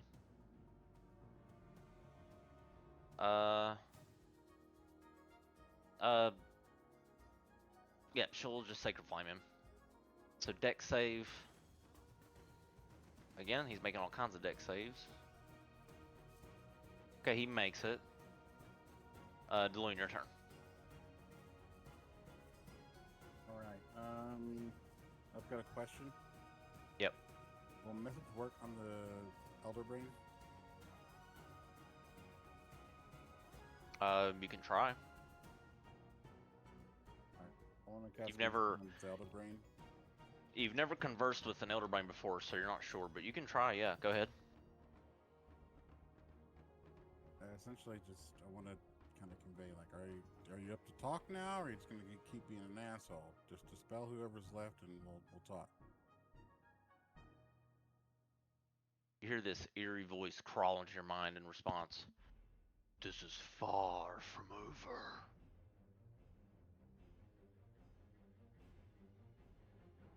Doesn't look like that for me.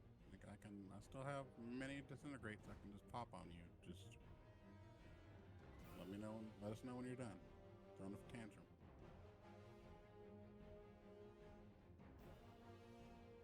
That'll be my turn. Okay. Elsie. Make, let's see, okay, there you go. You break out of it. Alright, you break out of the stun. That's the end of my turn. I'm pretty sure that's it, though. Yeah, you can break out of the stun. Tubbings. I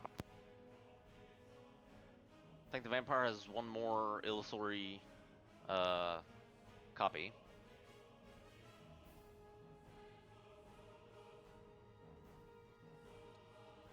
I figured the vampire's toast. Can I Yeah, he's not looking good. just... Yeah, no, I don't care about... They're fleeing, I don't care. Can I attack the Elder Brain How? with my Psychic Blade? You gonna throw it at just the brain there? Yeah, why not? Okay, go for it. I think I'll steady aim it just to give me advantage. Okay. 24. Oh, I'm glad I did that. That hits. For 37. If you can't, tell me if you can't hit that big ass brain. Well, it 11 was a little... Oh, it would have been, I think, a natural 1, so... Yeah. Alright, so you hit, yeah. Hey. Throw your psychic blade into the brain. And it's sort of... You see the brain sort of quake in place a little bit, but not much. That's all I can do. Okay, Soren, you're up.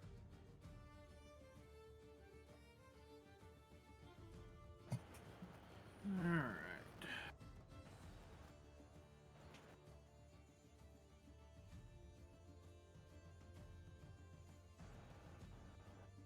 Vampire's still alive.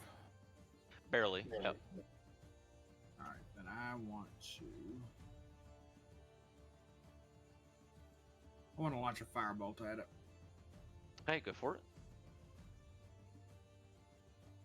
Let me double check his AC. That hits. He had 9 HP, or I'm sorry, he had 8 HP. So Through the eyeball. Firebolt right through the eyeball, outside of the head, and he just kind of falls over, dusted.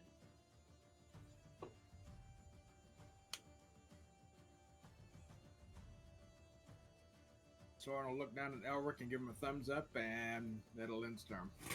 Okay, Bluebell.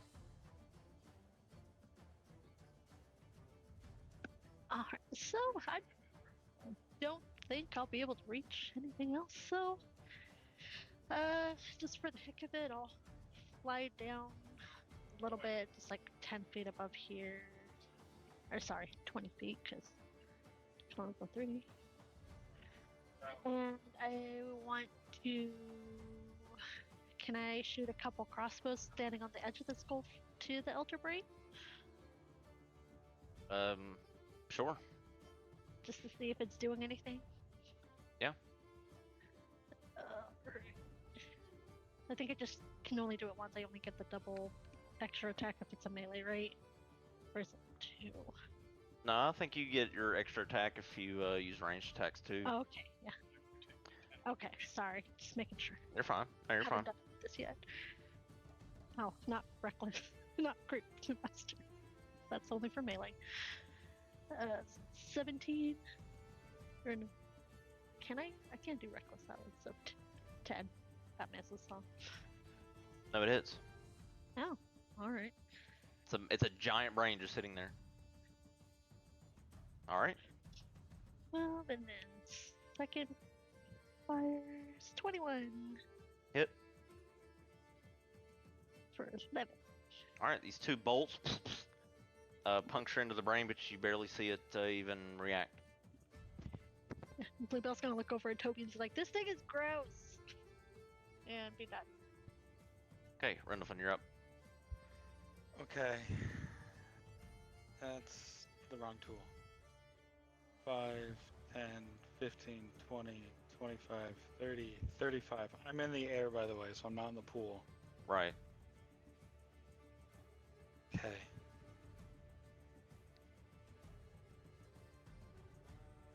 Hit him. Okay. You got a longbow. Should be in range, right? I do have a longbow, yes. I just don't know what the disadvantage range is because no one has been this far away yet. Beyond 80 up to whatever the second number is. I think it's 120, so I can hit him, I just have disadvantage. Right, longbow should be what, 80, 120? I think so, yeah. My page just... I have to reload my page. Double check. No, longbow's 150, 600. So yeah, you should have, he's within range. So I don't have to take disadvantage. Oh, that's nice to hear. Okay. I figured it was insanely long. I was like, maybe the longbow has to be longer than that. Yeah, go ahead. So then this fucker's getting sniped. Hopefully.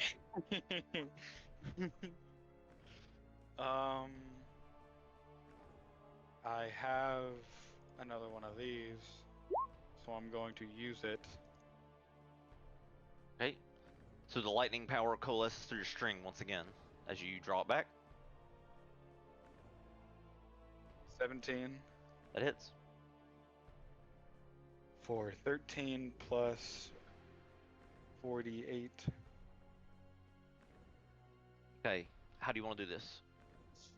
I want the arrow to go into his back, and then as it explodes, I want there to like literally just be a pile of ash left. I want nothing left of this guy. Okay, so the arrow, you snipe him Legolas style.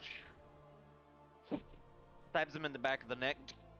The lightning power courses through him. And absolutely fries him to a pile of ash.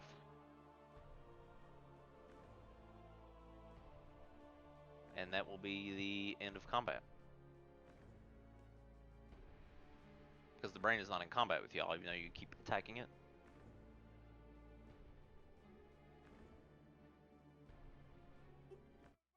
But then they started to shut up. So the brain itself, you feel this pulsing from inside of it.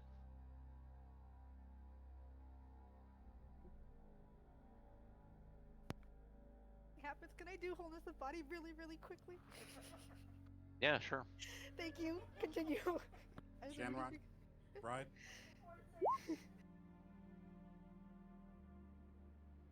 All right. Continue. Sorry. can I hop on Shenron?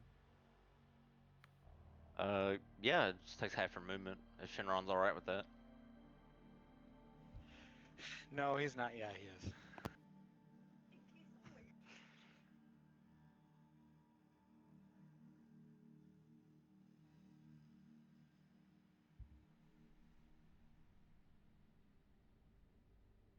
Nifley will fly over and cast Fly on Elsie. Hurry, get away from it! And then fly her happy little ass away from it as well. Can I Batman crouch right here?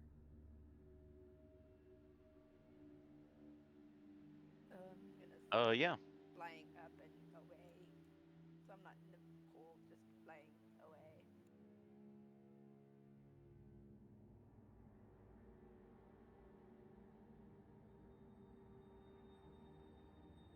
Brains. The ectoplasm around the brain is sort of quaking the loon, and you see a pulse from the inside of the brain. A massive pulse, almost knocks you off the edge of the cranium.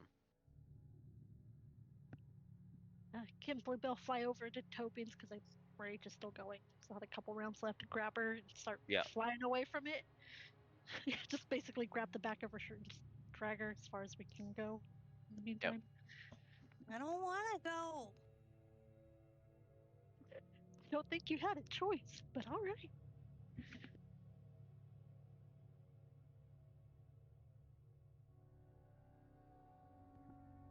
So do you stay up there, Tobeans? I don't know. Does it look like the brain's gonna explode or something? Like, I don't feel like I have a good read. We haven't destroyed the heart yet.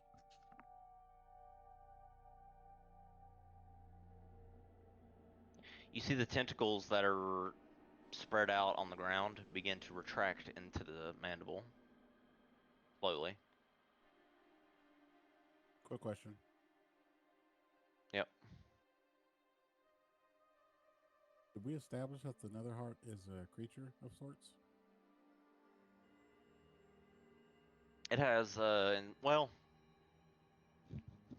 it is a creation. I wouldn't say that it is like a human, like it doesn't have a classification as your traditional creatures like humanoid or anything like that. The only reason I ask is I kind of want to vortex warp the heart into my hand. Well, you can't see it. It's cocooned by tentacles. Oh, down at the center? Yeah, it's in the brain. No, it's in the center of the brain, wrapped in tentacles like a cocoon. I want to turn around and vortex warp Soren to right next to me.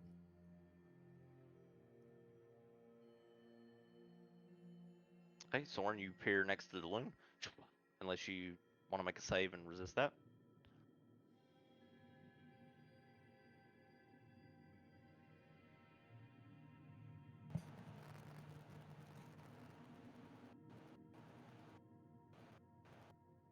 That means you hear in your mind, "You have brought ruin to our kind. You are no savior."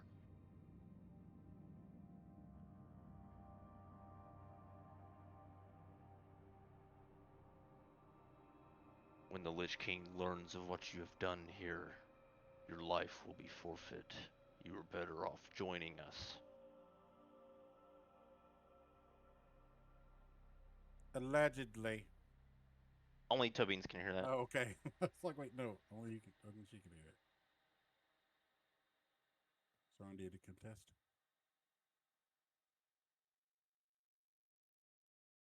Would it be a kind of roll if I wanted to like basically grab Tobin's against her will and fly off with her if she wanted to stay put? Yeah, it would be She a just contested stands roll. there. It's like, nope, we're going. Soren's You're contesting not it? staying put. So you could athletics, and she can either athletics or acrobatics. If you want to, like, try to force her off.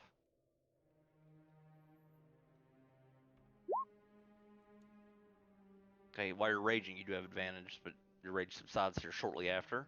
But Tobeans, go ahead and roll an As long as we're athletics getting or acrobatics. pretty much getting straight as far as we can. Freaking heck. All right, you get bear hugged, and you're brought down to the ground by Bluebell as her wings and rage slowly dissipate. Well, I'm just gonna telepathically tell the brain, tell the Lich King he's next. Tell him yourself.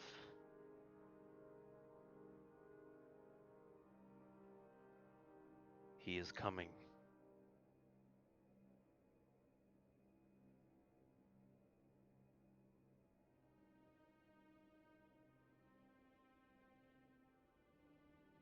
Soren, do you go up there with the loon or no? Yes. Okay. I want to look to him and be like, "I'm gonna burn some spells if you're okay with that."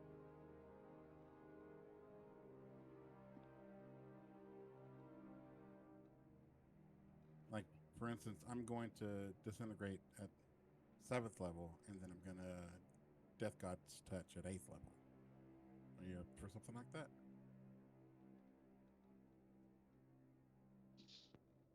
I'm gonna shout to Daloon and Soren, like, I would save your spell slots. And the Lich King may or may not be coming, but I have my doubts.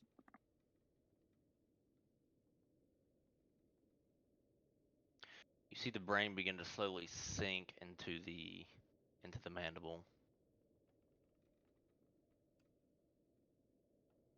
Pretty sure it's now or never, man. What do you want to do?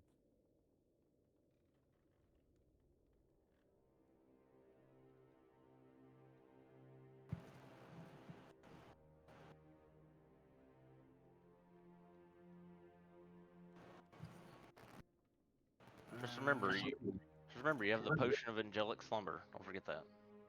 So if you're worried about losing slots, you can probably drink that and get them all back.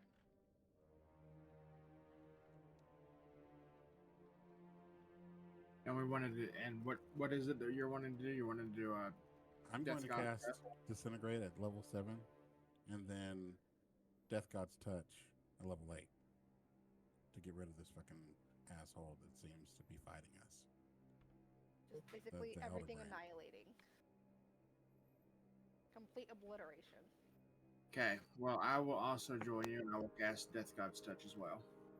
Jesus.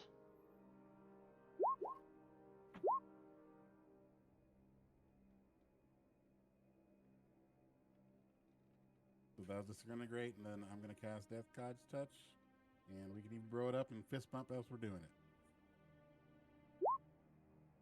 It rolled a natural 20. How the fuck does the brain... So 16, I think it still fails anyway.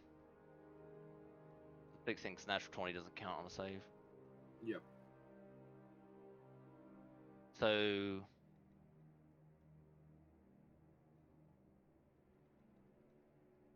Okay, so...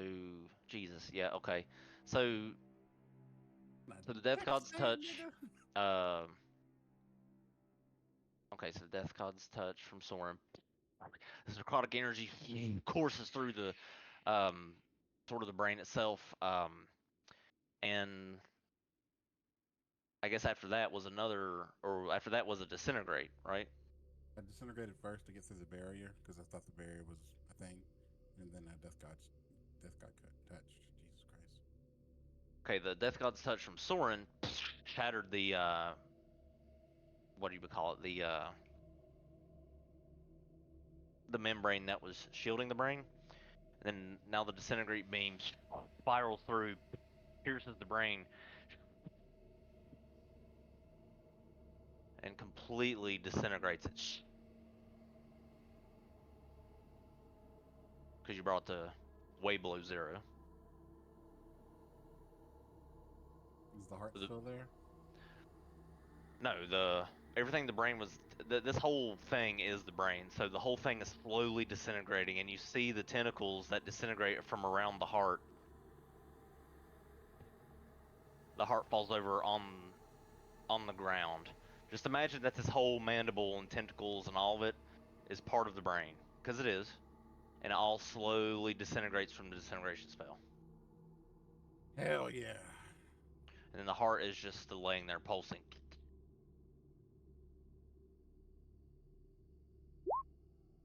Is it though? You gonna blast it? Yeah. I mean, you could Death God's touch it because technically you didn't really get to target anything with that. I'm not really worried. I would imagine we're going to teleport out of here and go back to the airship for the journey to the northeast. All right, you blast the heart. Unfortunately, that's not enough damage. Oh. Soren, would you like to do the honors?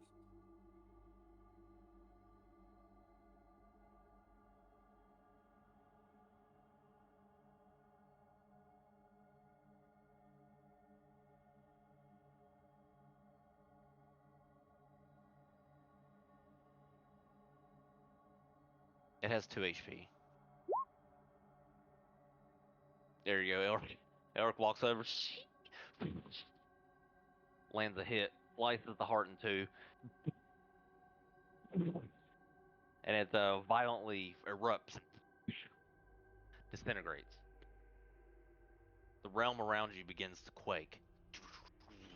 Can we teleport out? The tadpoles in the water begin to explode one by one, like popcorn.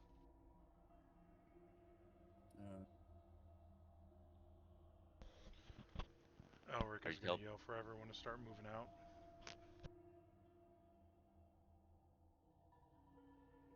So teleporting out or running out?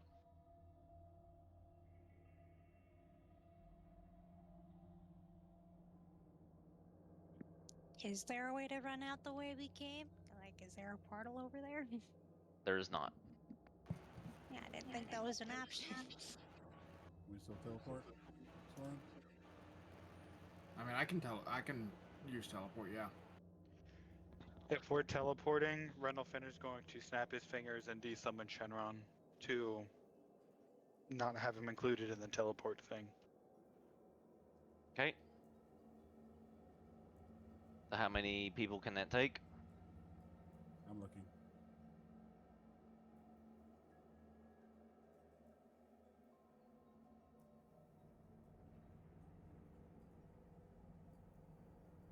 Eight willing creatures, so 9 total.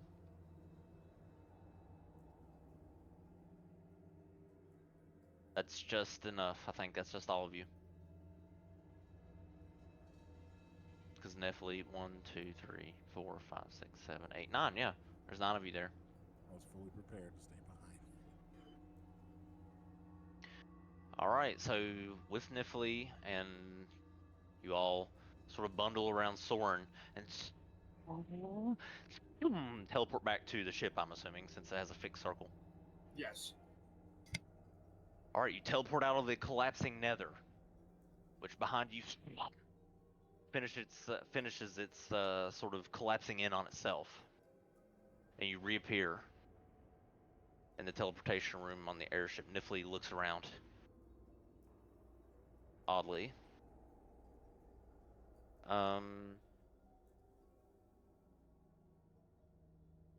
Sorry that was so long, but let's just end it there. No, that's good. That was awesome. So you escape you end up destroying the brain, the heart that it was trying to protect. Tobeans, you get this ominous feeling deep in your stomach. That you may have finally drawn the full attention of Big Bad, Nezareth himself.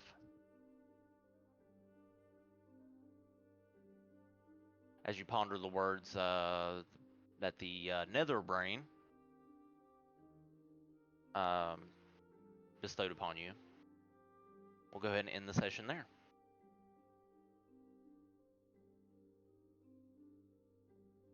All right. So, Thorin, you level up to 17. The rest of you level up to 16. Nice. Hell yeah. Yeah.